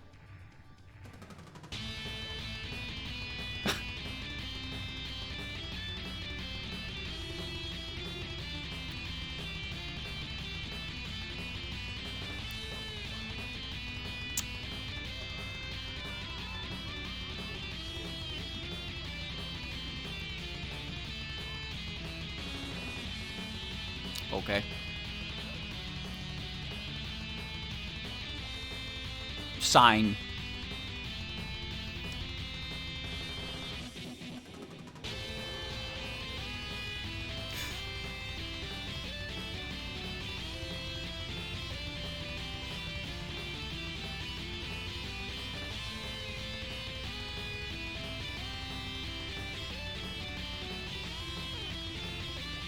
Thank you. Thank you. Thank you.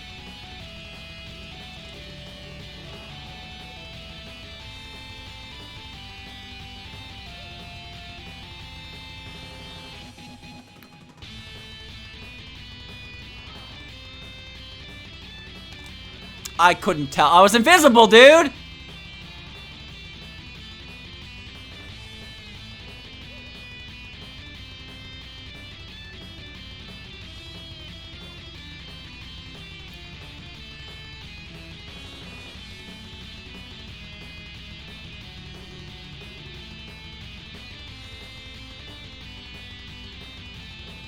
Fuck. Whatever.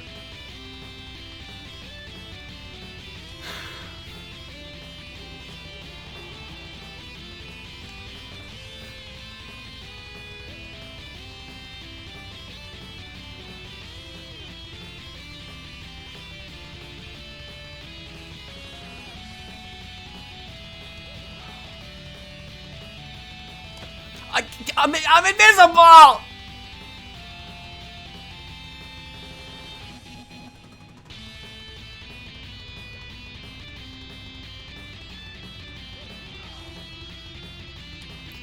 Fuck!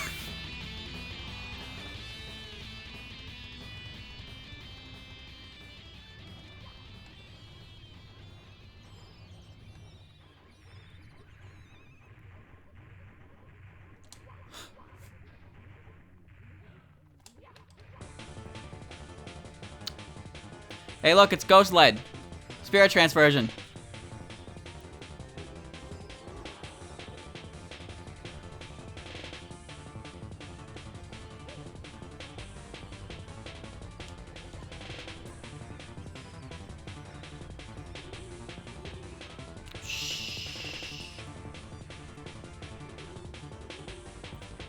Nice angle.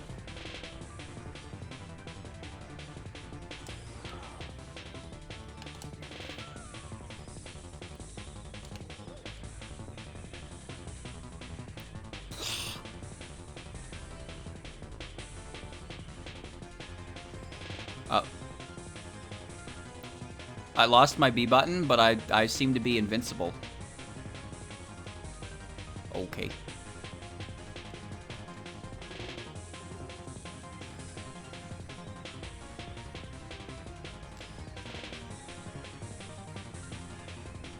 I'm pressing B. As soon as I get access to it.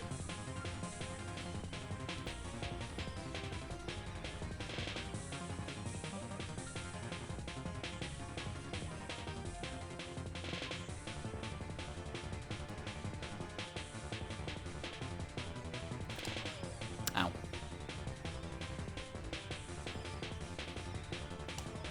Ow.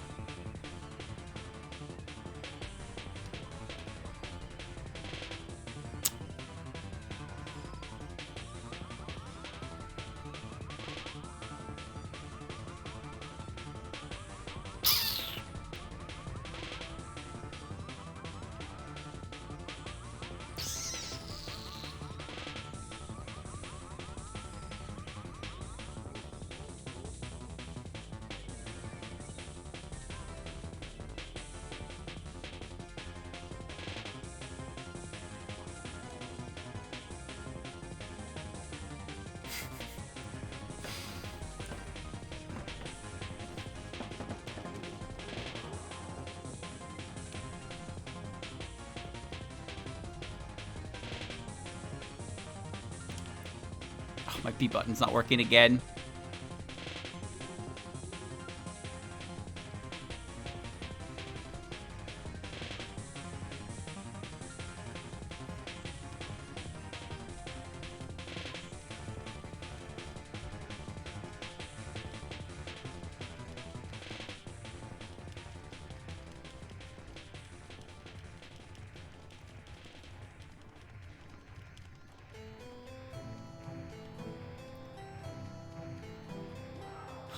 Okay.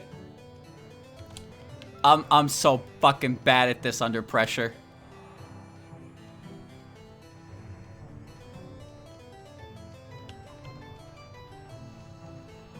Alright, relax, Mario.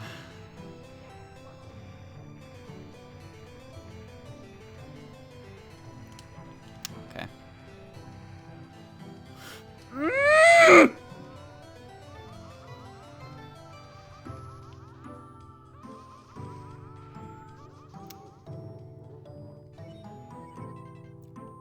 Allow me to die in peace.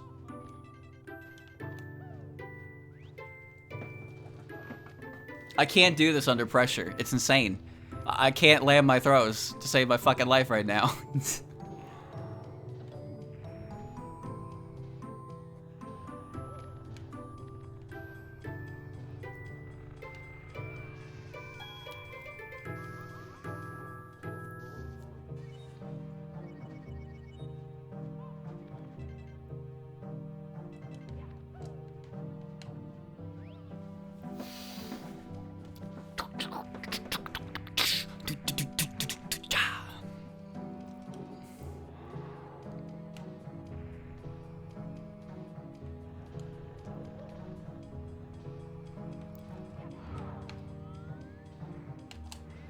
Why can't I throw?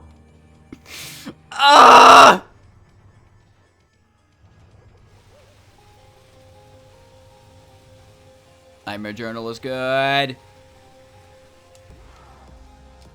Just carry him. Oh my god.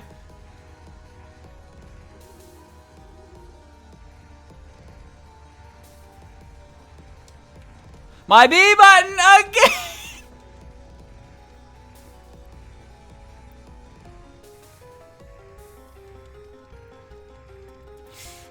I can't do it. I can't do it. Shell! No!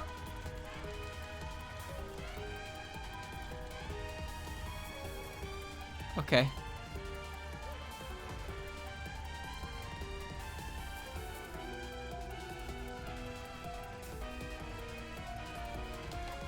Ugh.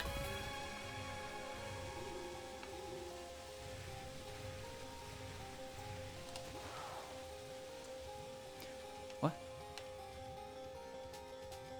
What? Spin him! Whoa, Mario! Careful there, buddy! What? That wasn't my fault. That wasn't my fault. That one wasn't my fault. That one wasn't my fault. That wasn't my fault. That wasn't my fault. That wasn't my fault.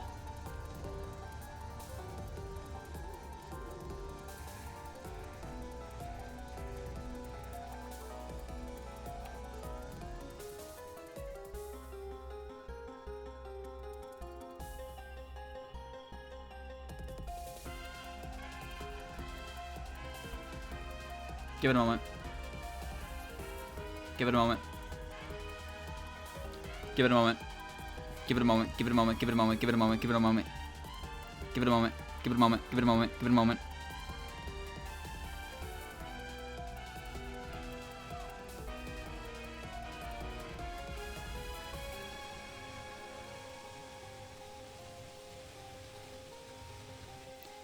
Magnet is currently active.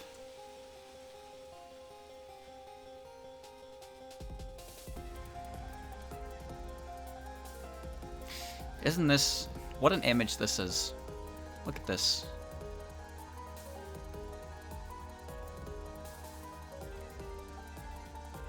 I don't know if it's done. It's done.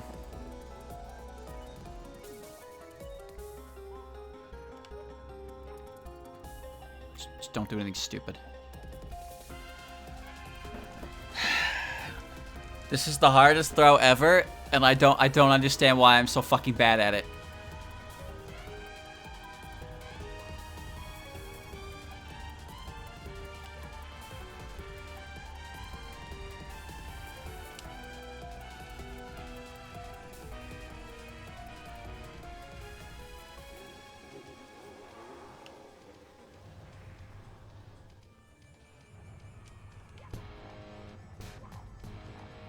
Oh, this is Trojan Green Asteroid.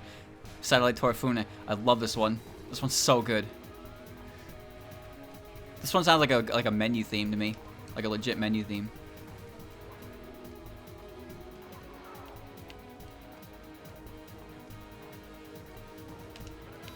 Why?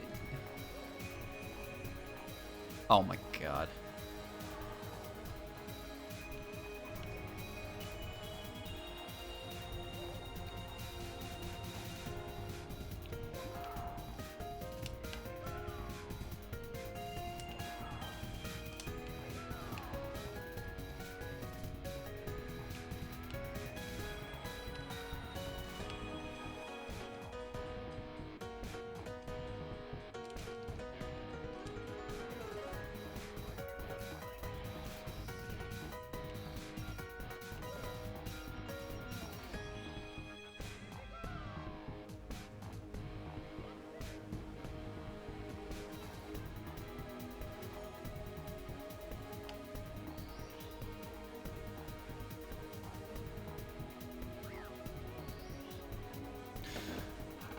I'm getting my chicken. I'll be right back. Oh, but I'm gonna miss Satellite Torfune. Oh, it's 4 minutes long. Alright, I'll be right back.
I'm back.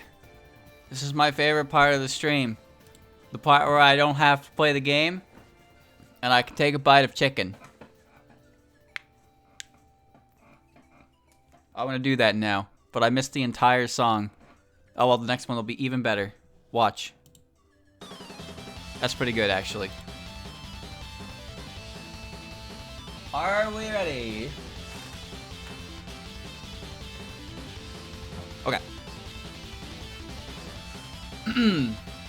Whoa, girth. Alright. Oh, they've already started, huh? Alright. Alright. So I just gotta unlock upstairs. So we got Tiny Huge Island, Snowman's Land, Wet Dry World,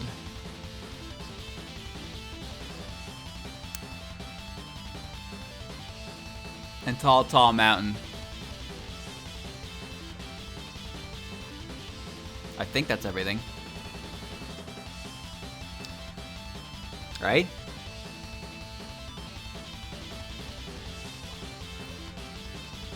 And hopefully none of them crash.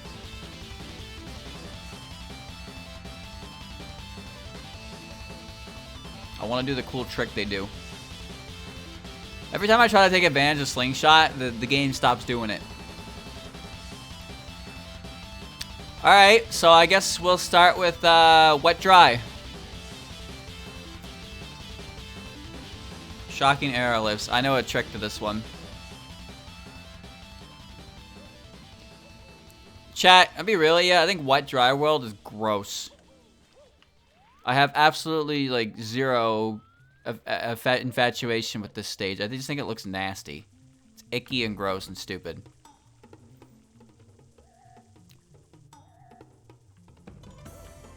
Why is there a coin doing that?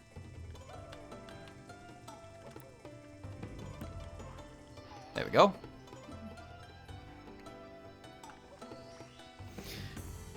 TikTok clock, at least if you know the I'm gonna work from like top to bottom, because if the magnet activates at any point in the clock, all the stars are pretty much out in the open.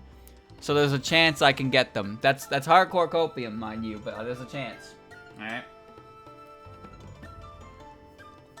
Hold on. Rainbow Ride's gonna be the bitch.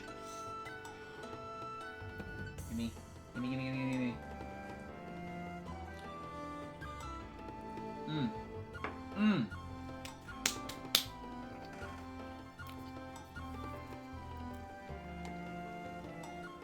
Good. Alright, what's next? Top it down. Alright. Well, there's the elevator one. There's the ones that require you to put the water up high. I know how the water level works. I don't know how the secrets are in this one, because the secret star didn't exist in Mario 64 DS. Are you on a shell right now?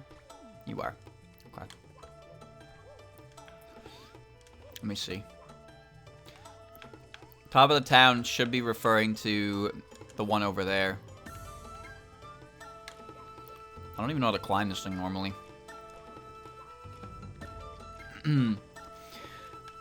At least I know the triple jump trick. Is this that's a secret, okay. There's a secret there, there's a secret here.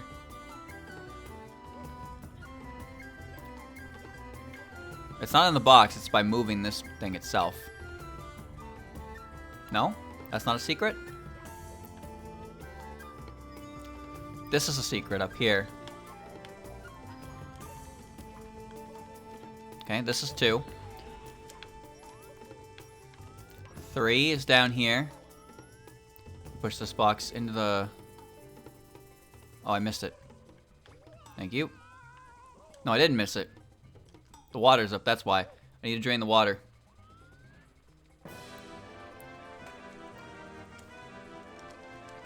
It's down over here.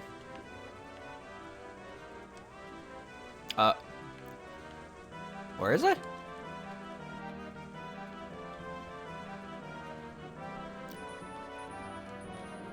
Where was the...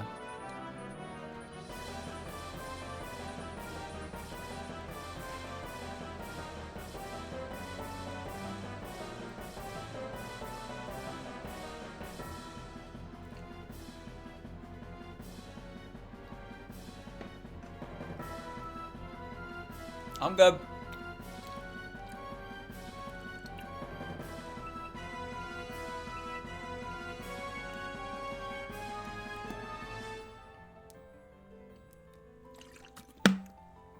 Man, this team is so good. This version of it's pretty sick. Nice. There it is.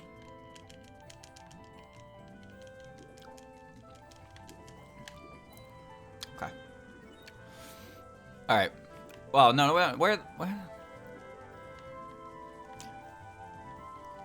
where is the one on the ground? I don't remember. That's a problem.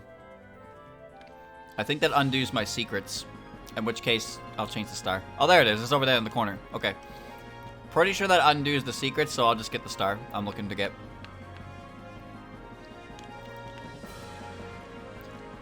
Should just be up and over here. I don't remember it being too difficult. Yeah, I gotta get over there. Okay, there it is.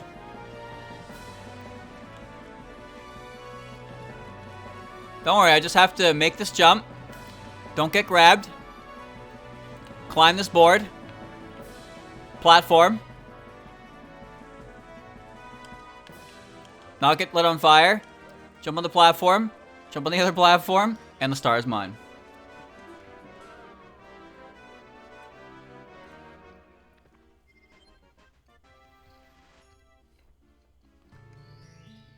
Okay. That's two.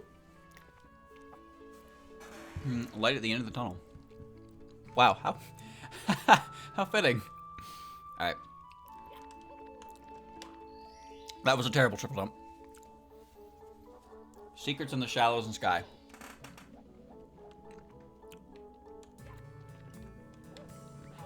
Where are the secrets? Does anyone know where all 5 of these are? Just to save me some time. I seem to recall at least 3 of them. So there's this one. Oh, okay. I know there's this one. So I can get this one. Oh. I thought that one over there was a secret, though. Throwback Galaxy's Womp's Fortress. So that's one.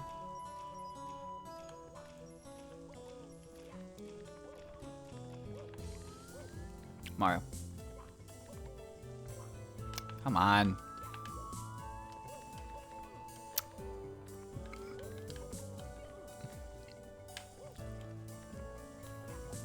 Good. That what? That's 2. That's not 3. There's 2 throwback levels. Yes and no. There's two galaxies in Mario Galaxy 2 that are references to the previous 3D Mario games. There's Throwback Galaxy, which is Womp's Fortress, and there's, I believe it's called Twisty Trials, which is the Rico Harbor Episode 4 secret. That's 3. Unnatural Nature. That's 4.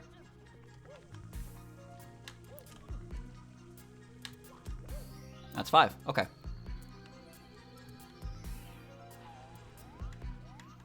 Those are bonus galaxies. Okay.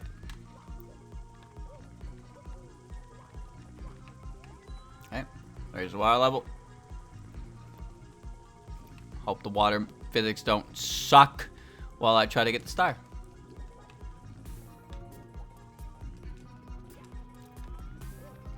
Nice.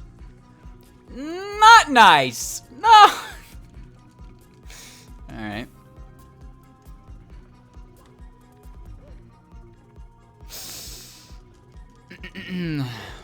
This is Unnatural Nature, so yeah, the name title alone.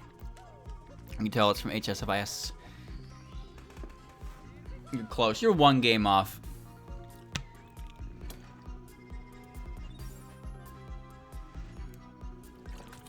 Nice.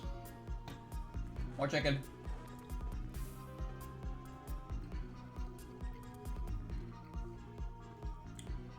Hidden story Hidden Star in Four Seasons has the hardest acronym to pronounce.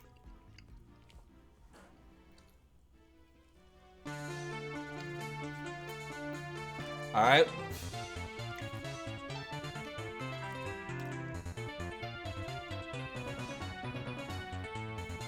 Came out in May, yeah.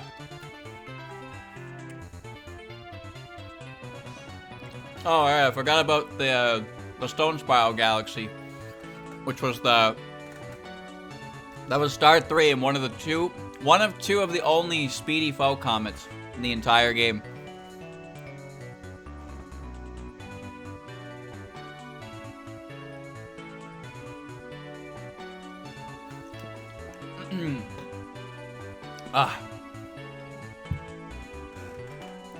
You didn't see any of them. I didn't know why they existed.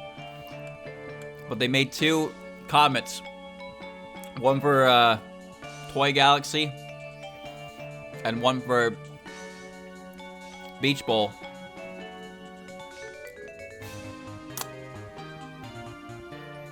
Just so they could use Fast Enemy Comet there. Kinda lame. Kinda really lame. Alright, now it's climb. How do I climb this shit? I don't actually know how to climb this. Wait, I know how to climb this. Watch this. Peep this technique. And... What do you... What? How do I reach him? Well, that was virtually worthless. Thanks.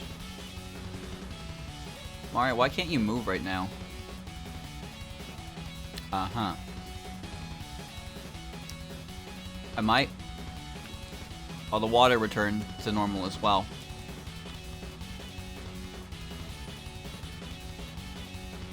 Alright, no big deal. But the block stayed... What? Whatever. I can't see. I know how this one works. I'll get it.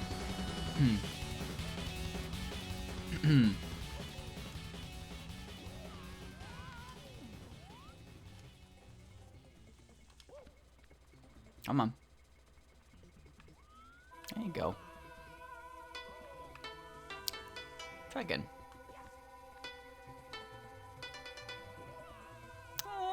Try again. Try again. Please. There you go. Alright. Ready? Here we go. Start time. Easy peasy.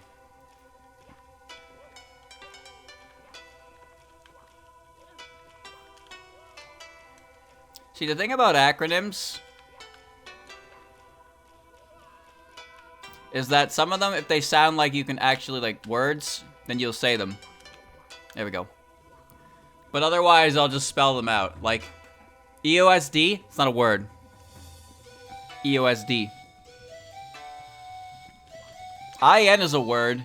You can say in, but I always call it IN anyway. But, like, I don't say MOF, I say MOF. Isn't that weird? I'll say EOSD, PCB, IN, POFV, and then I'll say MOF. I won't say MOF, because MOF sounds weird to me. LOL-K? That's another one, right? I broke that one up into 2 words.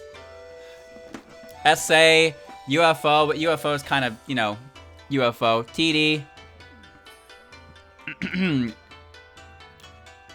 Well, now what? What comes next? God damn it.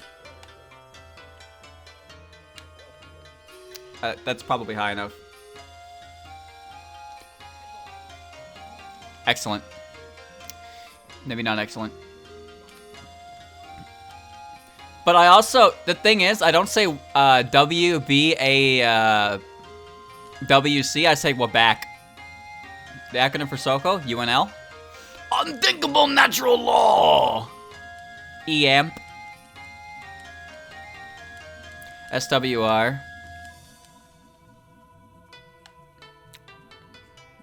Go to town, Mario.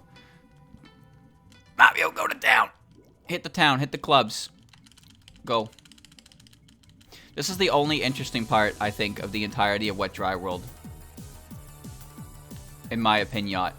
It's this random town. Mario, can you do me a favor and turn the fuck around?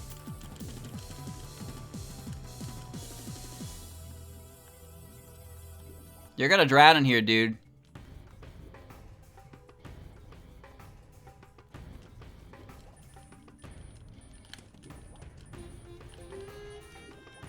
There's also a Vanish Cap Star in here.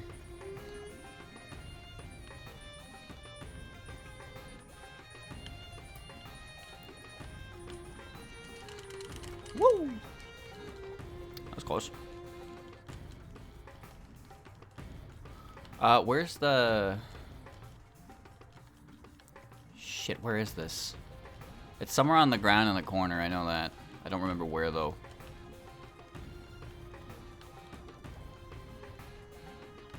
There it is.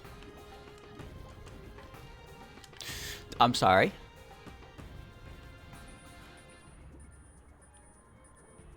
Huh? Huh?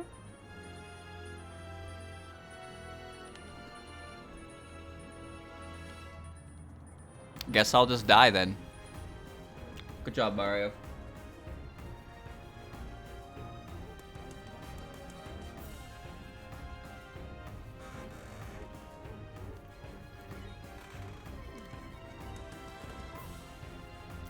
Ouch. I will never call Hisotensoku UNL though. I know it as Hisotensoku.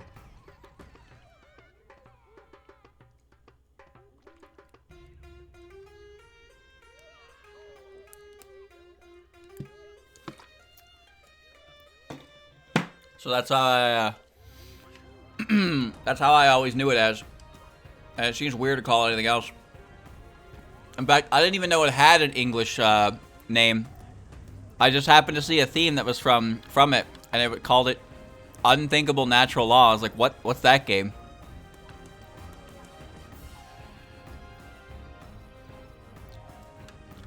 Ah, good. Oh, so UNL is... is that just a fan one? Either way, I didn't know that was the name that people used for it. So I just it took a while to learn exactly what the word was, but I did learn it eventually.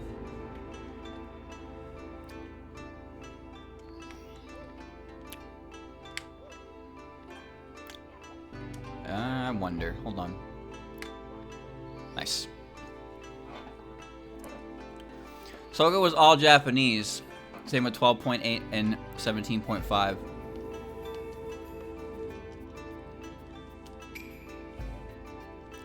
I didn't know that. In you go.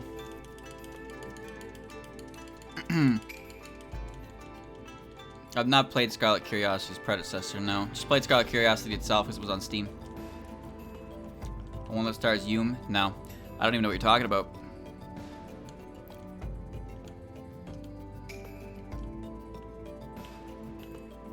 Alright, this time I'll hit the right one. It should just be immediately on the left.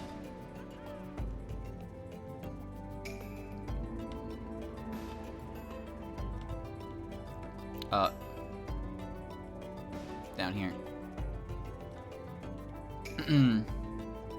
I use the numbers.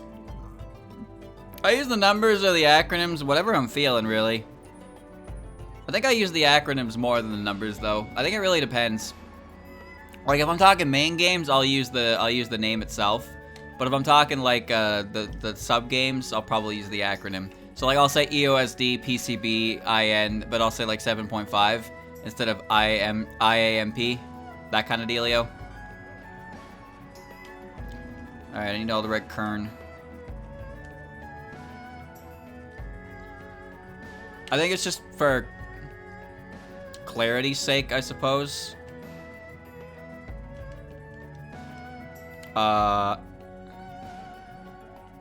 What just happened?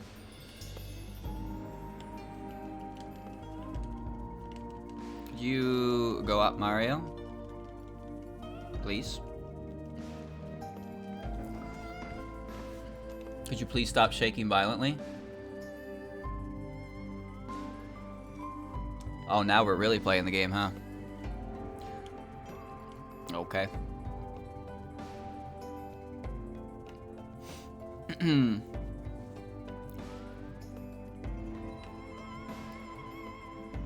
Please bring the water down. I don't know what that did. The water's never coming back. And apparently neither is my ability to jump. Alright. New challenge just dropped, I suppose.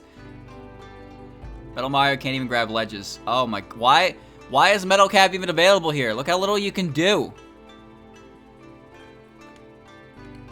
Oh. So much for that. The worst official Touhou games ever released? Oh, should I answer that?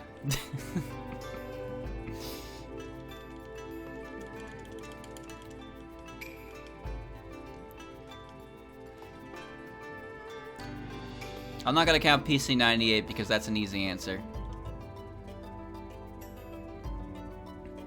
Touhou 2 is the first of the series of its genre. It's very, very, very rough.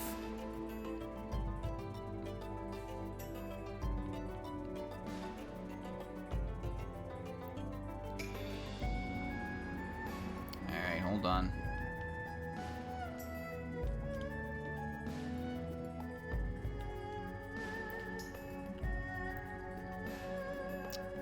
It's never draining, and I need the Banish Cap.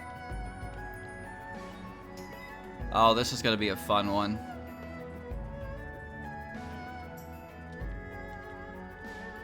Can you even get boxes while underwater? I mean, it's not even a Vanish Cap anymore. Okay.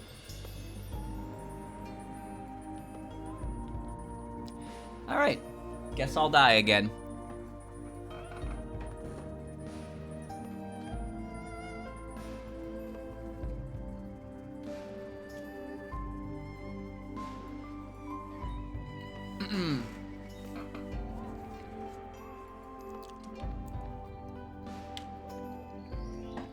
Try another.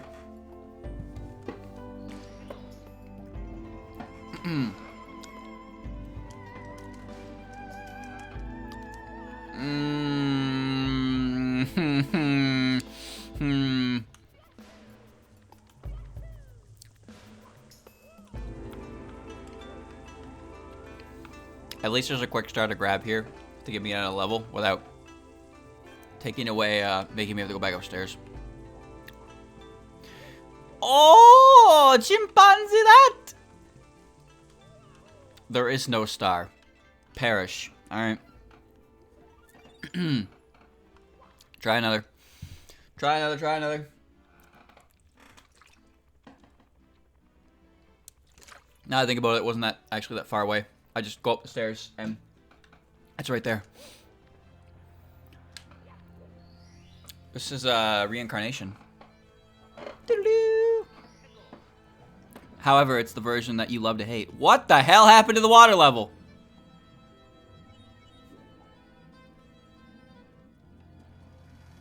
Bro.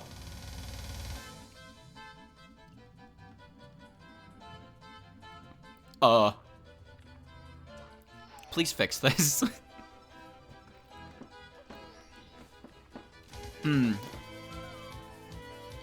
No, the Toad Star is still hanging out. He's an emergency save.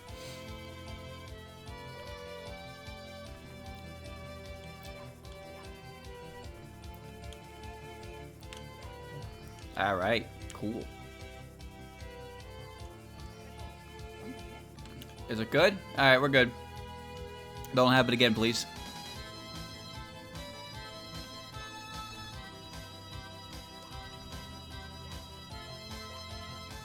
I can't see. Alright, well, that's not a problem anymore. I don't think there's anything wrong with this, but I just don't think it's as good as the one from Touhou 3.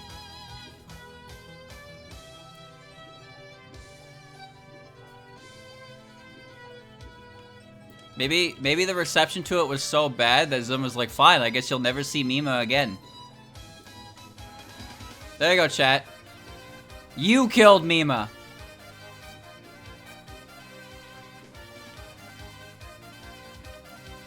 Okay, hold on. I need the coins. They're all in boxes. Oh, of course. Yep, they're all in boxes. Oh no. What's happening? Oh no. Nope, you told Zun you didn't like it, and he interpreted it as you didn't like Mima. And now Mima's gone forever. Sorry. You gotta be careful. It's like Pokemon, dude. If you tell Pokemon that they made a good game, they will correct that mistake immediately. Please, please. Well, I'm not walking. I would like the water to drain, though. Zun's highly responsive to criticism. No cap, though. He actually is.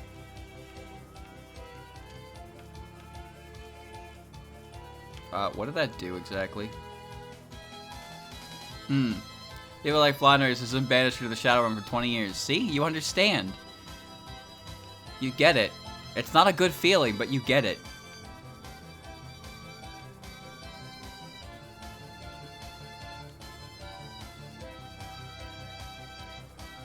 Isn't there supposed to be a block tower that pops up here and lets me, like, walk? Or am I going crazy? Can I ground pound? Could I do anything of interest? No, I can't. The fandom ruined Alice, so he doesn't let her speak anymore. Put her in a coma. Swanton bombed her. She didn't stand a fucking chance, dude.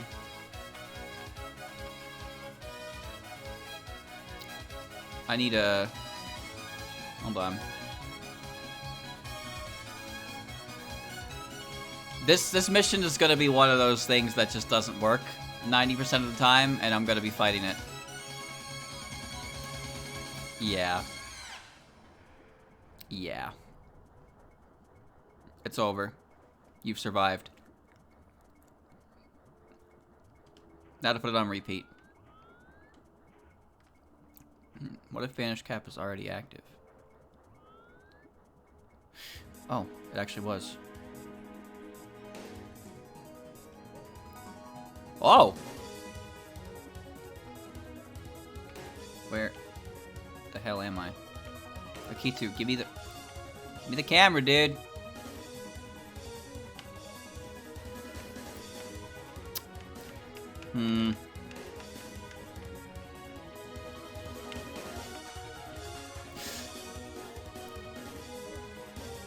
Go in, please. Okay, hold on. There's a way I can do this. That's not the way I needed to do this. Suck a fat one. Jesus Christ.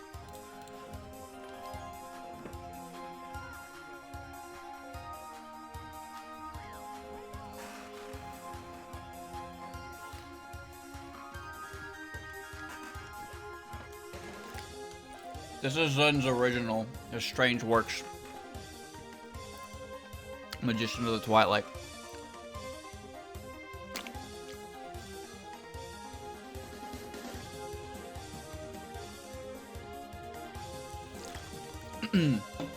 No, Zun doesn't, I like to believe that for the most part, Zun doesn't really pay attention to, well, I don't say pay attention, but he's not easily influenced by,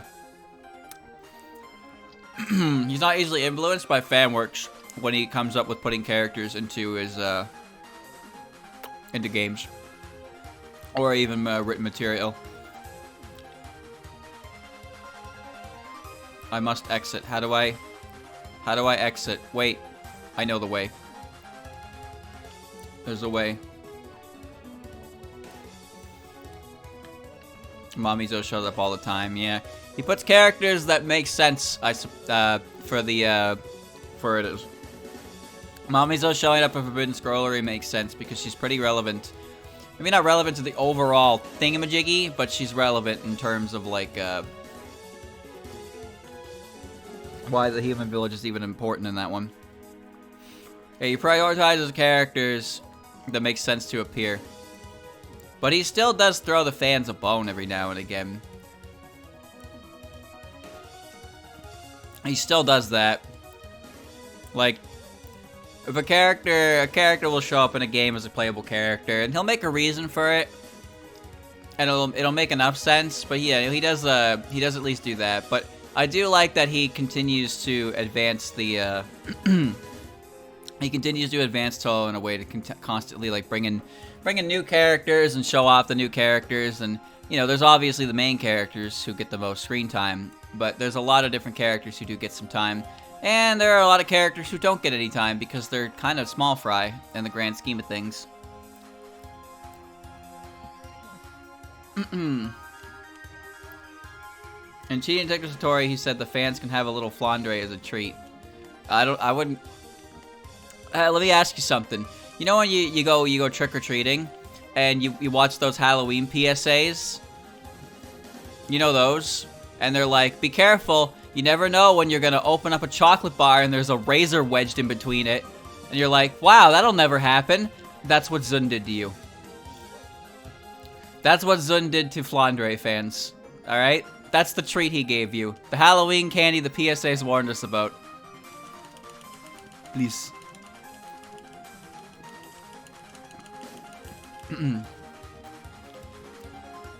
Oh, okay. Maybe I'll just tag up out here. I like his flan. I like his flan too. If anything, I just think it's funny how it's a complete it's a complete 180 from some of the more popular interpretations of her. I like her being a goofball, but like every character can be a goofball. And I don't like her being atrociously violent. But I wouldn't even call her atrociously violent. Still, obviously, choking mailing out is pretty fucking violent. But I wouldn't call her, like, kill happy. Or maybe you would call her kill happy, because she seemed pretty fucking happy. The strangle mailing. She was waiting for the moment.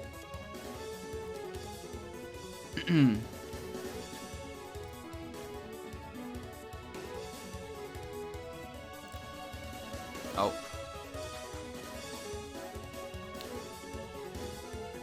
What a strange feeling this one is.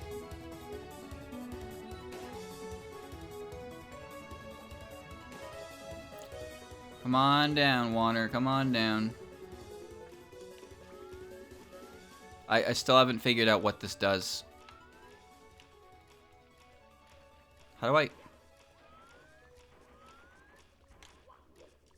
I don't understand what that does. Ooh. Necrophantasia, magical astronomy version.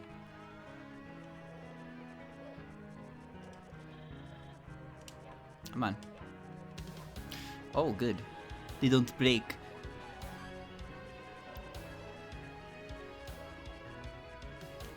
I can't say!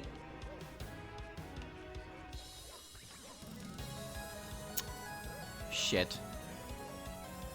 Shit.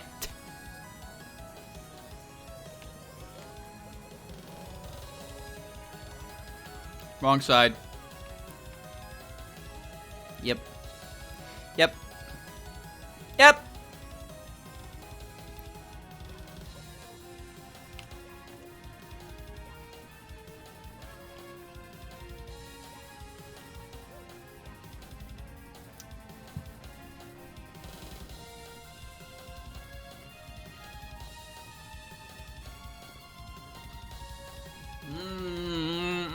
Fucking yum.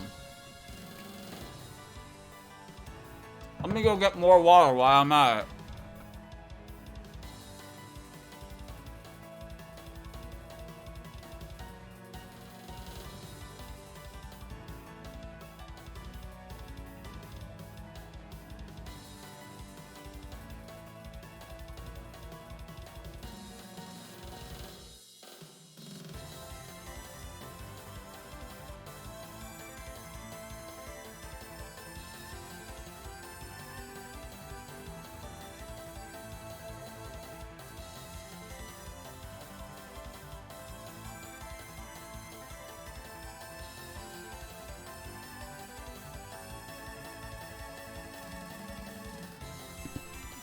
Run. Run.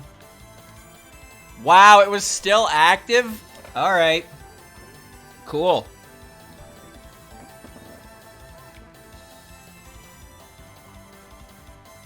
Oh, not active anymore.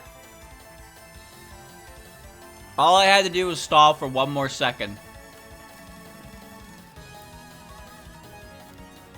Oh my god. This version's really good. Probably my favorite track on the whole album.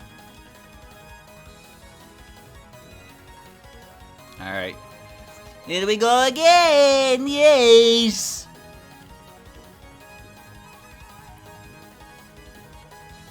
I really didn't think this would be as bad.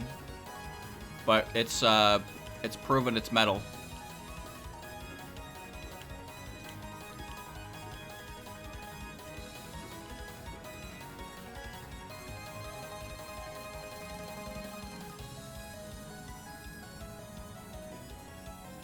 Maybe today I'll see what that switch does.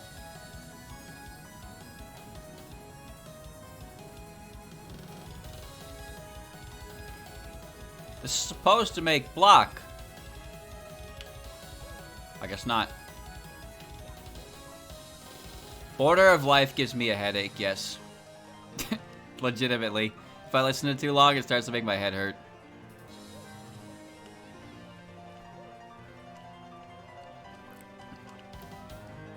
The blocks have disappeared, so the red coins are now just kind of out and about.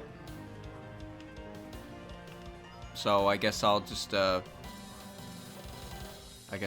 on that. Oh my god, Mario, please. It's a wall, dude! Come on!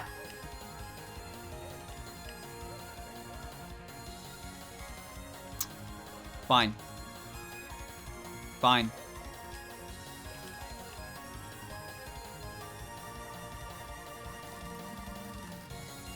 Goodness gracious. Goodness gracious.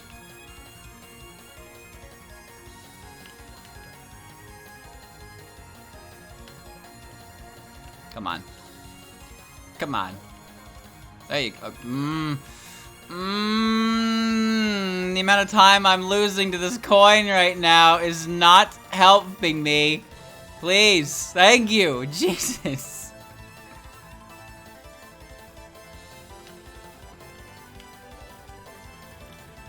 I hate the blue fire. Makes the game lag immensely. Good. Yep. Yep.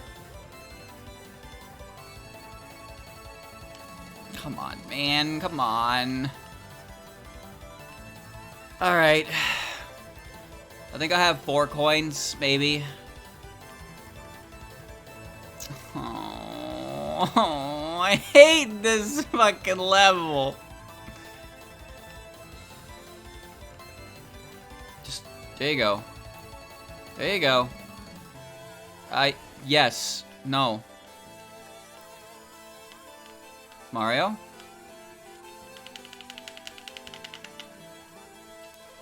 I'll take it.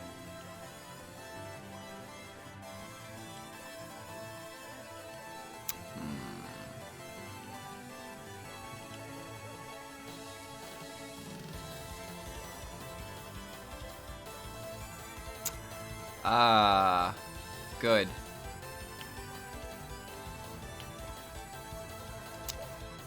Good. Good. Where's the coins I'm missing? Over there. That's too high to reach.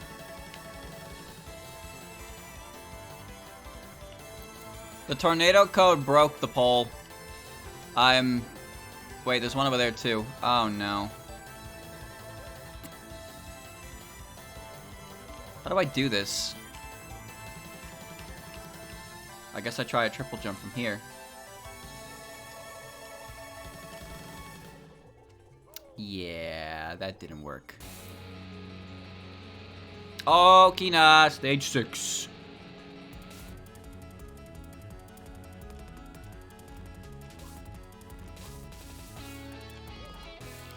It's a good theme.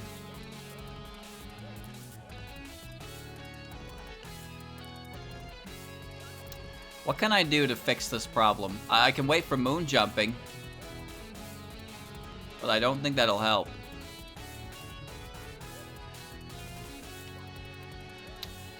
Okay, hold on. Okay.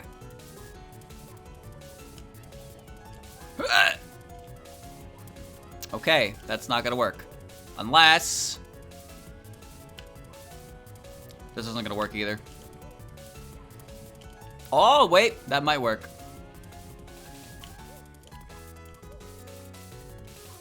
Okay.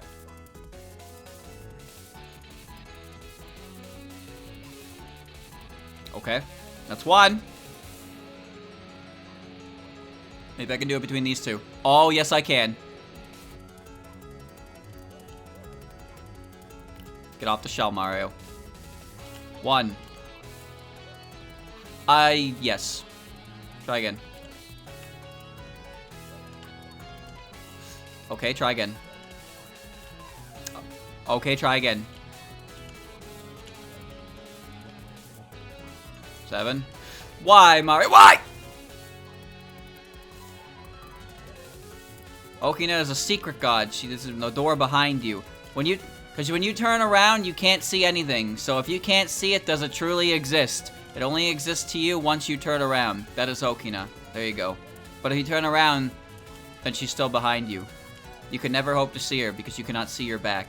Unless you have a mirror, in which case, I guess she's a vampire. You can't see her in the mirror. Please. I hate this. Why? Yeah, I can't tell where I am relative to the wall because I'm huge.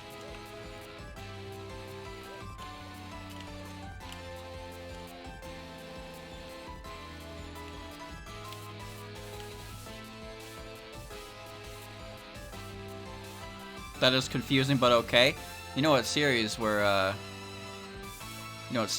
right?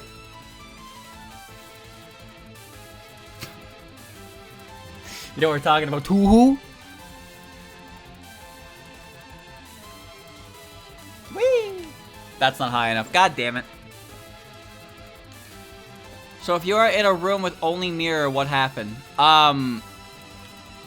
You mean like a fun house? Well, in a fun house, I don't know. I've never been in a fun house before. Maybe there's some kind of magic that prevents you from seeing her in there.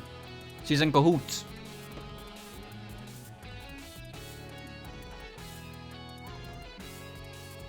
Alright.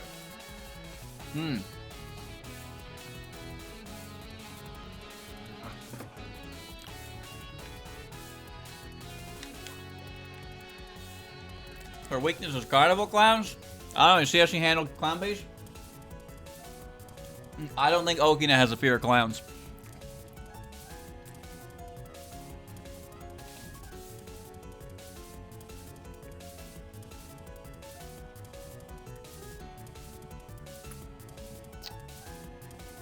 Uh-oh. So, Chot, here's a question for you. Why am I half dead? What the fuck? I was dying in the star select menu. Alright, cool. I have a question for you, chat. If you had to give each fairy an instrument to play, what would they play? The only one I could answer with confidence is that Clownpiece would play an accordion. That's all I got for you. That's my insight. Clownpiece is a master of the accordion. Shadow would play drums. You know what? I would agree to that. Drums are...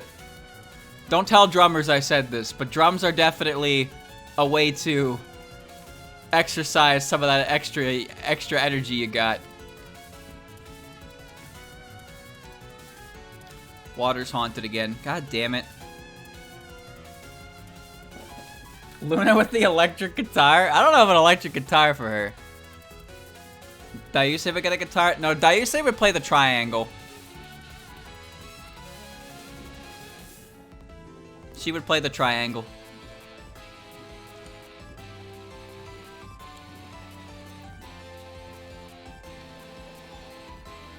Lily would play the trumpet. Well, she is a trumpeter of the apocalypse, after all. Lily would play a tuba. Could you imagine? Imagine our Lily White emote holding a fucking tuba. It would be like twice the size of her. Spring is here!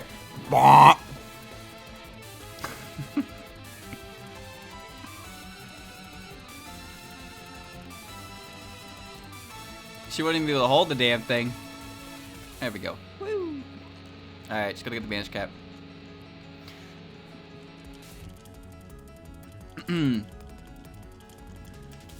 We're forming a band. We're forming a band. Lily's got a tuba.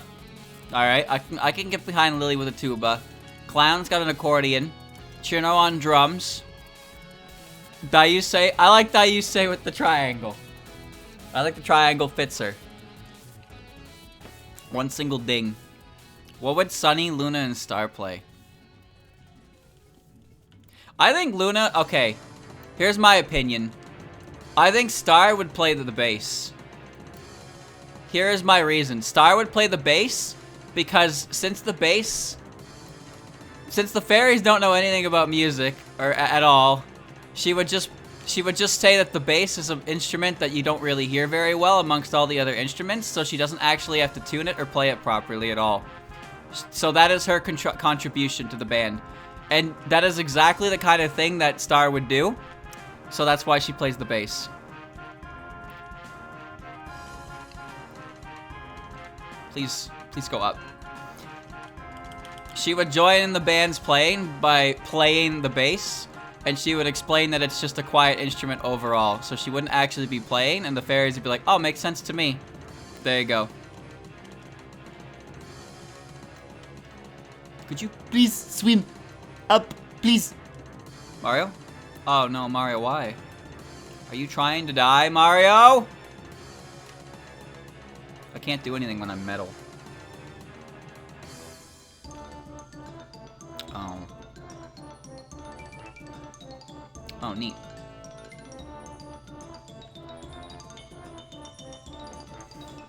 I'm dying, Squirtle.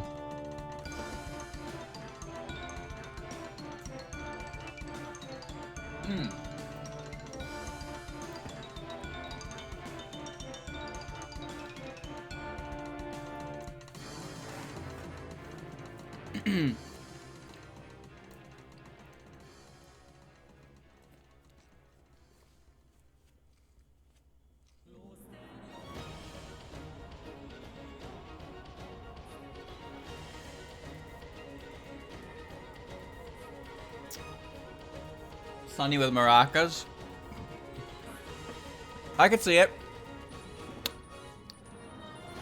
Sunny definitely has raw energy. Would you say Sunny is more energetic than Chirno? I didn't really think of her playing an instrument, honestly. I could see her having some fun with maracas, but I don't know if she'd really be able to play them. What if she's the singer?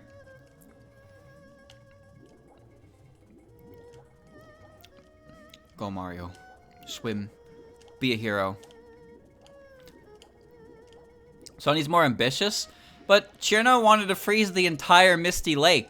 I'd call that pretty ambitious. She sat there and tried to freeze the whole goddamn thing. What a trooper.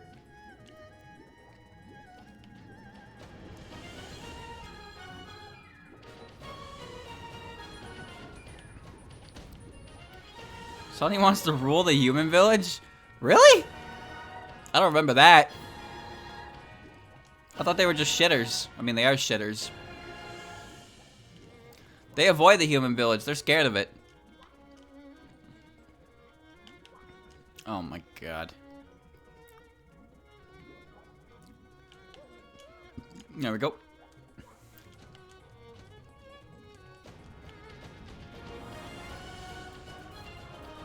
That's the whole reason they wanted to start the war?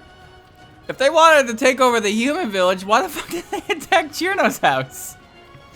What? That doesn't even make any sense. Just how are we gonna take over the human village? I know, we'll destroy Chirno. Just fucking level her entire house. What's the correlation there? Because they wanted to recruit her. How does destroying her house? What?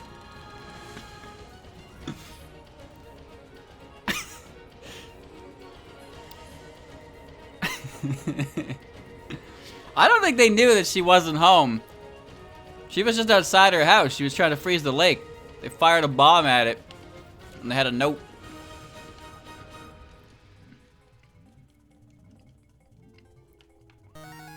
Oh shit, I can't see.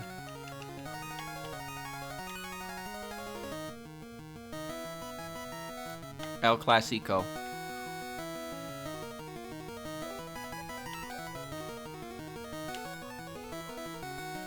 Oh, great.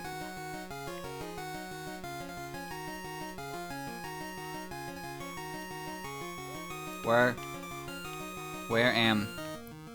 There am. Try again.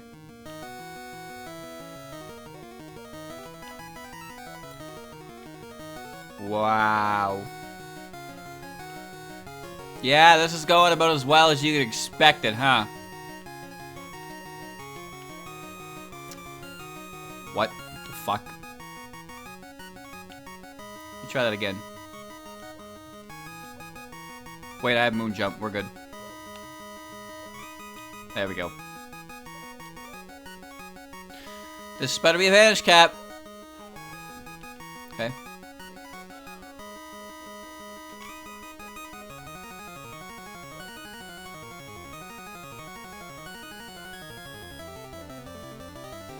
Okay. Chirno forgot about it. Yeah, she got attacked. She was like, I'll do it after I freeze the lake. And then she forgot. And she was reminded afterwards. Alright, there you go. Wet Dry World. What's over here? Snowman's Land?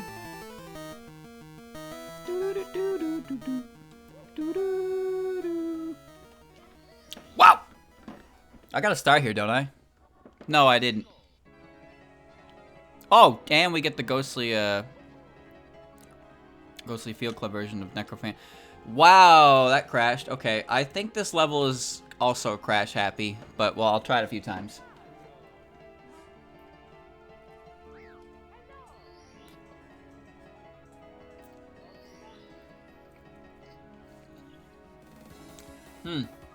Weird. Okay, that was the fastest one to date. Crank it. Hold on. I love this song.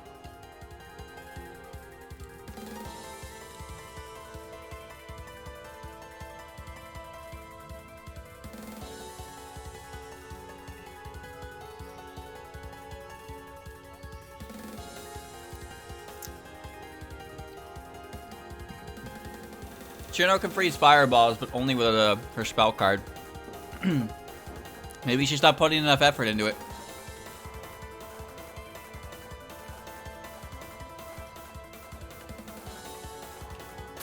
Alright. Let's try this again.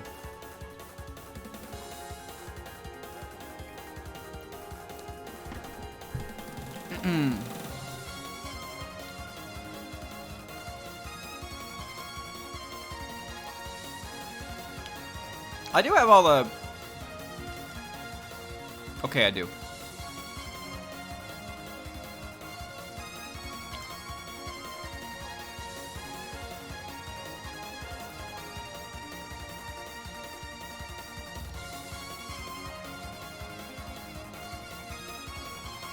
Don't freeze. Don't freeze. Yo, that was flawless. Look at that.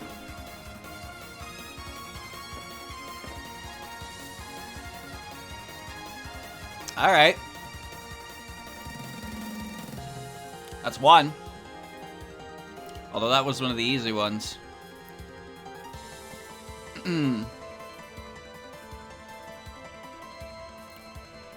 Oh, hold on. This guy. The bully.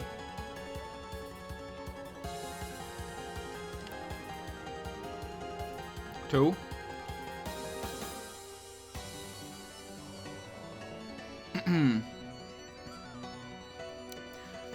Phalangent. Flaundra being extra sassy about Remilia with her ability came with the eye interview. It made Remilia shut Flaundra right away. Her ability's pretty sick. I do wonder about the extent of her ability. Thank you for the bits, Touhou. Chat, there's never been an explanation as to how much of Flaundra can, like, effectively, like, grasp and destroy, huh? I don't believe there has been any, at least. Like, what is it? Like, she destroyed a meteor that was, on route to destroy the SDM, and she was like, no big deal for her. But what if she, like, was serious and tried to... That's not what I want, actually. I don't want the star. Damn it. Oh, well.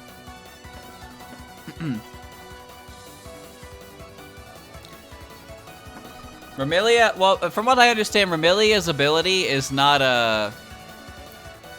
Okay. Remilia's ability is one that she cannot control consciously. It is one that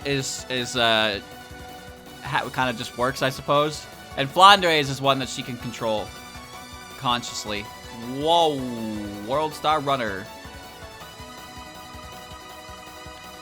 Oh, World Star Runner indeed. I got that 70 stars. I can beat the game right now. Because remember, she destroyed a meteorite like it was nothing, and the meteorite was big enough to level the SDM if it impacted. And it doesn't count, but there was the fan animation where she crushed the sun. That one I like a lot. So like the scope of her power suggests that she can at least crush decently big things, and in that Phantom interpretation, she can crush the fucking sun, which is a little scary when you think about that.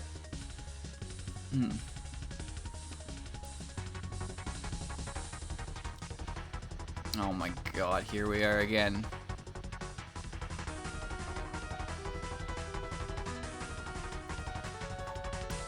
No, what happened was Flaundra was talking with Sakuya, and she was asking her things. And Sakuya was like, one of a vampire's greatest weaknesses is the sun. And Flaundra is like, what if we just get rid of it then? And then she just, you know, there it went. The sun was no more. I don't know why that crashed again, but I've gotten a few stars out of it, so.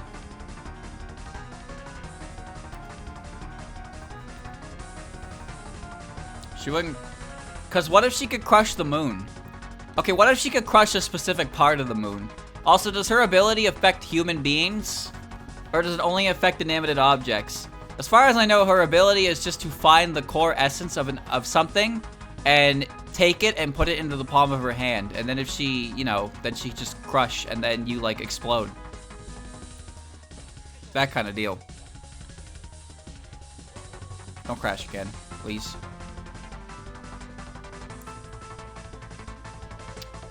Yes. Yes, it's good. It crashed again.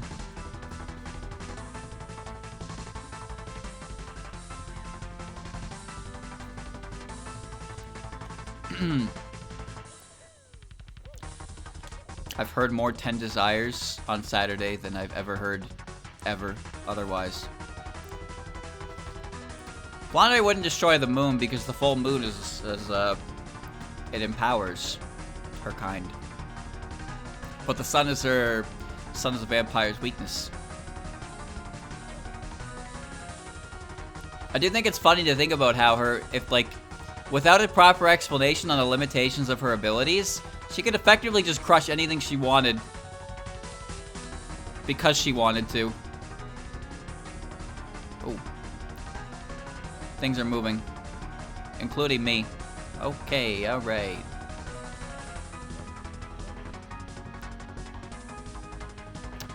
I guess this part of the map is not very good. So maybe I won't go over there again. Her ability is stated to be destroy absolutely anything. That's busted. Which means anything. But we haven't seen her destroy everything. Yasu. Yugi's ability is unexplainable phenomena, which is, that doesn't even make any fucking sense. How do you explain someone's ability as unexplainable phenomena? Touhou characters have whack-ass abilities. That's why they fight with Danmaku. So you don't have to play power level game.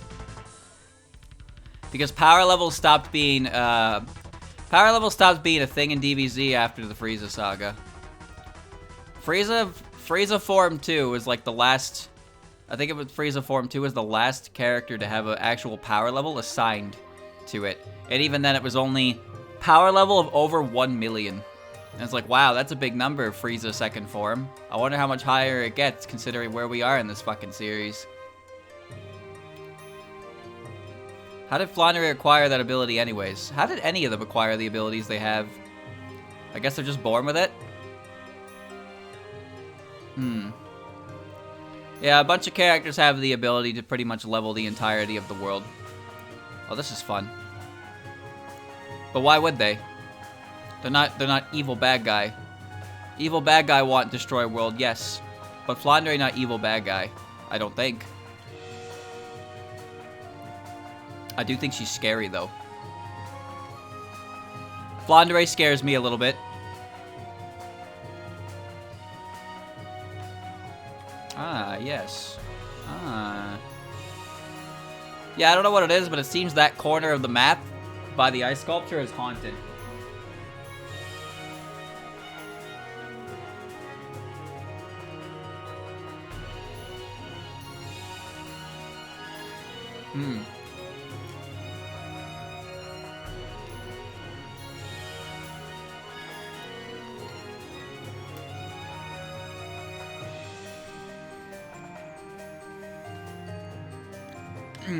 How did Maribel get her powers? I don't know. Born with it? How did Renko get hers? How did Sumireko get hers? Why is Sumireko's ESP so much stronger than Renko's? Renko doesn't even have ESP. She's just like a human, human compass. Why am I doing this? Just go on the wall.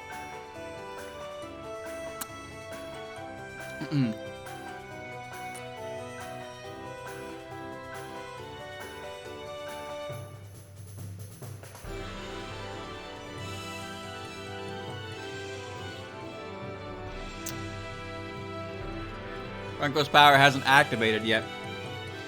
Possible, but Sumireko's a high school student. Renko is a college student. I guess they're not. Realistically, they're probably only about 5 years apart, so maybe she's a late bloomer. As far as I can tell, Maribel's abilities have kind of just been there since she was born.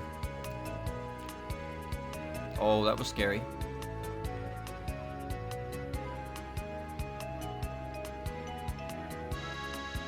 Alright. Where's the red kern in this level? 3... 4, 5, 6. Oh, well, that wasn't so hard. Oh, that's in the danger zone, isn't it?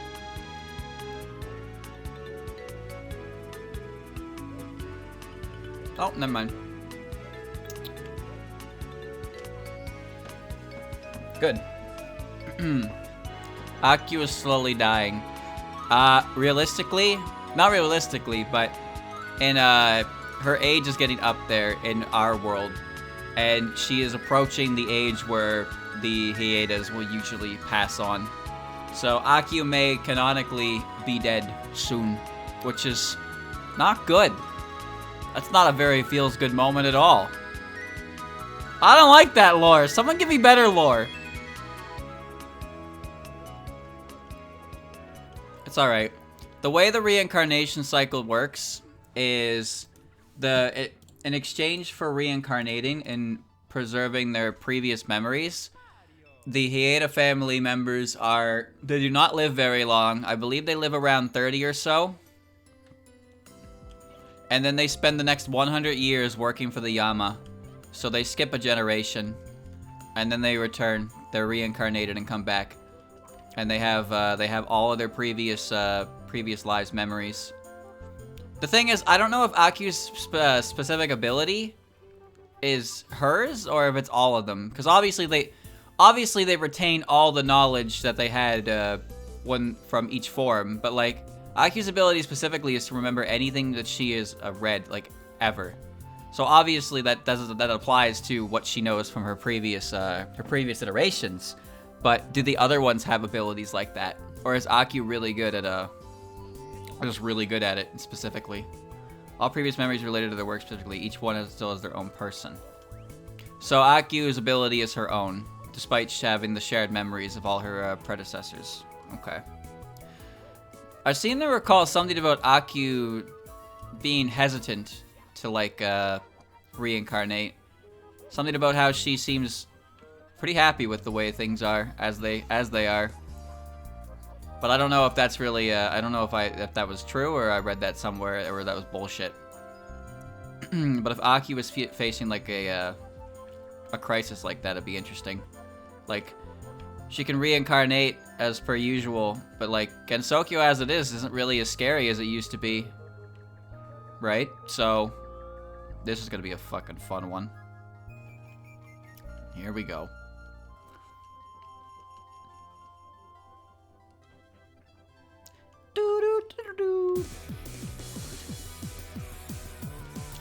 Alright. Alright. Alright. Alright. Alright. The thing is, when Aku goes, she won't be coming back. Neat. She won't be coming back until all the other humans have long since passed. So that's depressing. Bird of the Moon, Cat Phantom from Ghostly Field Club.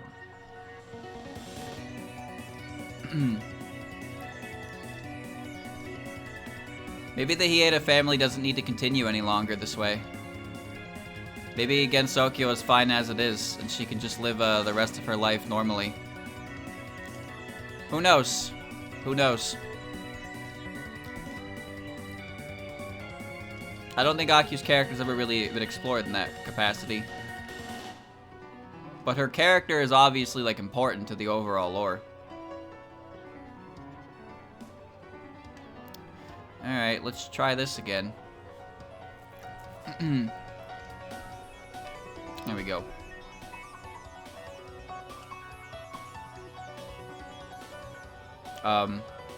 Okay.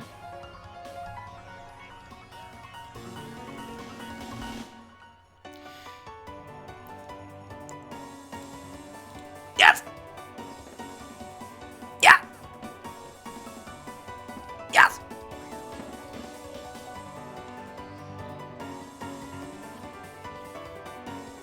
This track is pretty cool.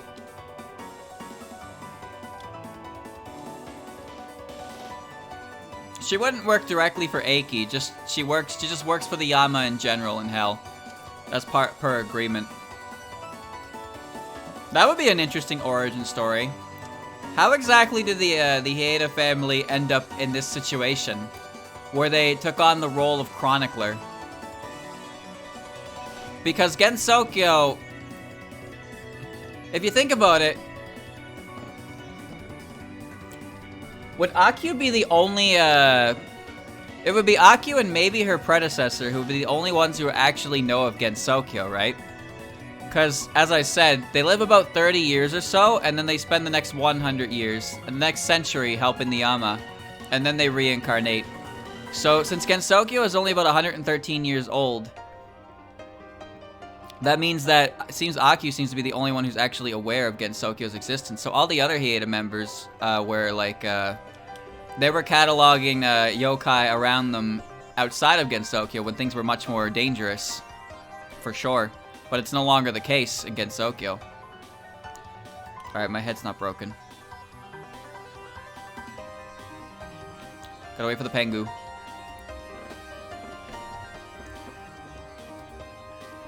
Come on, Penguin Man. Ah! That's okay. I planned for that. I knew it was coming. 1885. Yeah, it's 100. Let's see. Chat, how much time is that? Because it's obviously over a century. It's 130 years or so now. Because we're fairly safe to say that the outside world reflects our very own in terms of timing for Gensokyo. So it is probably possible. It is possible that Akyu's predecessor knew of Gensokyo, but the others didn't. But I have to wonder how that agreement came along in the first place. Like, the first Hieda member was like, yo, I need to categorize yokai to help humans. But like, when I die, my knowledge will only be passed on in written word.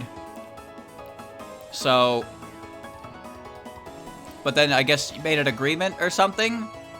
Like, you can reincarnate and you can retain your memories, and like, how did that come to be? How did an agreement like that come to be?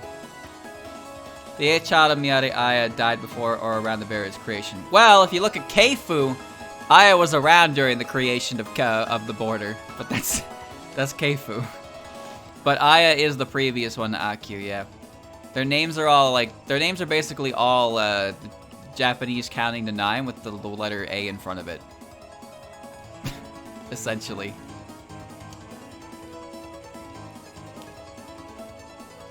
Keifu may have some dubious strings of canon, but there is a little bit of lore actually like called upon from there. I don't really know how old Akyu herself is though. What the hell? There's a warp spot there? Yeah, me too. Me too, strange flower thing. According to Keifu, pretty much everyone was around. True. True. But at the very least, it is definitely true that Akyu would not be around during that time frame. But given that around 130 years had passed, that means that there would have been at least one reincarnation of the Hieda family in existence at that time, and it would have been her previous. It would have been Akyu's previous. And there you go. Akyu is 27. Her birthday is August 1994. Damn! She's old as shit! So yeah, she only has a few years left to live. Unless she decides not to undergo the reincarnation process.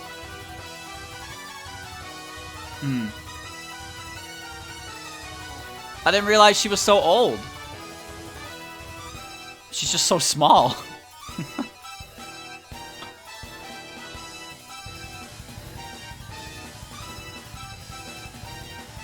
How is 27 old?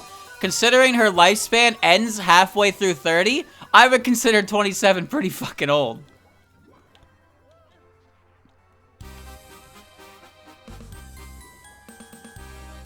Seldom list past 30, so you could have a solid 5 years at most. It ain't a good feeling. She's living on borrowed time. Oh, Mario, why? This water is chilly.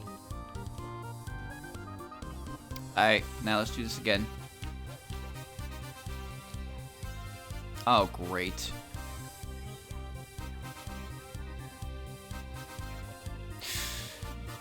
Doot doot doot. Doot doot doot. Doot doot doot doot. Yes. Yes, is good. Where the hell am I? Her midlife crisis is writing mystery novels. Hey, they were pretty good. I think. At least Rainbow thought they were good.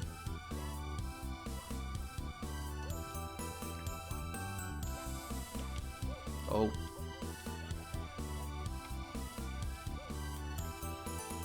I'm pretty sure she just wrote those by drawing on her past experiences. So, you know, she's kind of an endless supply of material to work with.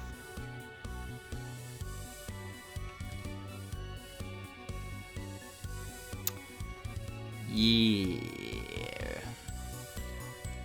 That was one of my favorite chapters of Wildhorn Hermit, actually. Was, Reimu looked really, like, bad. And Kasen and Marissa are like, oh, she's probably really sad because there hasn't been any incidents. So let's do something to cheer her up. Oh, look, there you go. There's the yokai background shroud from 10 Desires. Wow.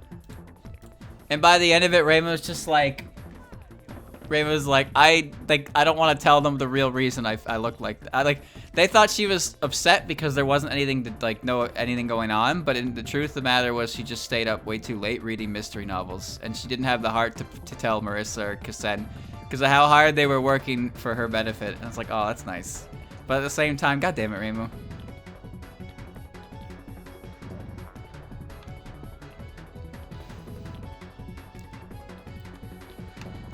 Also, one of the plot lines that actually tells us about how weather is handled in the human village is tied to Kozusu heading to the shrine to pick up the books that Reimu forgot to return.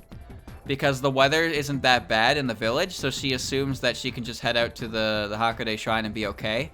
But the thing about that was as soon as she stepped outside the gate, the weather was significantly worse.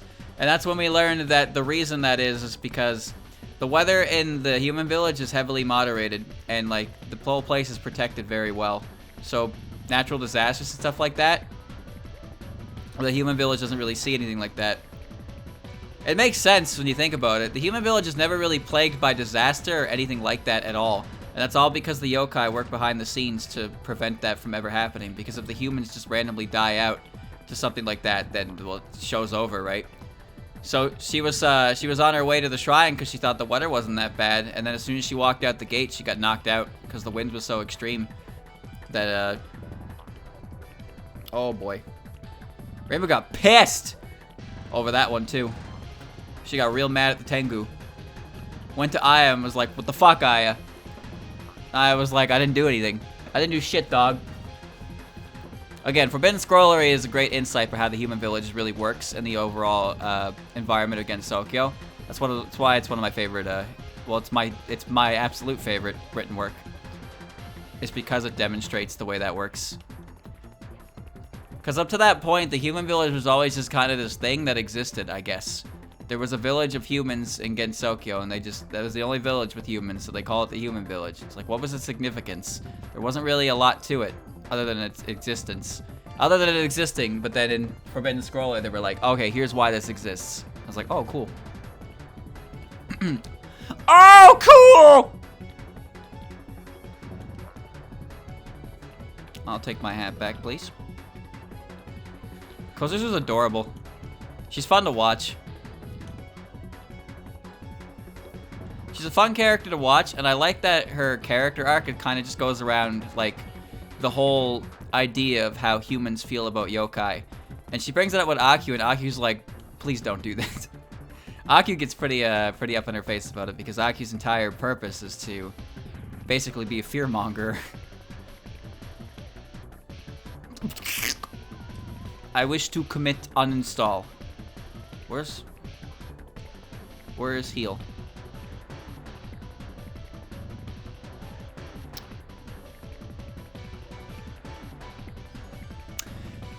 Bro, it was 1 coin! It was 1 coin!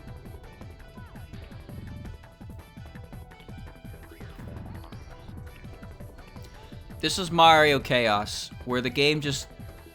I don't know. Oh man, I don't even know how to explain this. Basically, it just throws shit at the wall and then things happen, and I'm trying to play the game while it does that, and no, that doesn't always work. Yeesh. Yeesh. I just needed a heal, dude. I was bleeding. But yeah, no, Kozusa's character development is interesting because she, you know, she's a goofball, But she's an interesting character because she is just a regular human who has an ability to read things, and she gains an interest in yokai-like stuff. And, you know, she's obviously becomes a point of interest for quite a number of yokai, for sure. But she slowly starts to, like, wonder if the way that humans perceive yokai is, like, she wonders about it. And she ends up... It seems like by the end of Forbidden Scrollery, she's not really like Reimu. She can't, like, Danmaku fight or anything like that, but it seems like she's on better terms with yokai in general. But she's an exception to the rule, of course.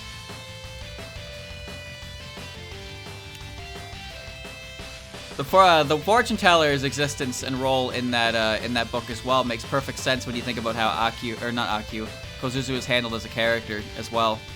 Since Kozuzu is a human that is becoming fascinated with the yokai, the fortune teller shows up as a character who is exactly the same.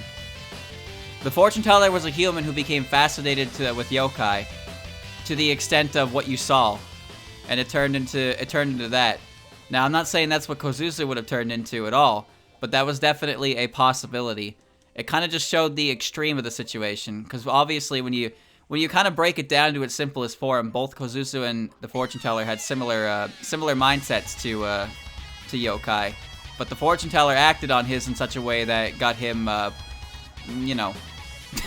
You know. Please. Please!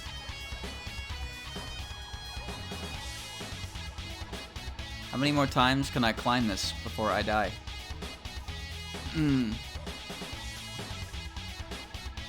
Yeah, that's the thing. He shows the most extreme outcome for Kozuzu,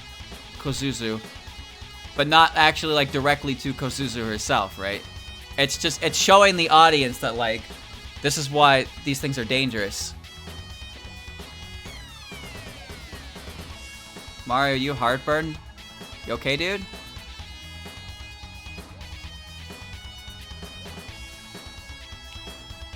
Yeah. Me too, Penguin Man. If I could get Moon Jump, I could get the star without that.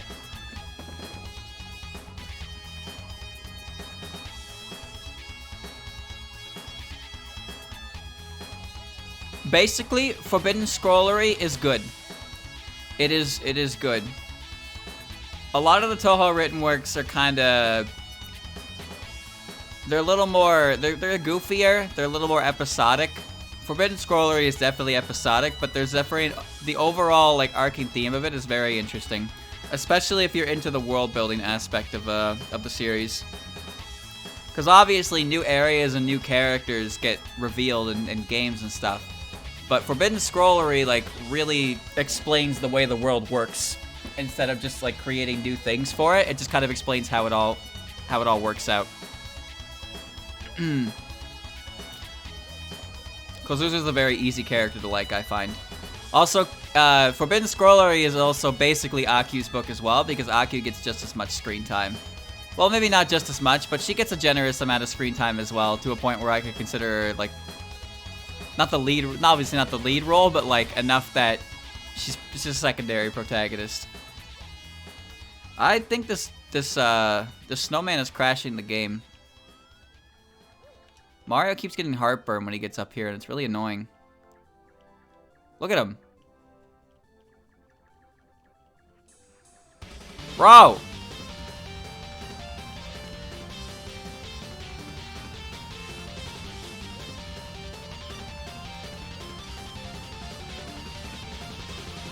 Great.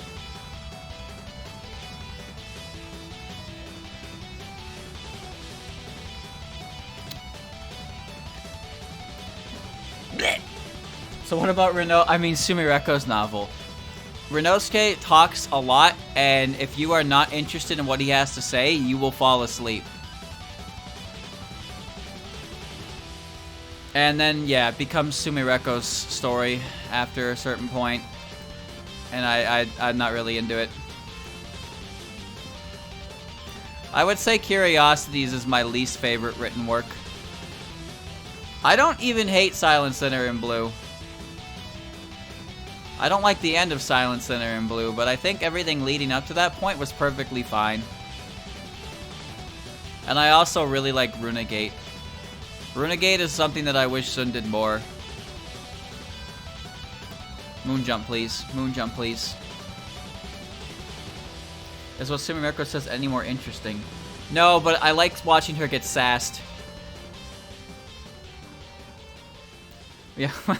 Yeah, Kozushi found a Ouija board, and Marissa took her to Renosuke, and Renosuke was like, ah, yes, this, and then he started going on about it. And then by the end of it, Marissa was like, yeah, he just kind of spews bullshit. Like, if he doesn't really understand what it is, he'll keep talking about it though. He'll spew his own bullshit.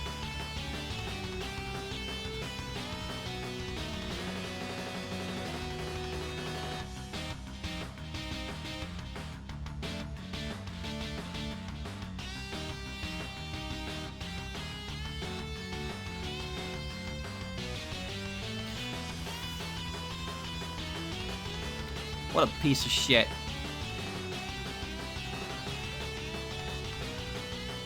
Where'd my hat go? It didn't crash. So that's something, I guess. Who can prove him wrong?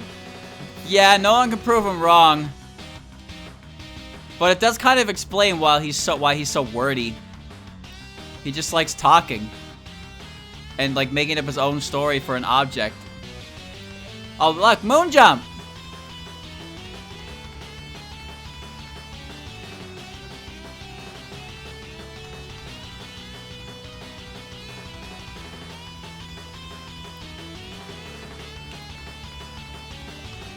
You're fucking kidding me.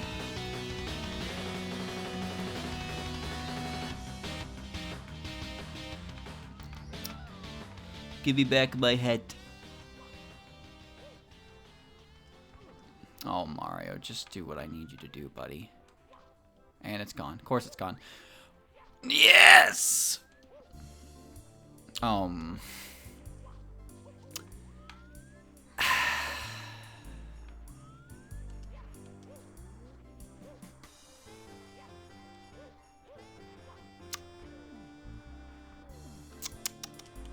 Please.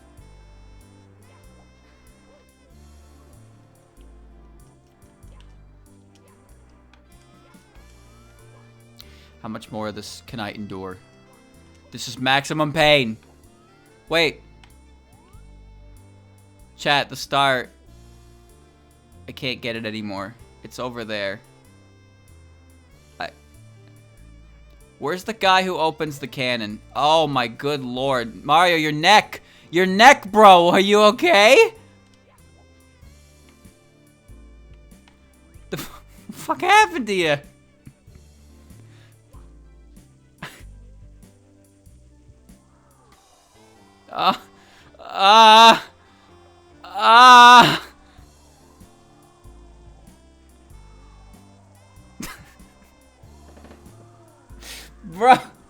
Bro, his head's on wrong.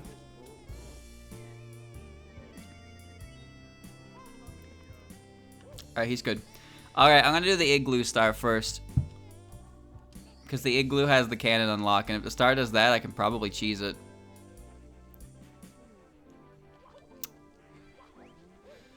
Ah, boy. Wait, wait, wait.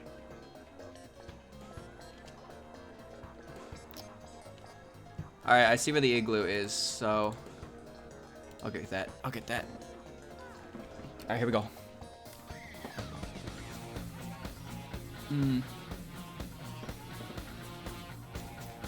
Do it again.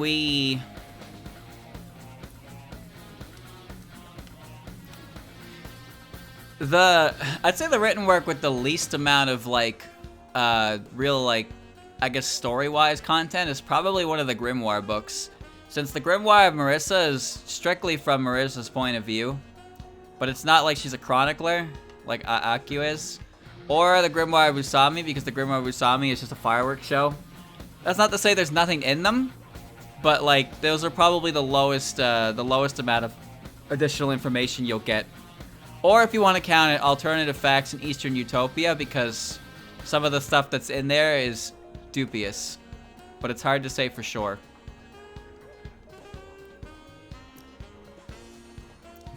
Okay. I wish to be out of this place. Alternative facts is really funny though. True. True, it is funny. But I'm not talking about humor, I'm talking about pure canon standpoint. I love how unapologetically Aya slanders the fuck out of Hatate's newspaper, and then at the bottom of that page, it's like information. I slandered this. Here's what I lied about. So like, you know, she truthed herself, but like, holy shit, that article she originally wrote was hilarious. Not a fan of Hat.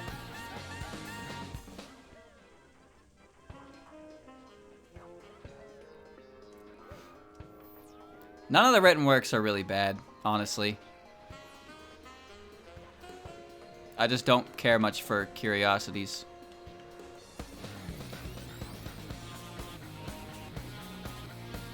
I don't think I can hit this guy. Great.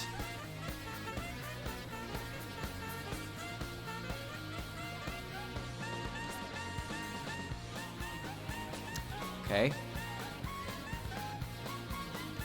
Where am I? Okay.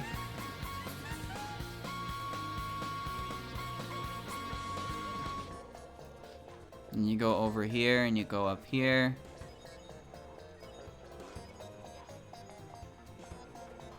Igloo. Igloo!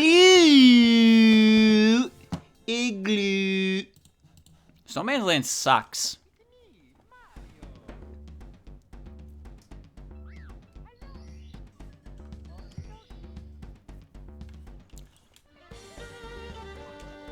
I live in an igloo, because I'm Canadian. This is a fact of life.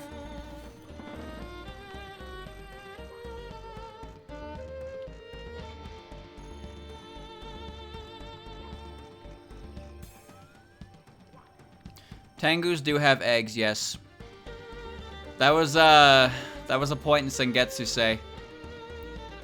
The fairies found a giant egg, and they were like, "Yo!" And then the Tengu like caused a tornado because they thought it was one of theirs. And then they like, I think they took the egg anyway, but they left a note and they were like, "Sorry, we thought this was ours, but it was not." And I think they gave them something in an apology. I think they gave them something for that. But yeah, Tengus do lay eggs.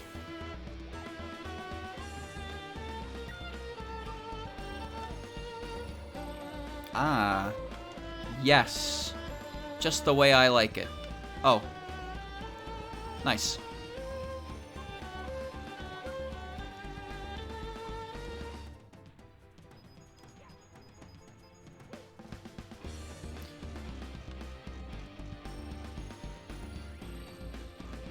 There is a star in here, right? Yeah, I think there's a star in there. Looks like there's a star in there anyway.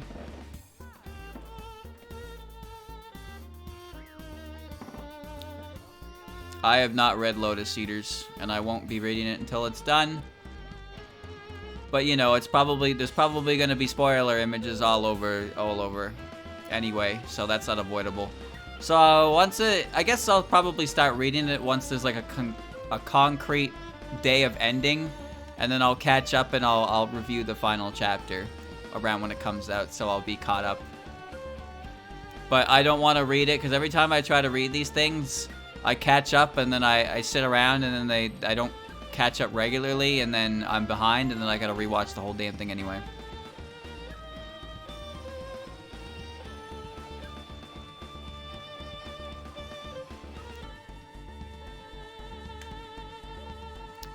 Alright, Moonjump is active. That's pretty cool.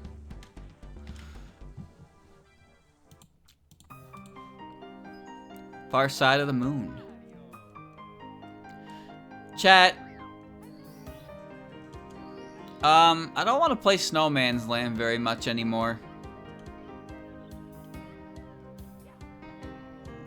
I did manage to get 4 stars out of it, though. Did Arceus hatch from an egg? I don't think so, because if you've ever seen the cutscene where Arceus creates a Giratina, Palkia, or Dialga, it is wild. Ouch. That is the weirdest cutscene in Pokemon. When you get Arceus to create you a legendary. Fucker just spawns it. No, don't put me over there. It's dangerous over there.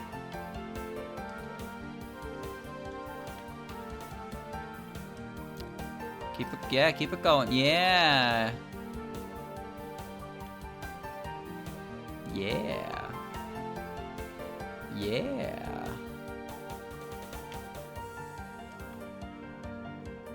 Where am I? If I crawl, will I be safe? You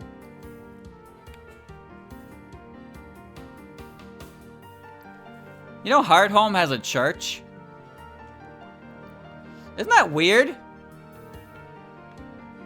That's like the only Pokemon game with that kind of building, and it's completely off to the side, tucked away, with no real reason to go there. But they have it.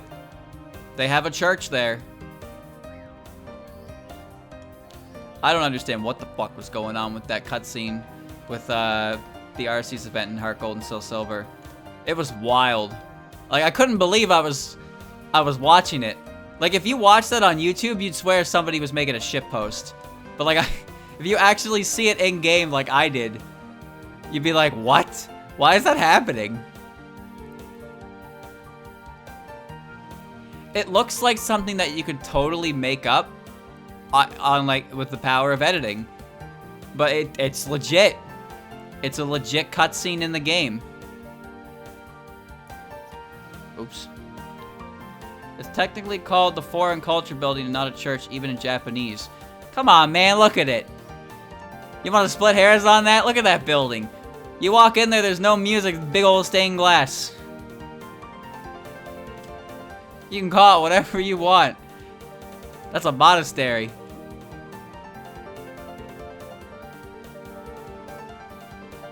Ah, yes, good.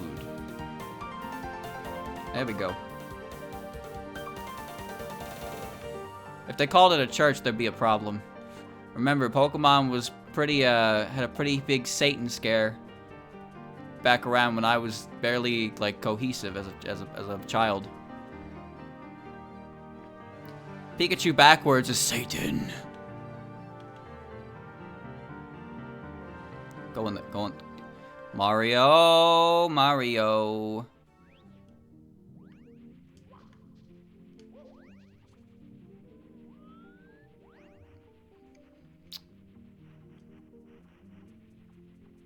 Do. What? The Lost Emotion. Oh, this is a good one. I'm not doing this level anymore. I'm done. I'll be right back.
The demo likes to crash a lot.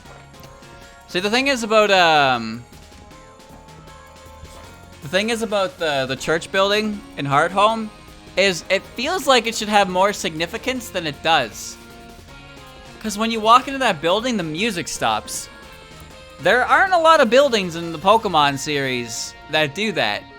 In fact, I'm struggling to even think of one that does that.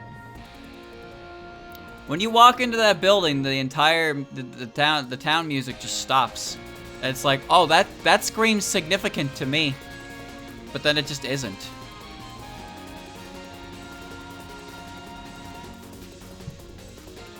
Tall, tall mountain. Scale the mountain. I'm gonna do a speedrunner trick. Watch. Yeah, there's absolutely no reason to do it. How do I do that shit? It is a completely missable building that has no purpose for anything. But it's just very interesting. I just want to know more about it. I don't know how they do it. They make the third bounce. The third bounce is so good that they can get on that mushroom without having to shoot a cannon onto it. Because cannons don't work well.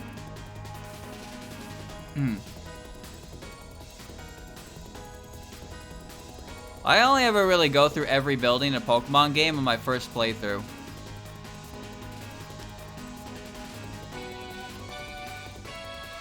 After that, unless it's like an item I know that's good, I will never really do it ever again. Okay, this thing is not cooperating. I don't know why I expected it to. I'll play by the rules.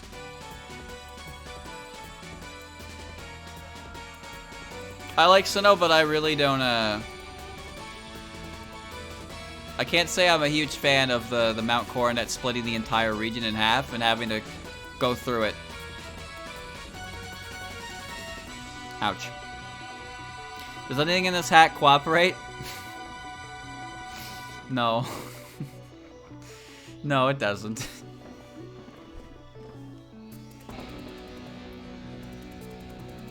Multiple playthroughs of a Pokemon game are fun, especially with different ways to play it. There's so many different Pokemon you can use, right? And self-imposed challenges. You can laugh at them if you want, or maybe you'll think they're stupid, but there are definitely more ways to play a Pokemon game over and over again, and they're fun to replay, I think, because they're an enjoyable time. I like Pokemon, so. The old chateau is fucked up.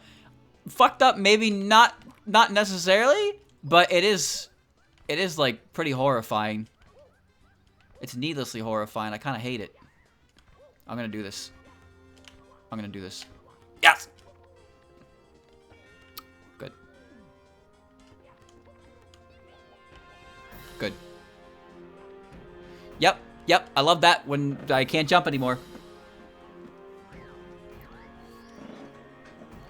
Oh, on hardware, that's why you have multiple games and you trade you trade the Pokemon over that you don't want to lose, and then you start your new game. That's how you do it on official hardware. It helps when you have siblings who also play Pokemon, because they probably have a game, and then you can just, you know, just stash them over there and then be like, all right, start a new game now. I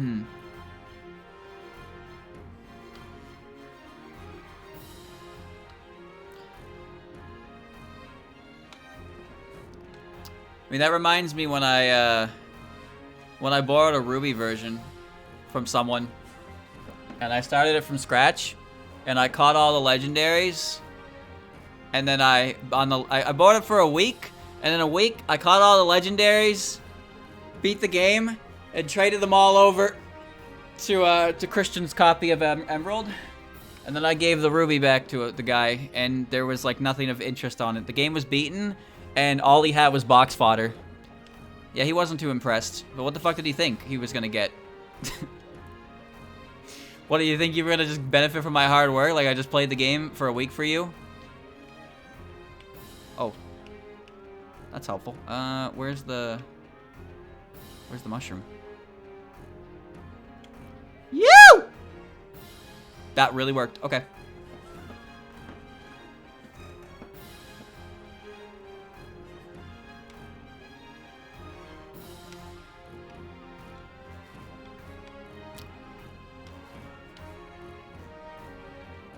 Hi, Toad. My head's broken, Toad. Toad, please help me. Toad.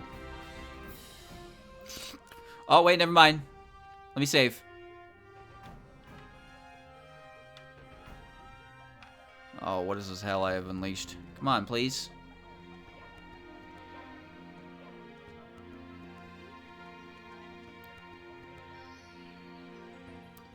Let me save that star, please.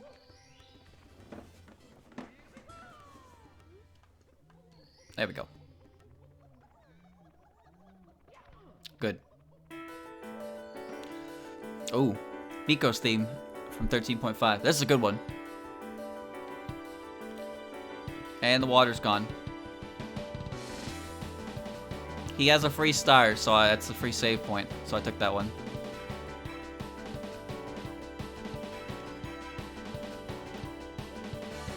This is a good Miko theme. Moon jumping? That's kind of handy. Listen to that guitar. Okay. Okay. Why are there 4 fly guys? You're lagging my game, dude.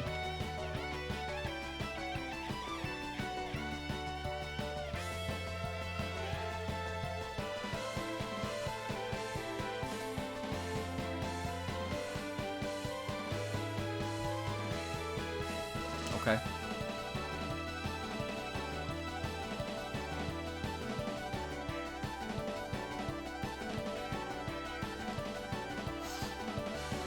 I'm a little scared. Okay.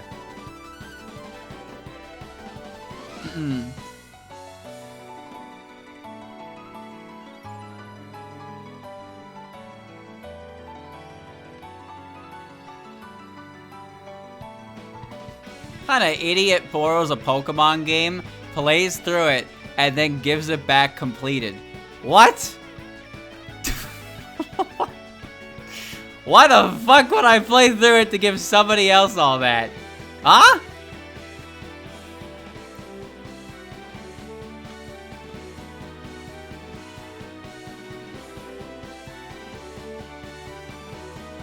Out of love. What the fuck?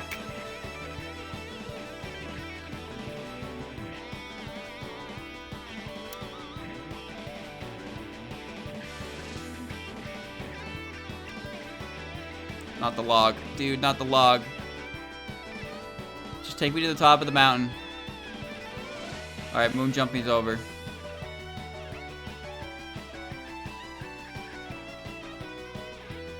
Oh, I saw a star over yonder. Fuck it.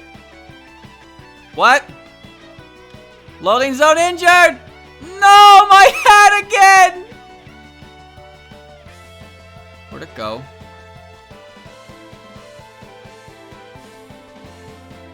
Polite? What?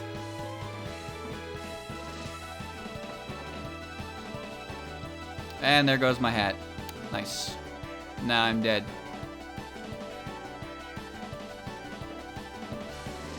That's just a wall? Oh no, I had the loading. Did I have the loading zone wrong? Where's my hat?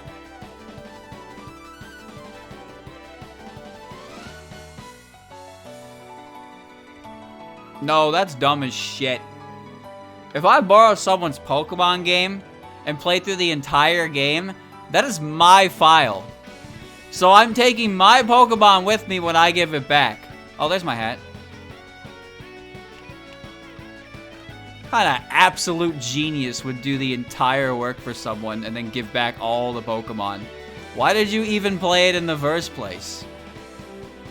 That's insanity.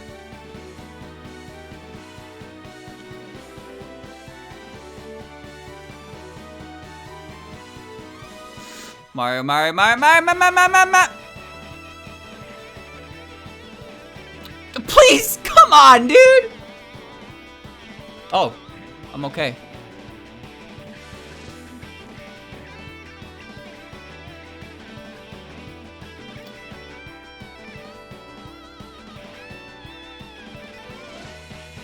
Hey dude, I know you lent me this copy of Pokemon, but I found a shiny, and I think you should have it, because it's your game after all. It's your game, and you deserve it more than me. Time for a Moon Salsa break. Moon Salsa is apparently really good, but it looks like vom.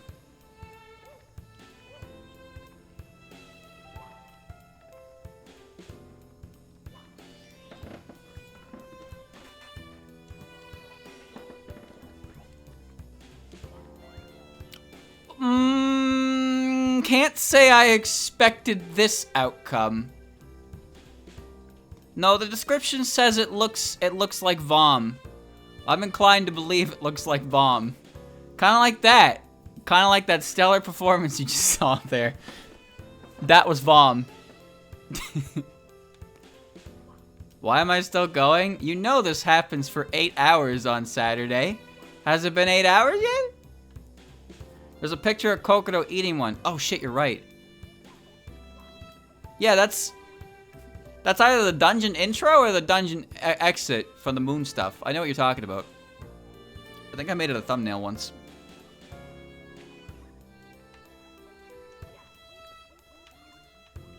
Back to the mountain, back to the mountain, back to the mountain, back to the mountain, back to the mountain, back to the mountain. Camera, camera, camera, camera. Scary shrooms, red kern. Okay. Alright, watch this. Oh, it didn't. It didn't do what I needed it to. Alright. Yeah, this was not a trade offer. This was the equivalent of getting scammed. That's all this was. I made a mistake.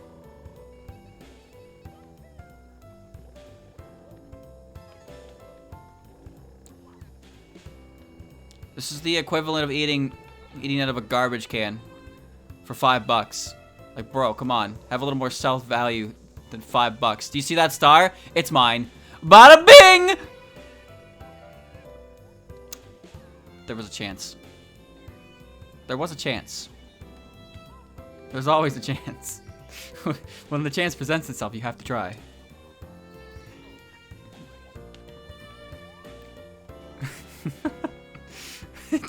Do you think that was the wrong decision?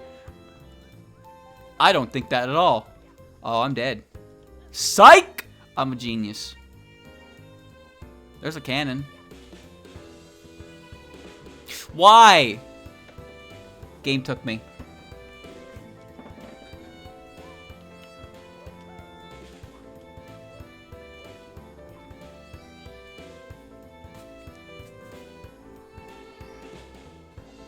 Hold on, isn't there's a cool speedrun trick, isn't there? You can do like a triple jump here.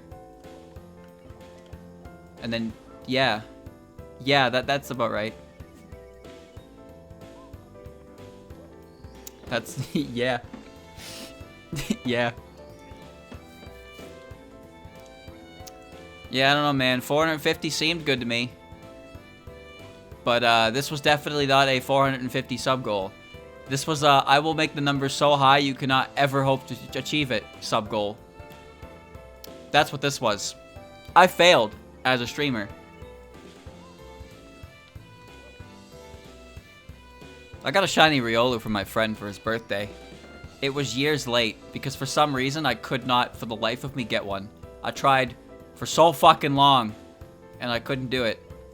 I was doing it in Gen 5, and then eventually I switched over to Gen, like, I stopped doing it. I just couldn't do it. And then I got it in Gen 6, and I finally gave it to him.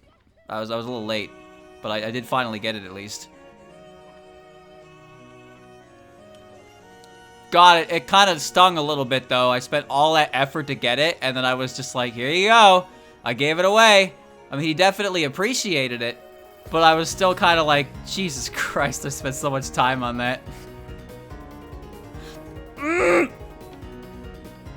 Log out.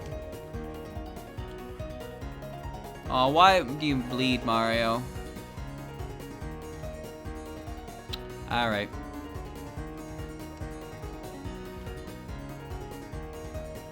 change abilities version of Chinese tea. Alright, nobody move. The only thing that stung worse was when I spent a week trying to get a shiny Froakie, and then it hatched and it didn't have Protean. Oh, that hurt though. So I spent a week to get a useless shiny Greninja, and I was just like, oh, all right, cool.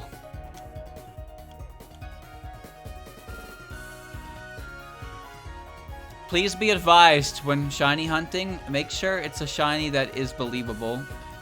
Don't try and get a shiny Gallade or a shiny Frostlass, because you will be or a shiny Combee or Vespiquen, I suppose. Combee's no problem. Vespiquen,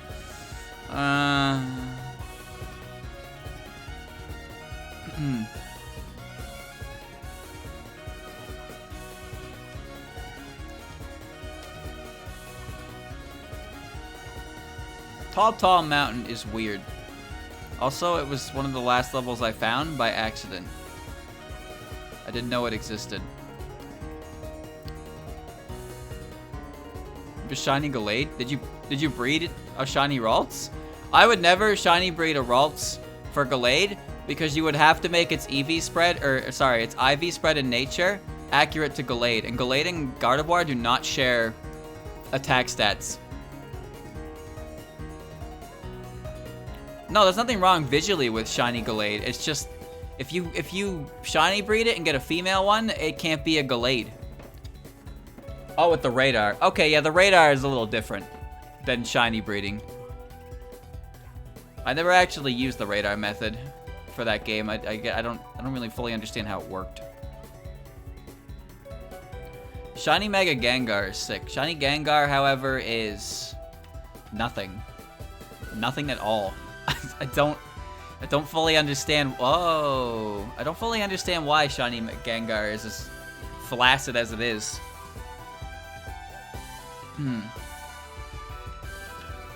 I think I fished up one. The easiest method to shiny hunting was the fishing method. All you needed was the ability Suction Cups and being able to press the A button. And if you could do that, I lost my fucking hat. If you could do that, you could get a pretty easy shiny just from fishing constantly.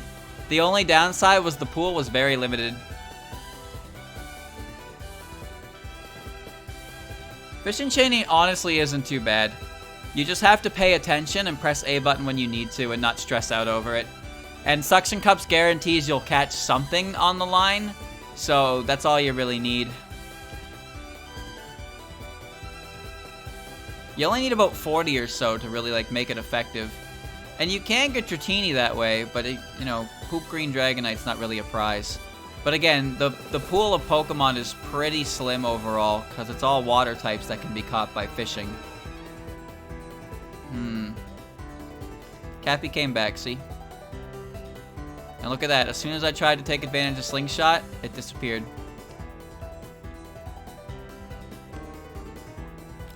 Someone opened the door and closed it.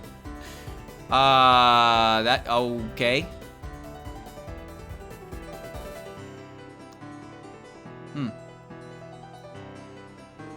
He wasn't ugly after IV breeding, but I like my ugly. I don't understand why he got me so ugly, though. Dragonair and Dratini look fine, and then just poop green, dude. 119 stars, couldn't find the last star. Spent hours in battles, collecting 100 coins, only to find the new star file. I missed the other Peach's slide star. That was actually one of the last stars I found. The first time I beat Mario 64 was the Mario 64 DS version, and I was missing about 3 or 4 castle secret stars. I had to look them up. One of them was behind the glowing white rabbits, and then another one was the Peach's secret slide had a 20-second timer you needed to hit, and I didn't know that. I mean, how could you know that, honestly? So I just didn't. I never went back and did it, and then I found out later, like, oh yeah, that's a star. Favorite shiny that's not mainstream.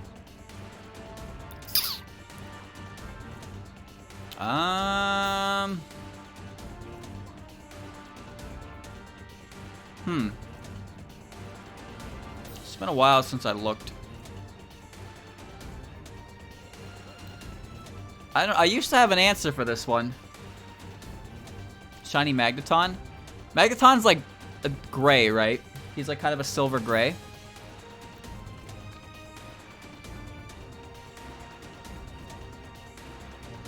Shiny Cranidos is cool. Him and Rampardos, they get red. Shiny Roserade is cool. I like Shiny Roserade.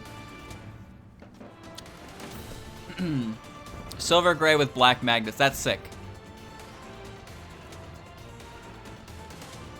Shiny Aggron. I like Shiny Aggron a lot. It's got piercing red eyes and emerald armor. God, that shiny is sick.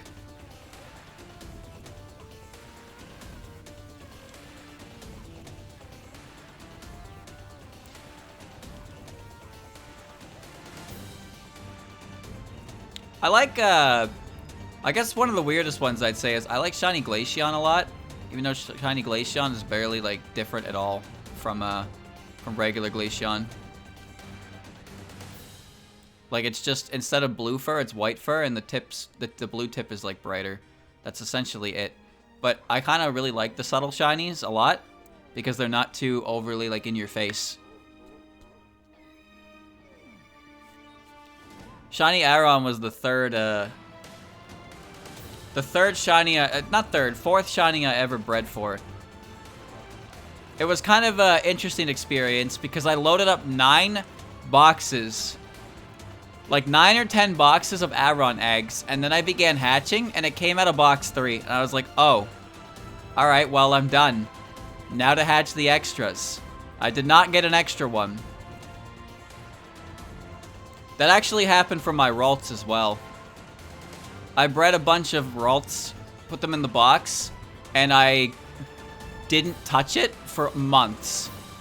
I just had like 7 or 8 boxes of Ralts eggs that were just sitting in the PC for months. And then I just, you know, I had time, I sat down, I started hatching some, and bam, there was a shiny Ralts, and I was like, oh, well, that was there for a while, huh? Because eggs are determined the moment you pick them up. That was already set in stone. It was just sitting there that whole time.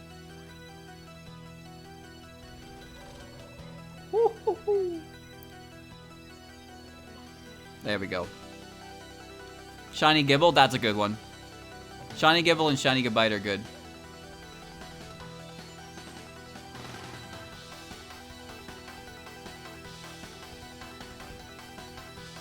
The slide is so goofy.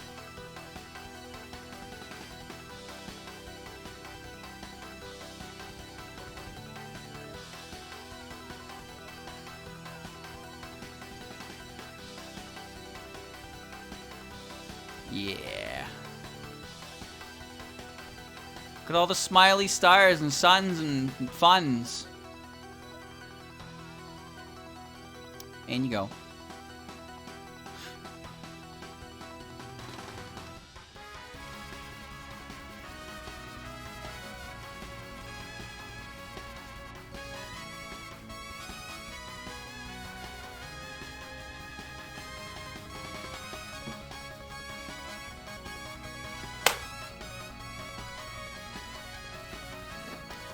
Okay.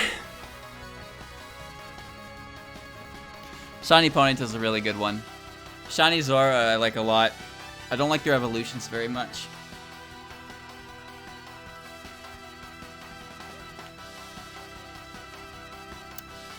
Well, that was cool.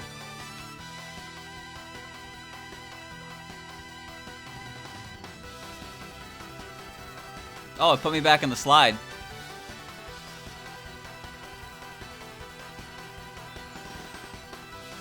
Alright. It's alright, I gotta run back. I get the run back.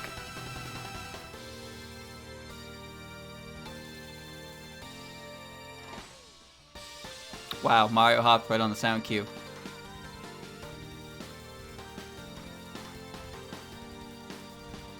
Uh-oh. Controls are getting a little silly. Oh, controls are being a little foolish! Nice. Shiny Ninetales is really good. The value of coin is over. Can't do 100 coin stars. It's good. Uh-oh. Control! I don't like the vomit comet.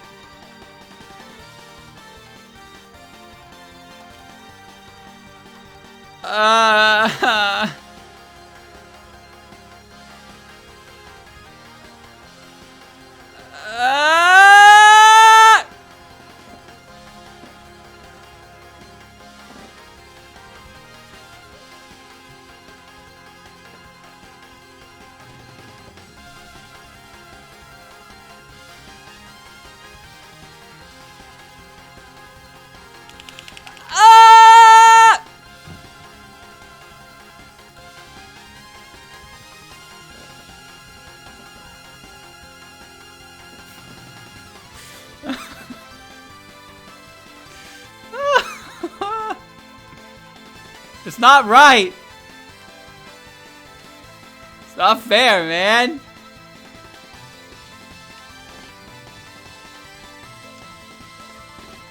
Sorry, I'll just do it again. I'll just do it for real. Repeat this trick. I can't do that trick. I don't know how to do that trick. Streamer is on his last brain cell.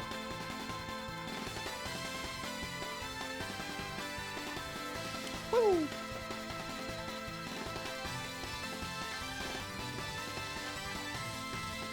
Alright, chat, here's a question. What is the ugliest shiny? Not even ugliest, just what shiny do you think is despicable? Disgusting. Abomination. If you found it in the wild, you would run from it, kind of shiny. Espeon? Dragonite? Nidoqueen? Really? I don't think Nidoqueen's that bad. Espeon? Pikachu? Most of the green ones. Oh, not picky, huh? Sceptile? Really? I think Sceptile looks sick. Sunflora? Good choice. I would run from every Sunflora. Giratina.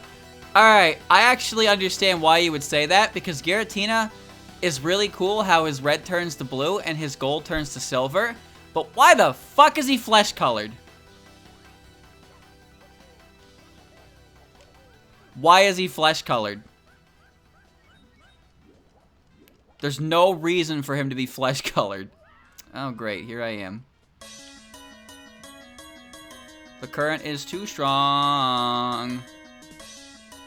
And the water is gone. Shiny Skitty. Fuck off. I ran from that one.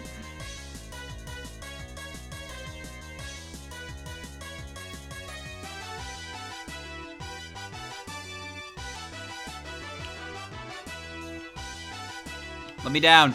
Put me down. Put me down. It's right there. I got it. Yo! Mysterious mountainside? Oh, okay. That was the slide. Redemption arc. Oh.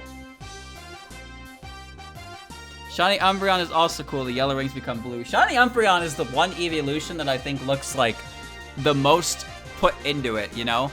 All the other ones get either full-ass color swaps, very subtle tints. Well, I guess Sylveon's color is kind of like invert, which is cool. But Umbreon was like lighter fur, orange eyes, blue rings. Like that, they really went all out with that one. I don't like Pikachu in general. Bro, what? That's John Pokemon. You telling me you don't like John Pokemon?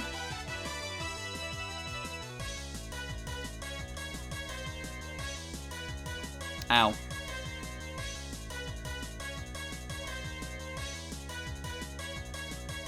Oh, I love when my long jump does that. Raichu's better than Pikachu? I have friends that agree with that. Do you know one of Raichu's Pokedex descriptions is that it's an endangered species because people don't want to evolve their Pikachus?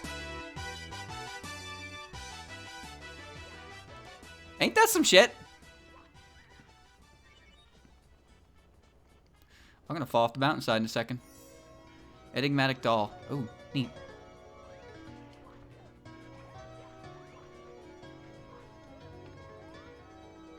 Gotta climb the mountain, gotta climb the mountain, gotta climb the mountain. I'm crawling. I'm crawling. Mario, are you trying to get us killed? Bro! Monkey.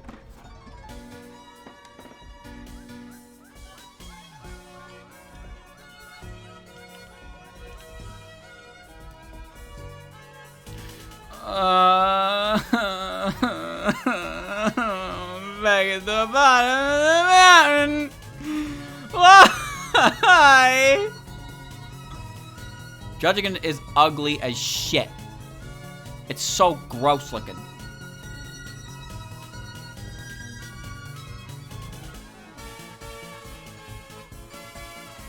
I don't fully understand what the notched ear Pichu was about.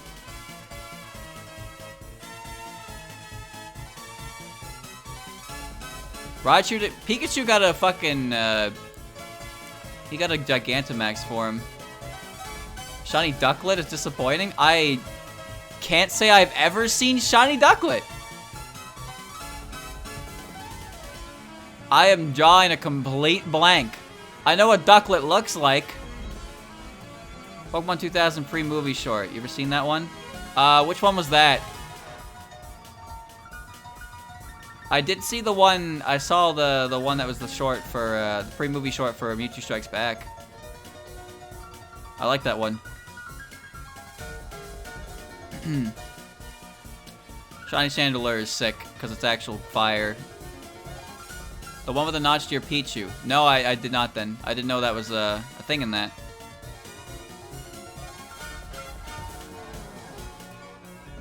You want Wukong? You want your Infernape to become Wukong? Well, I've heard worse requests.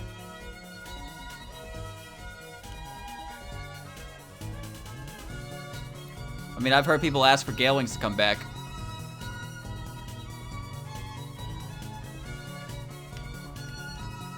Good time to run out. Okay.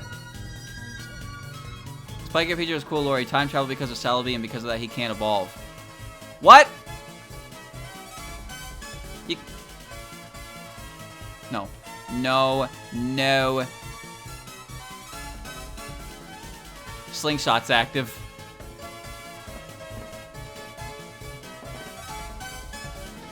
Time travel shenanigans, man. Be careful. If you time travel, you can no longer age.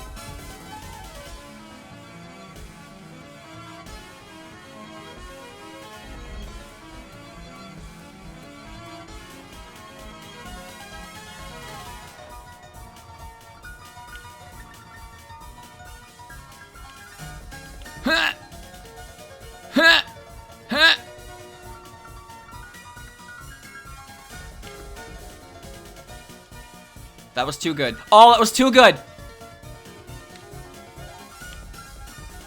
Nice. This is Enigmatic Doll, yeah. Enigmatic Doll from Deep.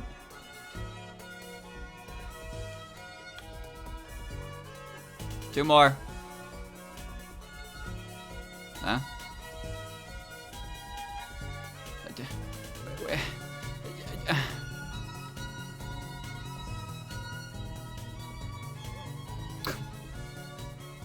Whatever. Whatever. Gale Wing should never come back. Ever. Now, if you want to give it to another Pokemon, sure. But Gen 6 Gale Wings, it had its time. We saw what that was capable of doing to a Pokemon like Talonflame.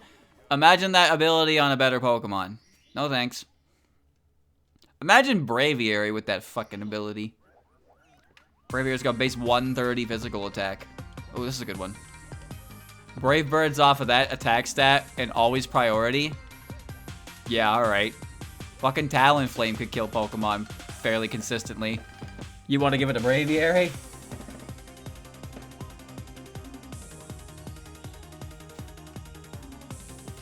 Rayquaza with Gale Wings?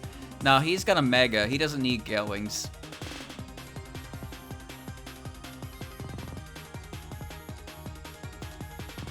Rayquaza is a Mega that can have a held item. He doesn't need anything else. He is good to go.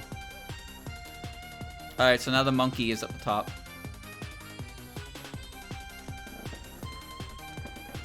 He's already fast enough. Well, to be fair, Talonflame is actually fairly fast as well. Talonflame is a fast Pokemon. It's just, like, you don't really need to invest in speed when your best option is priority just by default. But he still has speed that he can use, like, Willow and stuff.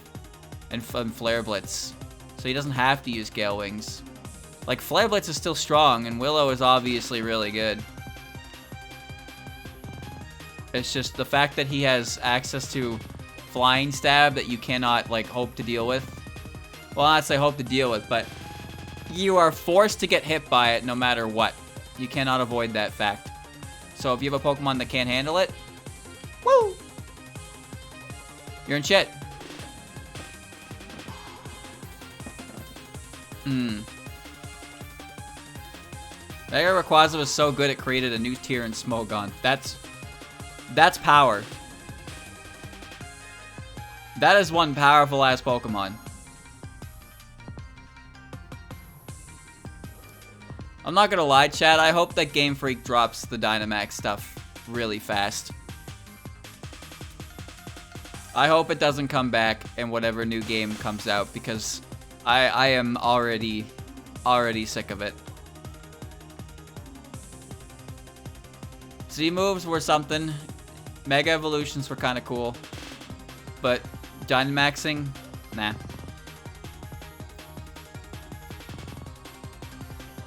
They're not going to drop gimmicks. There's going to be a new gimmick, but I hope that whatever they go with next is better than Dynamaxing. Not that that's really a high bar.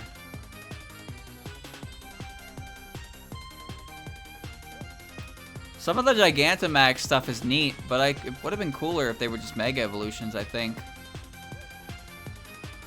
Like, I like the Gigantamax Garbodor is actually sick.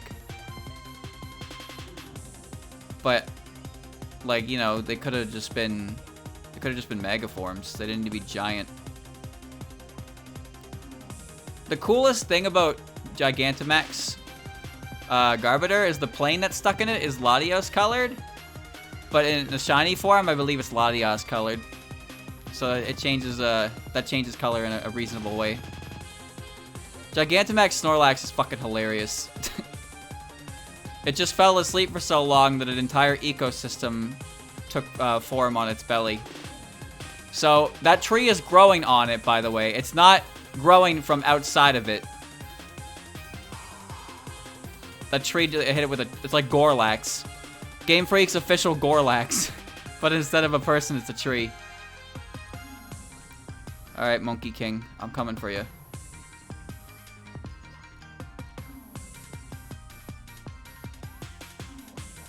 Alright.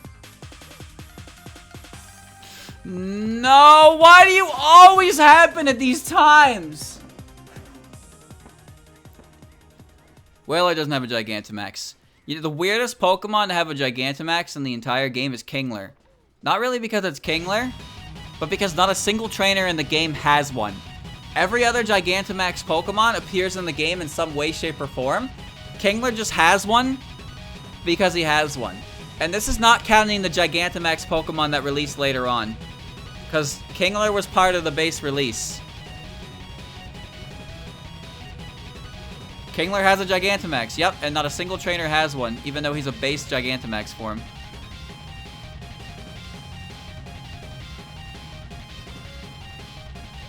Someday, I will make it through this.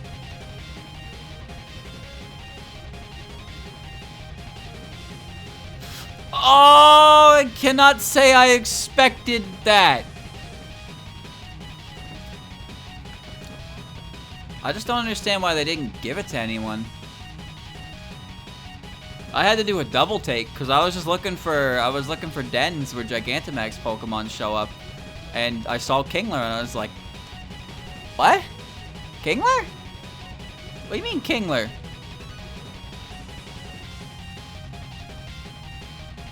Kingler? He's a crab. The greatest species to ever bless our planet. The crab.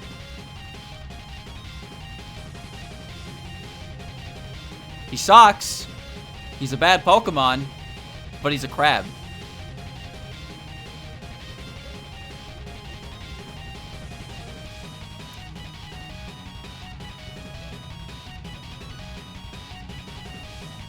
Oh. Wow, nice shot, dude.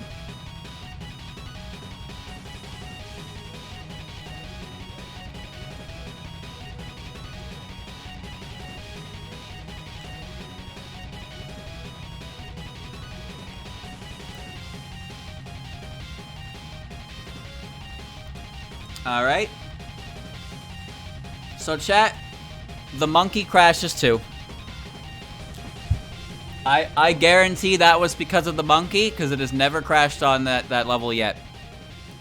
So the monkey cannot be the monkey star cannot be done, and I am not humoring it any longer.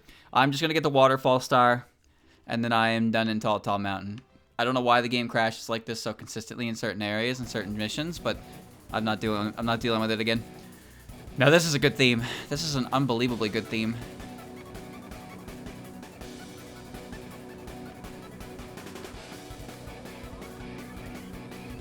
I'll just get the waterfall star and I'll move on to Tiny Huge Island.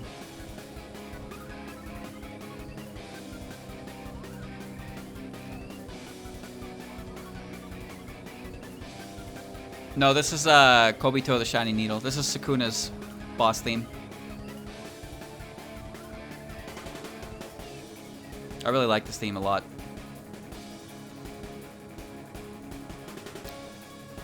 Alright, no problem here.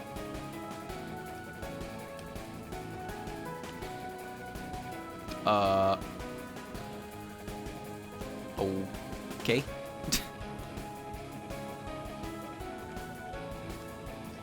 Oh. Alright.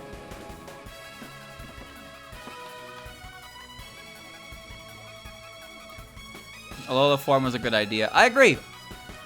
I think the best thing to come out of Sun and Moon, or one of the best things to come out of Sun and Moon, was alternate form Pokemon.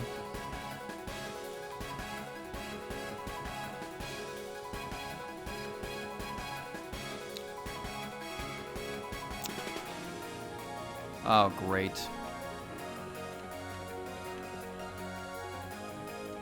Just too bad they were all Kantomon.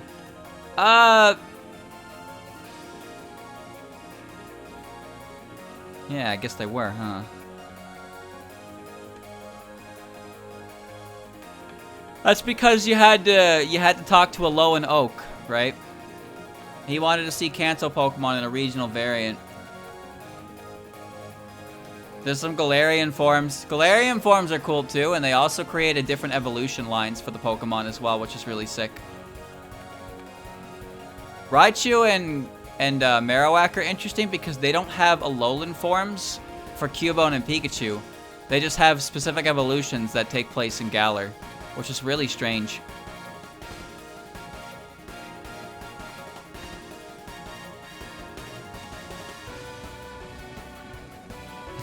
Regional Zard. Yeah, he needs it.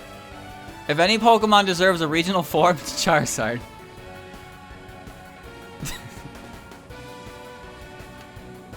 Oh, I'm alive.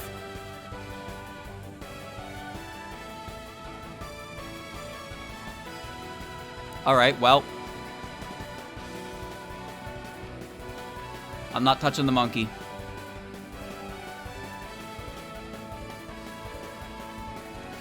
Nice. Nice. I got met with air resistance. Very good. If you weren't sure if Game Freak gave special attention to Charizard, you only need to look at Sword and Shield. He's just randomly part of the Galar decks because the champion has a Gigantamax Charizard. That is such a blatant case of favoritism. It doesn't even try to hide it. I don't care that Charizard or Venusaur and Blastoise got a Gigantamax form now as well. This is fucking ridiculous. Why is the champion's signature Pokemon in Generation 8 the Generation 1 Pokemon?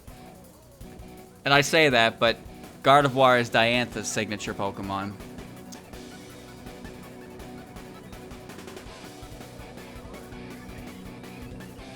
Venusaur and Blastoise are lucky to be remembered. That sounds like something a die-hard Charizard fan would say.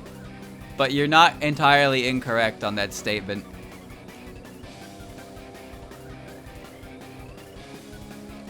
They're lucky. Charizard's just graceful. He lets them share the spotlight sometimes, but it's all Charizard, baby. Watching Mario try to make progress to this song is inspiring. Please. There you go.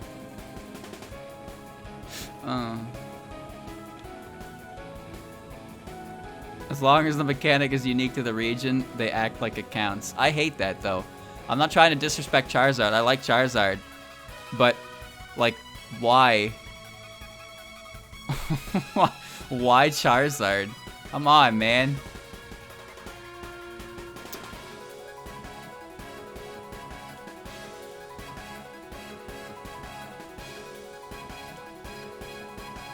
Charizard's my favorite Gen 1 starter. But even I think it's excessive how much attention he gets. Not from fans, from Game Freak. Did he really need 2 Megas? Ask yourself this. Did he? He needs it!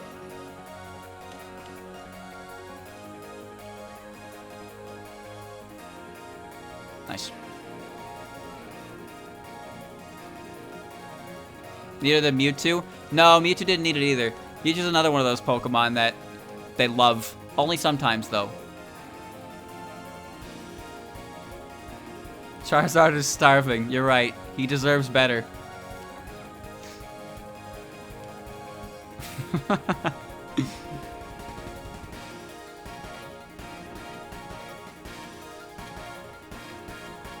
Oh, shit.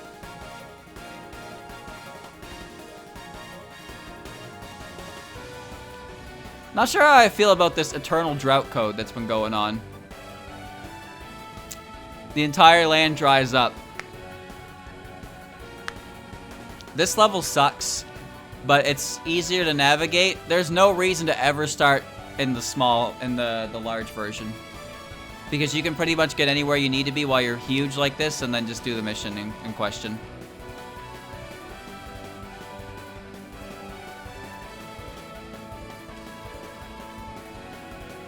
Ow.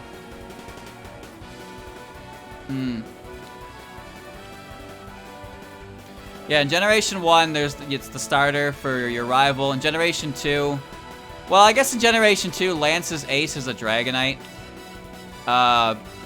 So there's that, I suppose. But he has the Dragon Master, and there's no other dragon for it.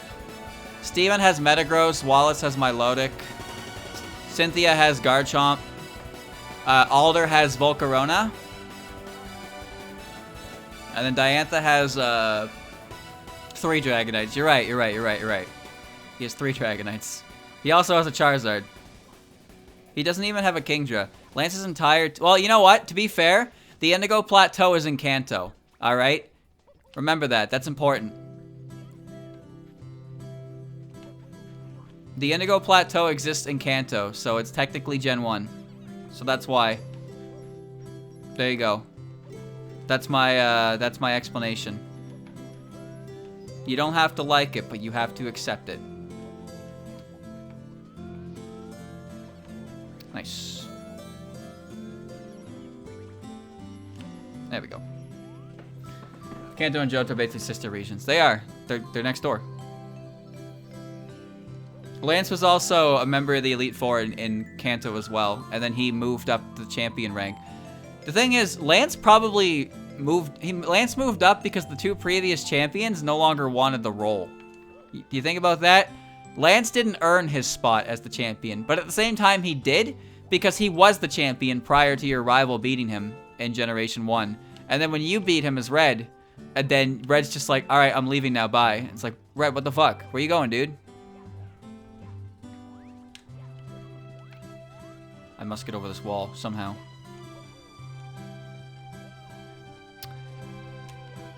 Oh, here we go.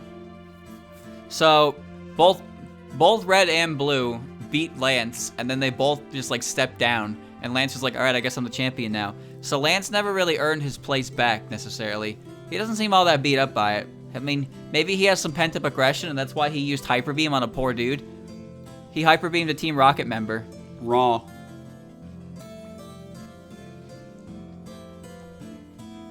That's what I mean, though, right? Since Red obviously is the champion, and he's not in the position, and he's up on Mount Silver, then Blue would be the next one qualified. But he didn't take up the role again. He instead took over the Viridian Gym. He took over the Viridian Gym because Giovanni left.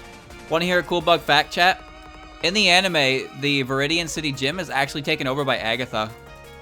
I don't really know why, but it's just it's a very small thing you only see in like one episode.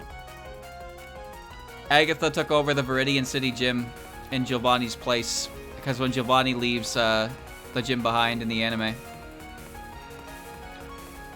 I thought that was a neat touch. Because, you know, the Elite Four exists in the anime, but they don't really exist as the Elite Four. Also, Lorelei has a different name, and her personality is incredibly ditzy. Well, Agatha is still a member of the Elite Four, so Ash would obviously lose. Agatha don't fuck around. Agatha's got some kind of vendetta against Oak for some reason. But Agatha is a good trainer. Well, good in the sense that she's very skilled.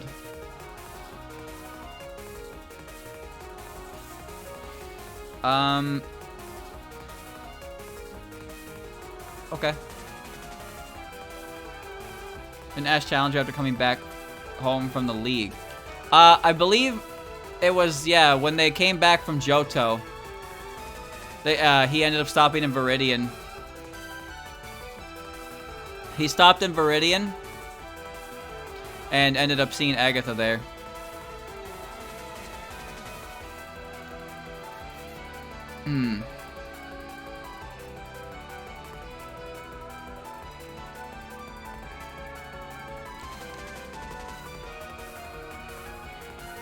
Alright, I'm doing the Wiggles fight.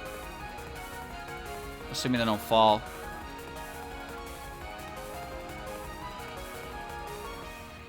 Or as long as it doesn't crash. Having implied Agatha and Oak had their own journeys at the same time, the former appears to resent the latter, leaving the battling scene to focus on research. Yeah, she mentions that. She mentions how Oak was really good, a really good trainer back in his heyday. And then, and that he would rather spend time fiddling with his Pokedex than battling. And Agatha doesn't like that he took that approach. And she clearly has some aggression towards you because you have the Pokedex. What is going on here?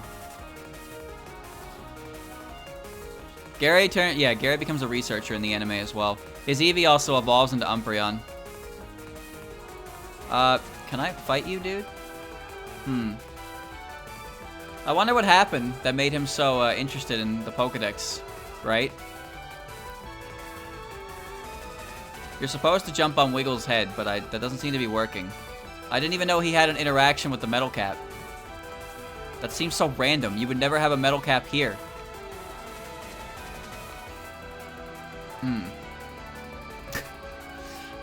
He's in good with the local biking club, yeah. I don't think there's a way to leave here. Well, now there is.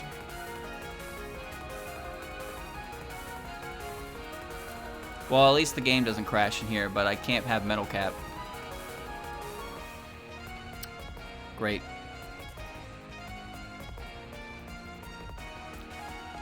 She did lose to Gary. Yeah, she lost to Blue, Gary, whatever you want to call him, prior to you. You didn't know. You don't know that though. You don't know that until Lance tells you.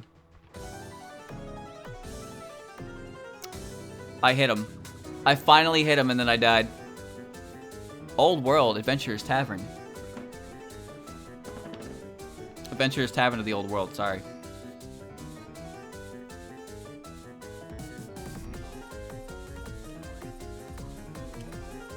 Oak's probably the most interesting Pokemon professor. Maybe that's just my bias because he's like the oldest. But, like, I don't really care about Professor Elm in the slightest.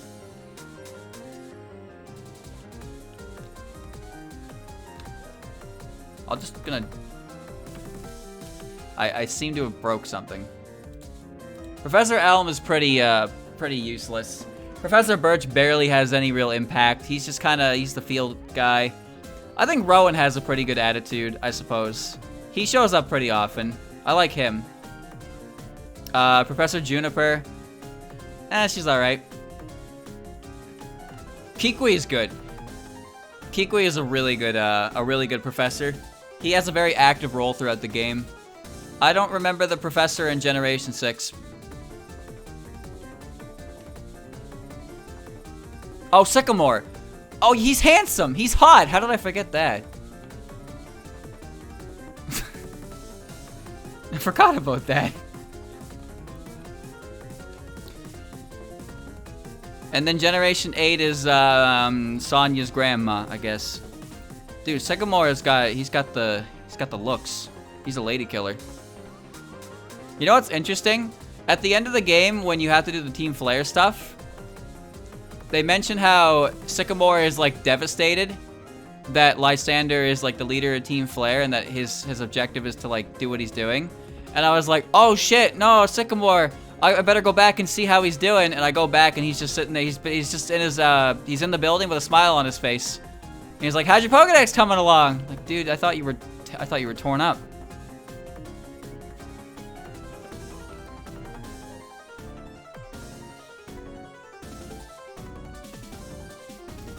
I don't know where the secrets are. The secrets are the entrances, right? That are tied to all the different places. There's one on the top of the mountain, one on the side. I think the cannon counts as one. You need to do them while you're huge. Oops.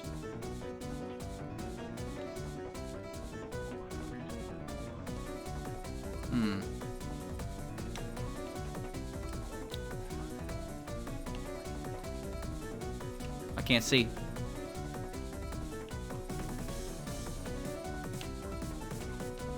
Mario, how did you wall jump there? I'm not mad, I'm just impressed. Because I didn't do that. Alright, well, I got one. He's maintaining his composure as a professor. Okay, fair. Fair. But they were like, he's devastated. You know who's a good character? Az. Oh my god. That's not even a meme at this point. It's the fucking way of life.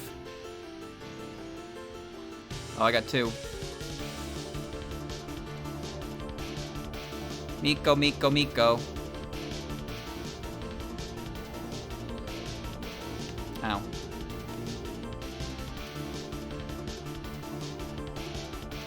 Whee! The cannon should be another one. Oh, I didn't even know you could do that! In the anime, him and Lysander aren't even friends. Also, Lysander is the most, like, obvious, wow, this is not the final villain. Like, when I first saw Lysander, I was like, there's no way this guy's, like, the bad guy. I mean, he's only, like, 7 feet tall, looks pissed off, and talking about how the world sucks. Yep, not a bad guy. That said, as soon as I walked into the champions room and I saw Diantha, I was like, who the fuck are you? Have we met before? Ow. He also has money. Well, yeah, it takes 5,000 Pokédollars to join Team Flare.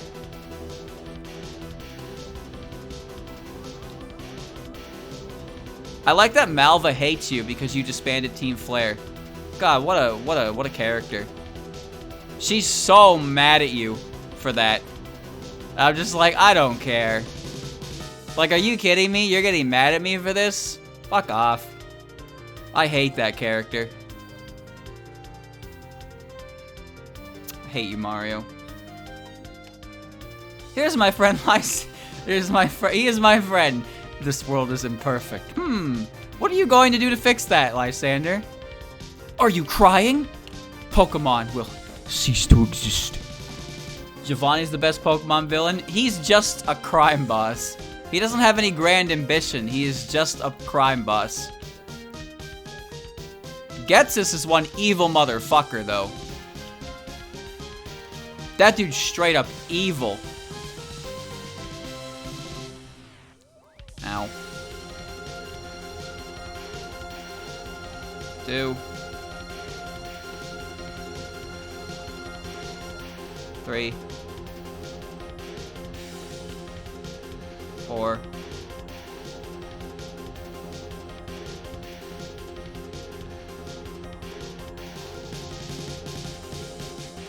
5. Lucamina and Guzma. Guzma's not really a villain. I don't really see him as a villain. I think he's just a rebellious. He's a rebellious youth. He's not really young anymore, mind you, but he is rebellious. I wish to no longer be here. All right. Lucamina is crazy. All right, almost just died. That wouldn't have been good.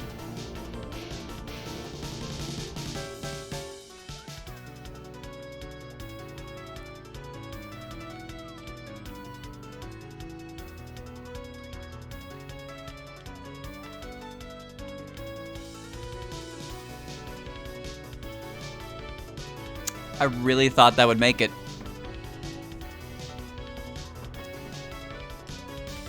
Guzma just kept winning a bunch of bronze trophies. I guess he just got pissed. And then he snapped and rebelled. Dude, he hunches over a lot and he's massive, right? And then at the end of the game when he starts standing up tall and like straight, it's like, holy shit, you're huge, dude. You were actually fucking massive, Mike. He's a big boy.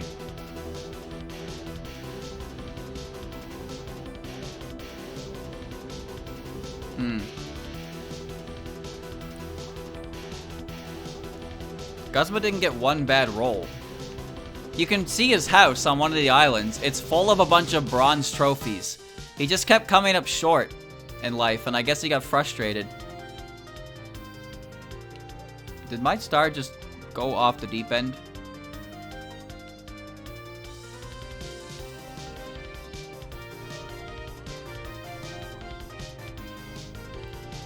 He probably had a bad attitude in general. But yeah, it just kind of got worse and worse. Cyrus is 27 years old. Yeah, that's so hard to believe considering how he looks. But I guess he is trying to like create a whole new world, so he's probably stressed the fuck out.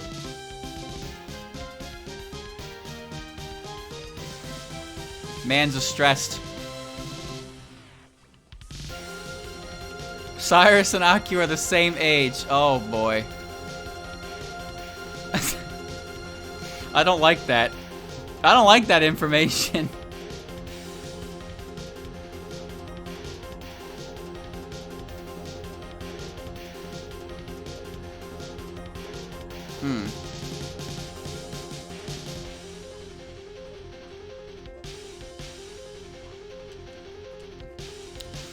Am I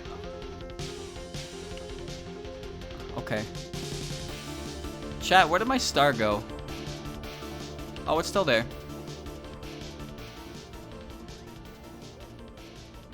Oh my god.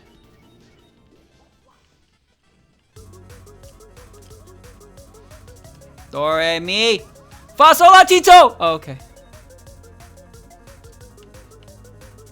Oh, good. No problem here.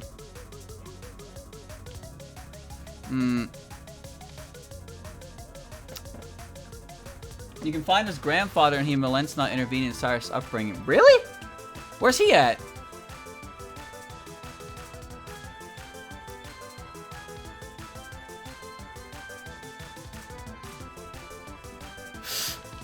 Don't like that.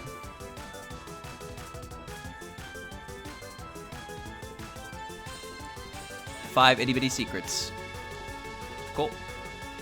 My hat's gone again. Fuck. It's in the battle resort in post game. Oh, really? I didn't know that.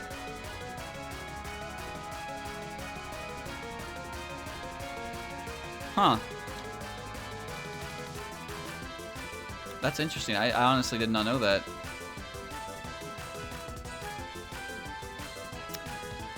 Don't go all the way back to the bottom.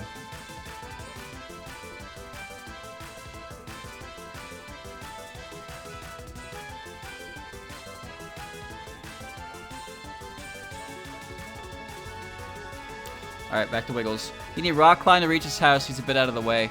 Oh, that sounds like the rocket grunt from Unova. There's a house that's only accessible in wintertime in Ikaria City. And if you go in there, you can meet a guy who talks about how he was once a Team Rocket member. And he talks the same way as the Team Rocket member that you deal with in Gold and Silver Crystal. I like that tidbit. He settled down. He quit Team Rocket, found a beautiful wife, and then moved to Unova. What a guy. What a life he's lived.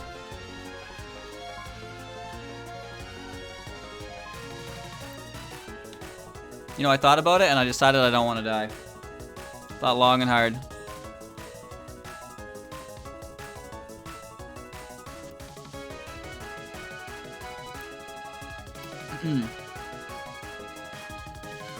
You know what's pretty interesting about Cyrus himself? Is that he doesn't seem to hold much, like, affinity for anything in the world, right? He doesn't like anything. Like, he just feels so devoid of empathy and everything. He's so, like... He's a husk of a man. Yet, he has a Crobat and a Weavile on his team.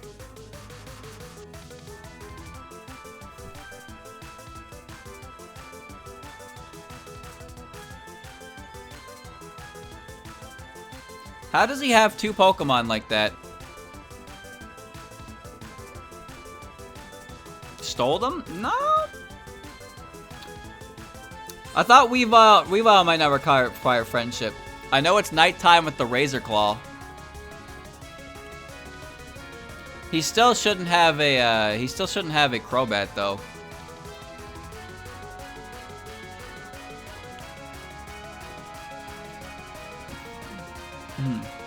Is Koga the only person to graduate to Elite Four? Yes. Because the Elite Four has only really directly changed from Gen 1 to Gen 2. Because it's the same Indigo Plateau. In Sun and Moon, the Steel-type trainer you fight is different. In Ultra Sun and Ultra Moon. You fight the kid with the little kid in Sun and Moon, you fight the older guy. You fight the older guy in Ultra Sun and Ultra Moon. Also, I guess technically Acerola, because the position of Elite Four member was given to the Kahunas of each island, so that's why it's Olivia, the fighting guy, and it was supposed to be what's his name, Namba. It was supposed to be the Kahuna of the third island, but he didn't want to do it, so Acerola took the place instead. And they called back one of their previous, like, Kahunas, the golfer girl, for the role. Nanu denied, yeah, and Hapu was implied to be too young. And then in Ultra Sun and Ultra Moon, instead of Hao's grandfather, it's the guy, it's the older guy, the Steel type user from the observatory. I forget his name, but he takes over the role in Ultra Sun and Ultra Moon for Hao's grandfather. But Olivia and Acerola and the golfer girl, Kahili, that's her name. I was really surprised when I saw her because I kind of expected to see Horse Girl, and then I was like, what? That's a 4 iron. Her ace is a 2 cannon. It's bad. Chat, did I get the Wiggler star? I kind of zoned out. She wasn't a Kahuna at any point. She just won the island challenge in the past. Oh, that's what it was. All right. I did get it? Cool. I couldn't remember. I wasn't sure if I died there or I got the star. Apparently, you're not allowed to be a trial captain after, like, the age of 12 or something. Like, I'm pretty sure, you know, the fire guy? Pretty sure he's like, he needs to find an actual job. But like he gets fired from his job because you can only be an island captain to a certain age. It's really confusing. Oh, neat.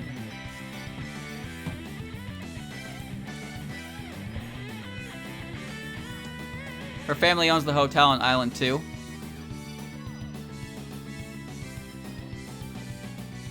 I just remember Colress being there. I still don't have my fucking hat. I need to get that back. I'm visiting Snowman's land real quick. My hat should just be... Wait, no. Tall Mountain. My hat should just be... Oh, wait. No, it's back. No, it's not. Where's my fucking hat?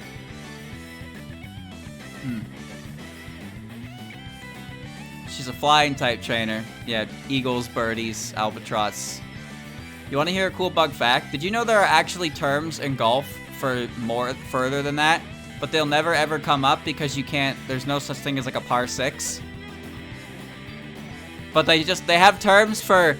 They have terms for a bunch of golf shots that go like a certain number under par. Because the thing is, you know how a birdie is 1 under par. A birdie is 1 under par. An eagle is 2 under par. An albatross is 3 under par. And I think it's called an ostrich if you're 4 under par. So, you know, the bird just gets bigger, I guess. Where did my hat go? I'm gonna go visit the bird and see if he has my hat. The bird usually has my hat. I would like it back.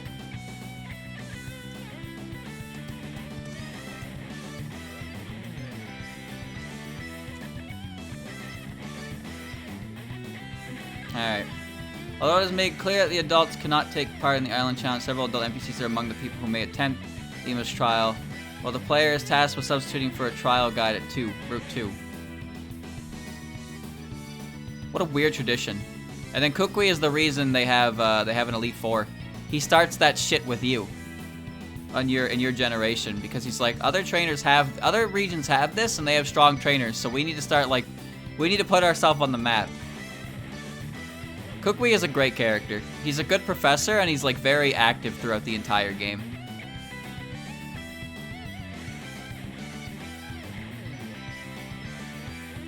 The bird usually has it. He had it last time.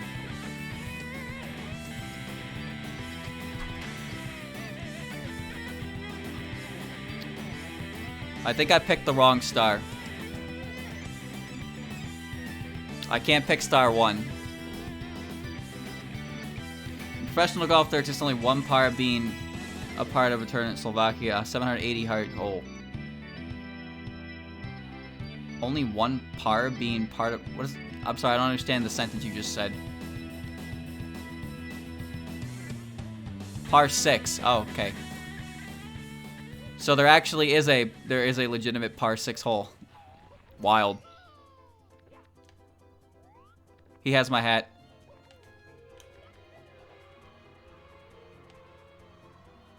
He has my hat. I'm getting it back.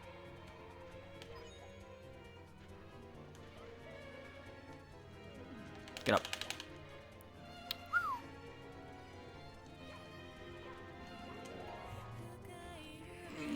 I want my hat back.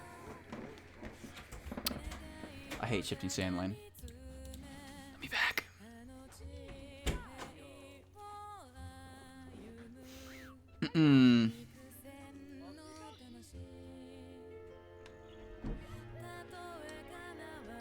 Lana's a fisher. I don't know, like, I don't really know what Fire Dude's doing. I can't remember his name either. But like Mallow's on a way to become a chef. Lana's like a fisher. And then Fire Dude's just kind of like, what did he do? Goddamn bird.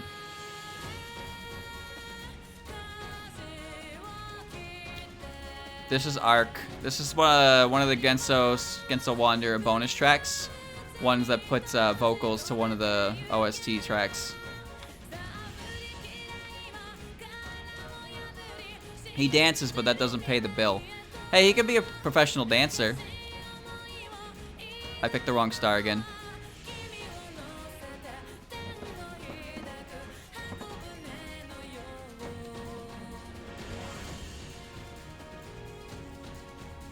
This is Klepto the Condor. I knew that, actually.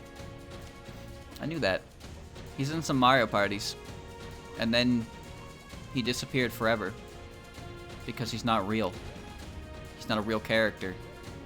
They forgot him! Why do they always forget their best characters?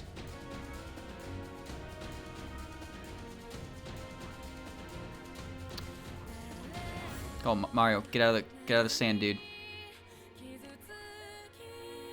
Oh, how interesting. Don't fall in the pyramid.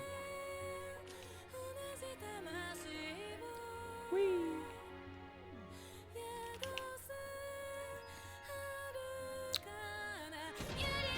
There he is.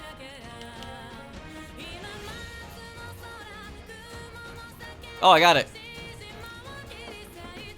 Hat recovered. Hat recovered. I need a star.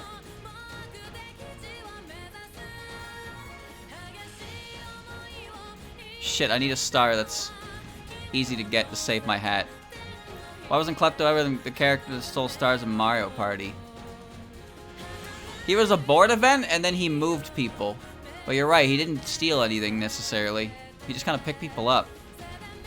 The Boo was, well, it's probably because the Boo was the one to do that for so long, and it would have felt weird to take the role of such an iconic character away from him and give it to a random fucking Condor.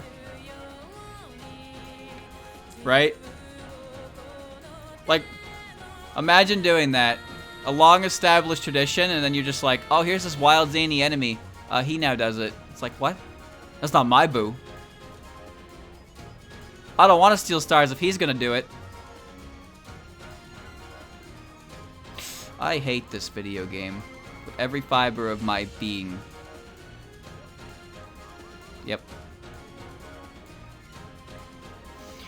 He was in Shy Guy's Jungle Jam as a board event. Yeah, he could take you across the board, and then he became a capsule that smoothed. He moved you to other players' positions. Then they gave the job to Chain Chomp. Old Adams Bar. God, this theme is so good. It's got just the right amount of weird to it.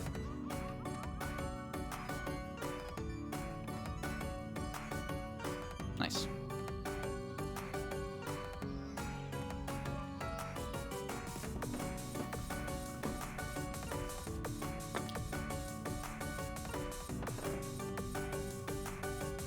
Once again, I cannot save my progress.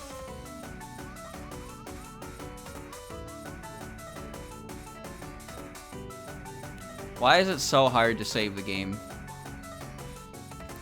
I think this is the game version. If this was the I can't be sure because I'm pretty sure the album art for Old Adams Bar doesn't work correctly.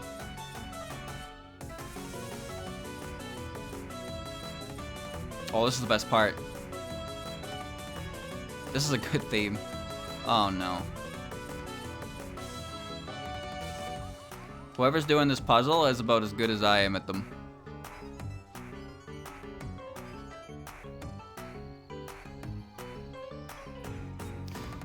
Uh-huh. Uh-huh.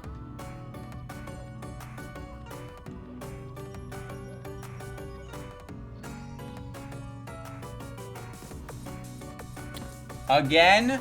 Fuck off.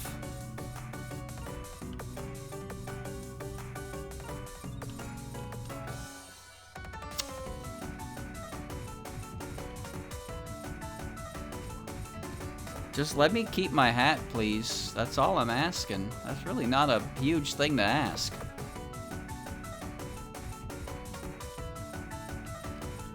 Why the game can even disable the save prompt is beyond me, but whatever. Just want to keep my goddamn hat, man.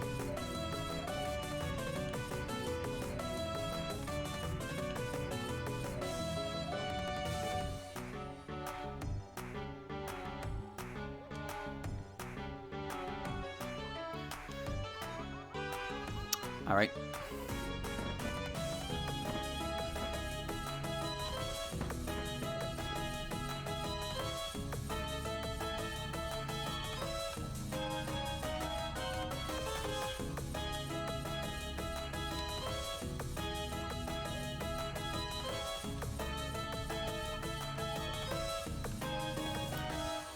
And...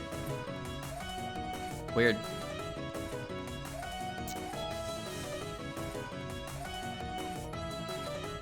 Okay.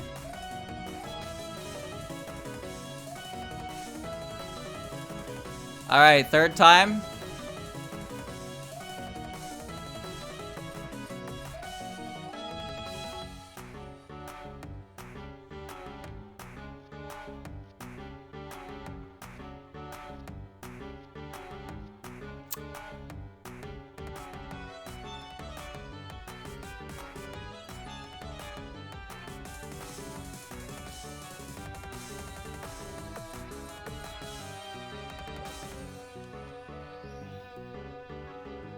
Okay.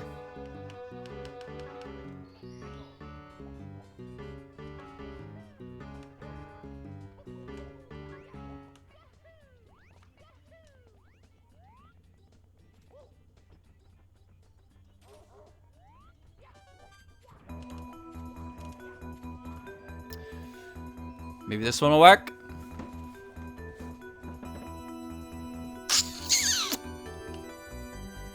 Ay, caramba.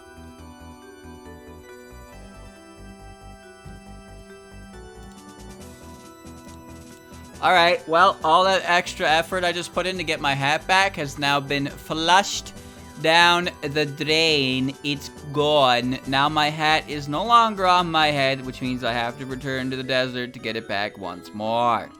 Thank you, Lydiana, for the tier 2. You have the Lily Ensemble.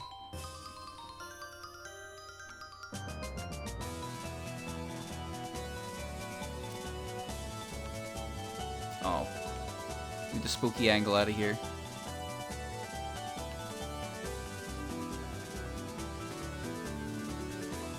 You didn't think this would be as difficult as it is, but for some reason the game did not let me save off of that star 3 times in a row.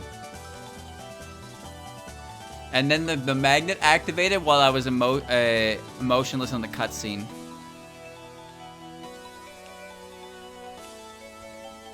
Ouch. I didn't think it was as bad as it would be. I didn't think it would be as bad as it is. Really. I thought it would be okay. I have to learn my lesson. I have learned my lesson. That's all.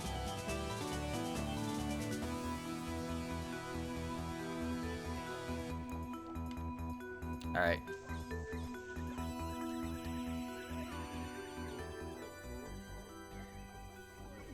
Oh. Ah. Ah. Ah. Okay.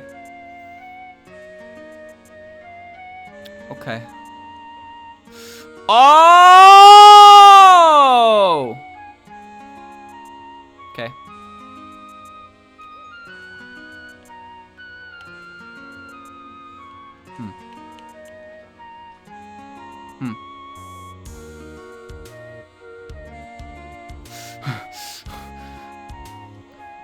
I see my hat, you rat bastard.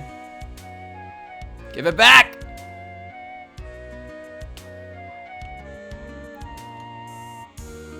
Mario, what was that? What was that pathetic, pitiful, disgraceful excuse for a long jump you just gave me there?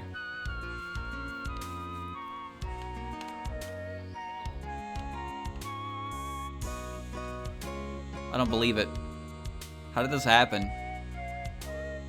Am I going fast or is the camera just fucking with me?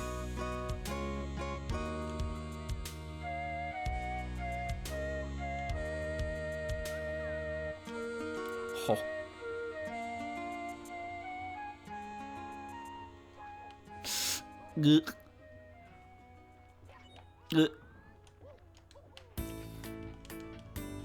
Gimme, gimme.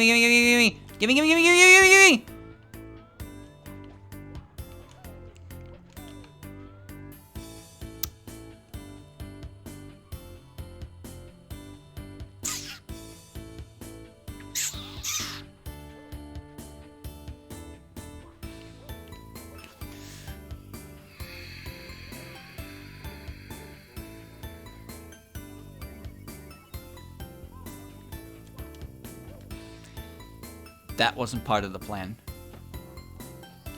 I picked the wrong star again. I wish to die!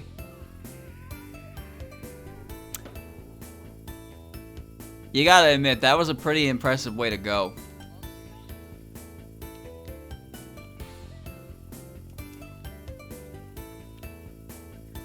The hat. Without the hat, Mario takes extra damage, which means I die in 2 lava bounces, which is kind of a really annoying feature.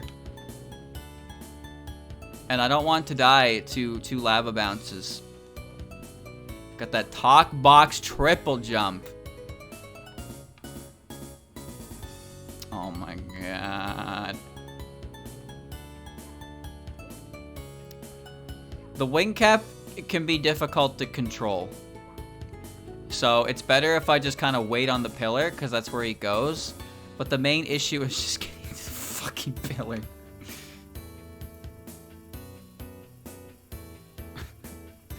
I picked the wrong star, so the bird didn't have my hat anymore. Moon as seen from the shrine. Wow. Now that I know that my hat is always located in the bird hand. Talons of the big bird. I could go get it. However, it's not that easy.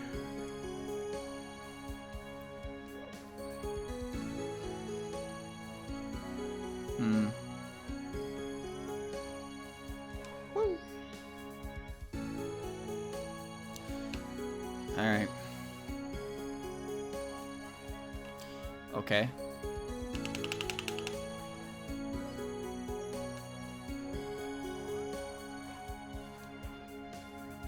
And we are long.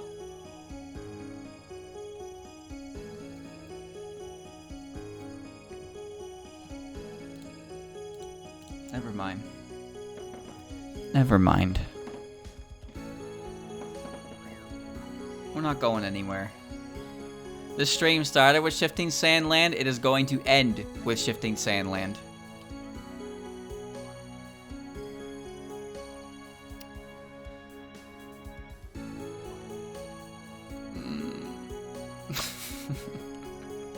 I don't want to be here anymore. Chat, I would like to point out that it's been 7.5 hours. I truly do not understand how I am able to sit here for nearly 8 hours a day and do this. This is remarkable. This is truly remarkable. Desire Drive. What? Did I put like 3 copies of 10 Desires in this playlist? Oh my god.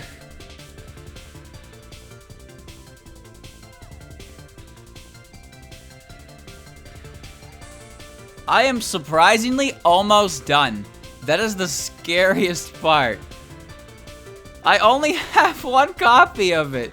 And the Spirit Trance versions, but they just keep popping up.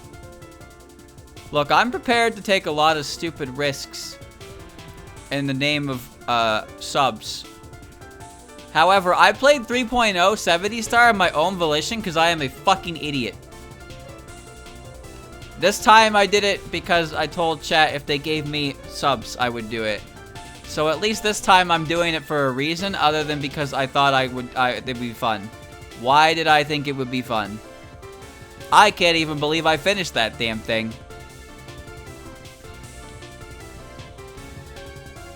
I beat that thing. I don't remember if I got 50 stars in BL Jade. I think I did. I probably did. No, I most definitely did. I got 50 stars and cheated the fuck out of that aim.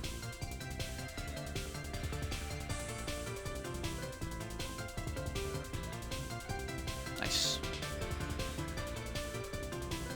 This thing has a great beat.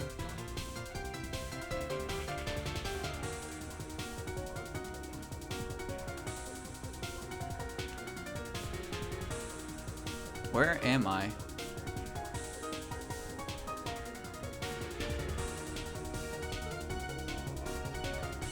Bird?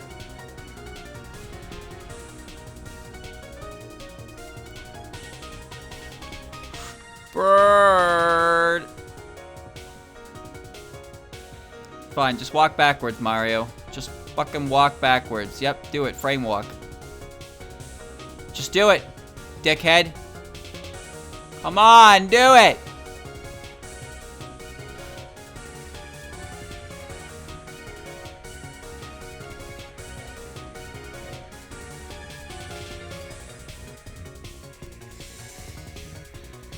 Oh, but how did it come to this?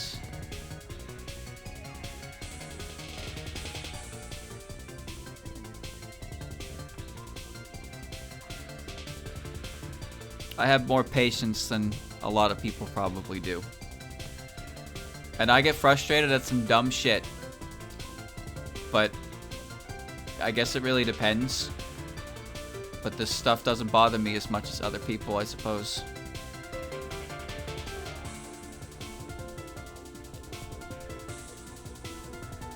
Give me my hat back, please.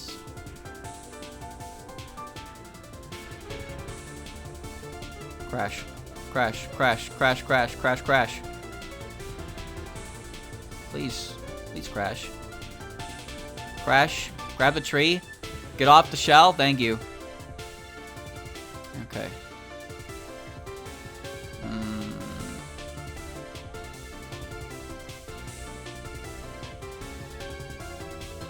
Did I get it? Fucker, give me my hat back.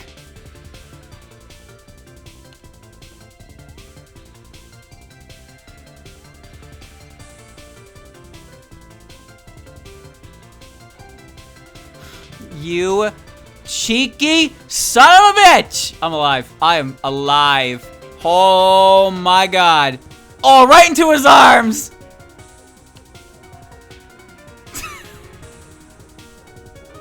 From downtown! God damn it. He caught me, dude. He looked right at me and moved into the position he needed to be in. I got. Oh, I got. No, let me die. Wait, it's on its way. Wait, it's on its way. It's coming. Good thing I died when I did, huh? Oh, there it is. Woo! There it goes.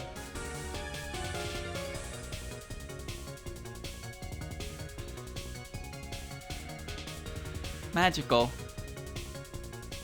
It's magical.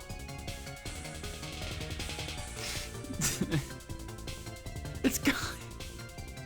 It's gone. Where's my hat? Where's my hat?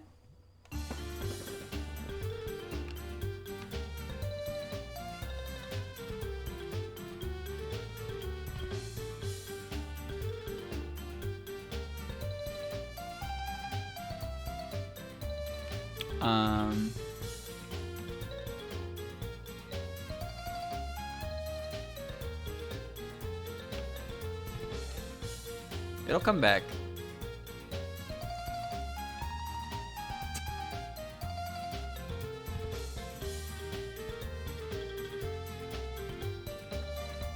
This is 1.4. I played 3.0 before though. I played 3.0 on my own. There's VODs of that. I got 50 stars and BLJ'd my way to the end. This, however, is 1.4.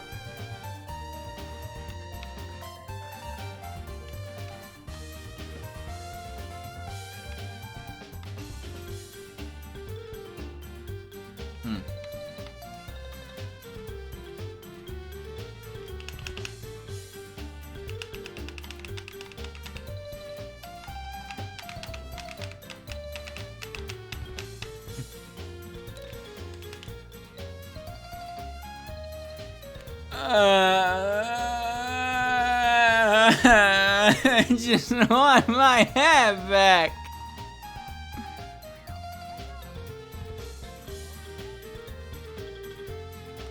Give it back.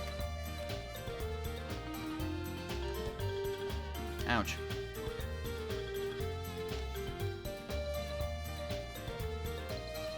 Chat, when this game is done, I don't have to play this anymore. Man, isn't that something to look forward to?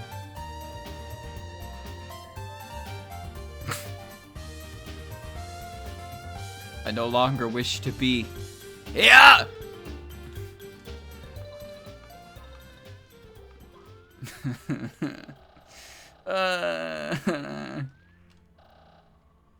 Hey, this is part 3 and I have 80 stars. Are you fucking kidding me? Every song. Every goddamn song has played. Oh, man. I'm not doing this, by the way. This is all random. All 100% random.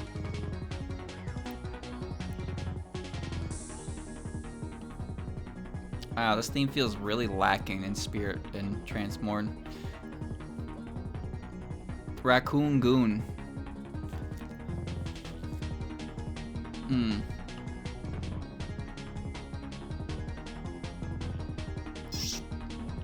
Back in the basement.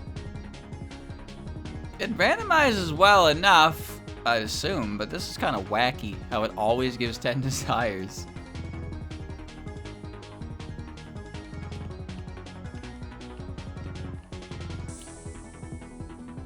The trance versions of the songs aren't bad, but once you try to listen to them on loop, it becomes apparent that they weren't really designed for that.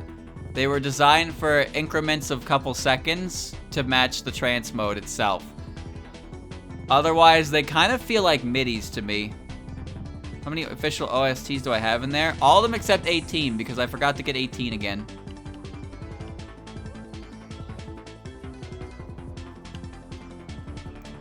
Oh, I got the jitterbugs. Nice.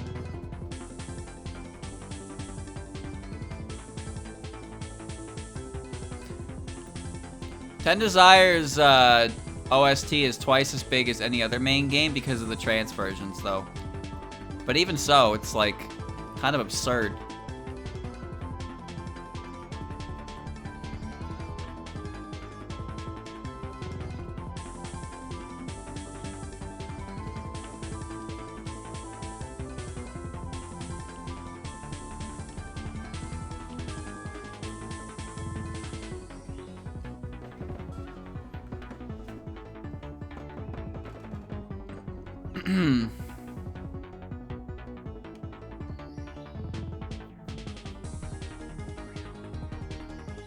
Whoa. Down to your music player shuffle. I don't really understand why it's like that consistent for 10 Desires though. Not like I have another music player. I don't really know what you mean by shuffles poorly though. But like there's like 1,700 tracks in this playlist. You think it would diversify it a little bit.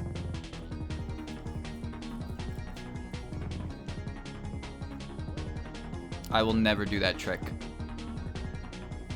VLC player? I think I have that. Man, that's extra work.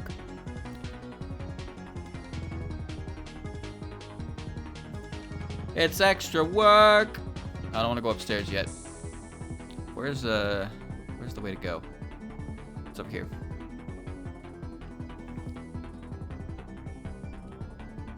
Woo! Tip top of the huge island. That's an easy one to get.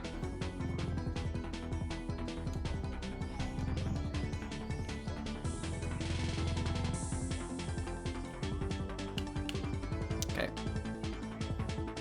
This one's easy to get because I just have to get to the top. But I can start so far up in advance. Oh, never mind. I'm gonna get rocked right off the side of the mountain. I'm moving. I'm not moving. No, they're all the tracks are in the playlist, and they're all I just hit the shuffle button. It's not shuffling folders. It doesn't. You can't really read folders. It just reads all the different tracks in the playlist itself. Uh-oh.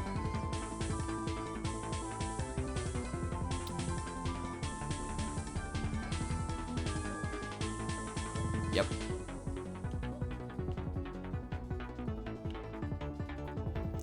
I think we're good.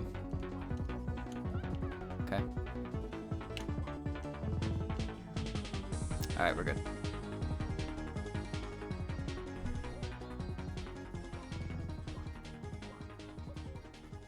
Ooh, that would be embarrassing. Lost emotion.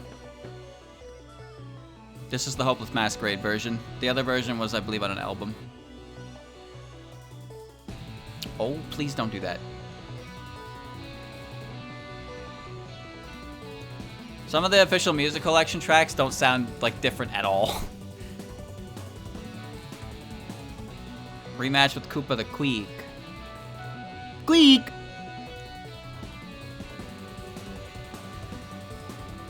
Oh, just spin your bout, Mario. Spin your fucking bout, Mike.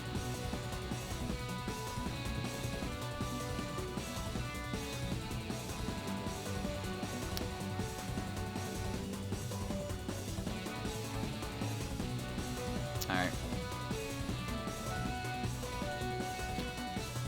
Where is Cooper the Quick? I think he's down here. Some of the changes are subtle. Yeah, I know. But some of them are so subtle that I don't hear it at all. We're going in the Valley of the Wind. I don't know how to get there. Well.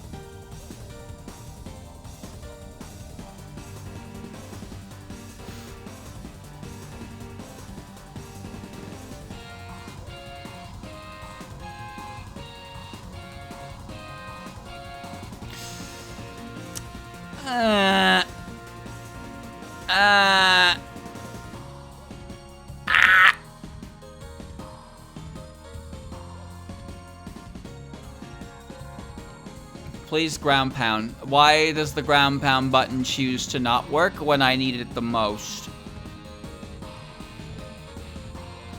Yep, that's where I wanted to be, in that door specifically. Mario. What you do? Alright, no problem.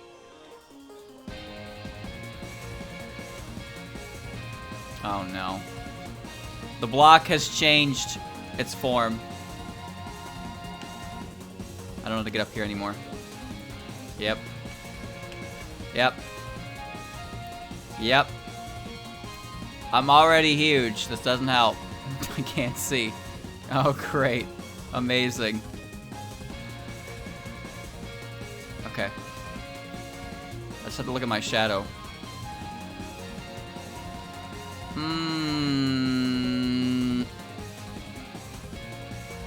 That was an accident. Nope. Why is there sand? Why can't I jump? What is going on? Get off the shell. Go on the pipe, please. Ow. Hold on, I gotta get up here somehow.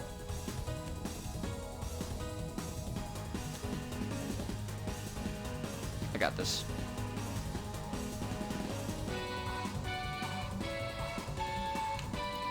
I can't do it. My method to get up there is gone. Okay. I got up there. If I want to say a bad word! Do it again. There's a grabbable ledge somewhere there. This has been confirmed. Live. On stream. What the fuck was it? Found it. Why am I dead? Why am I half dead? I know why I'm half dead. No, not the slingshot. How about you take that badge and shove it up your ass? I am not going to die here by bleeding out with slingshot.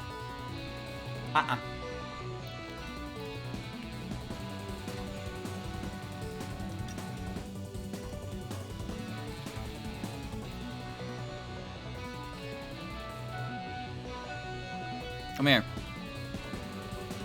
Good.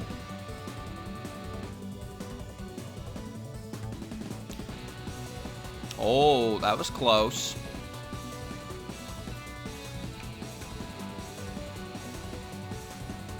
Yep. Yep. Instant ground pound is cool. Is it done? Are we good? Can I go talk to Cooper? Ready to race? No, not until my head is done spinning. Alright, let's go.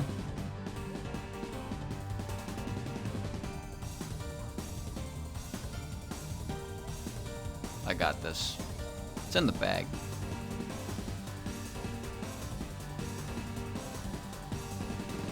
Ouch.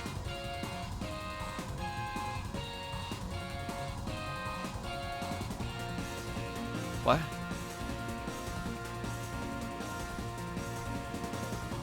He beat me so easily.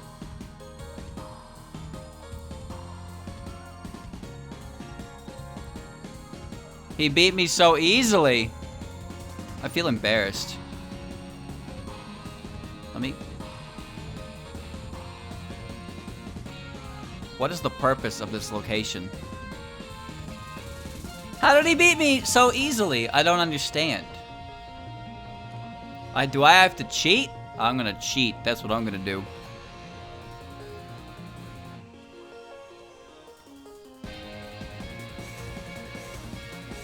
Okay.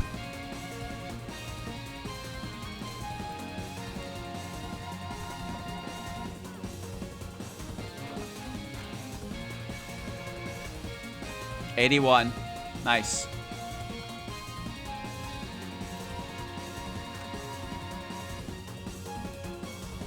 Nice. Nice. This track is 8 minutes and 44 seconds long. Wow.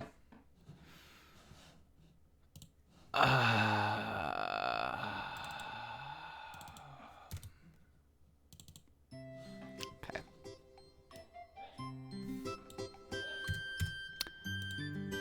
Stream 3. Done.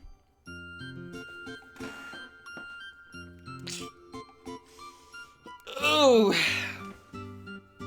Oh me, oh my. 81 stars.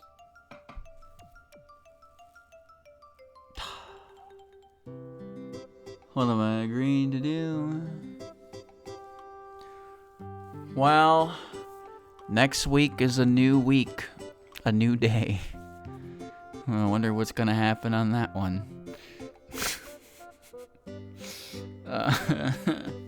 What haven't I done yet? I couldn't do Cool Mountain because it doesn't work properly. Snowman's Land is uncooperative.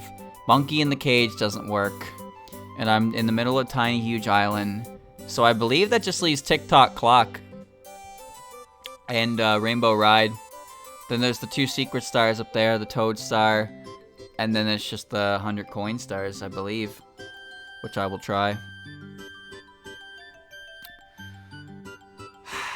Pain. Pain. But I will continue. I will continue next week. And I'll pick up where I left off.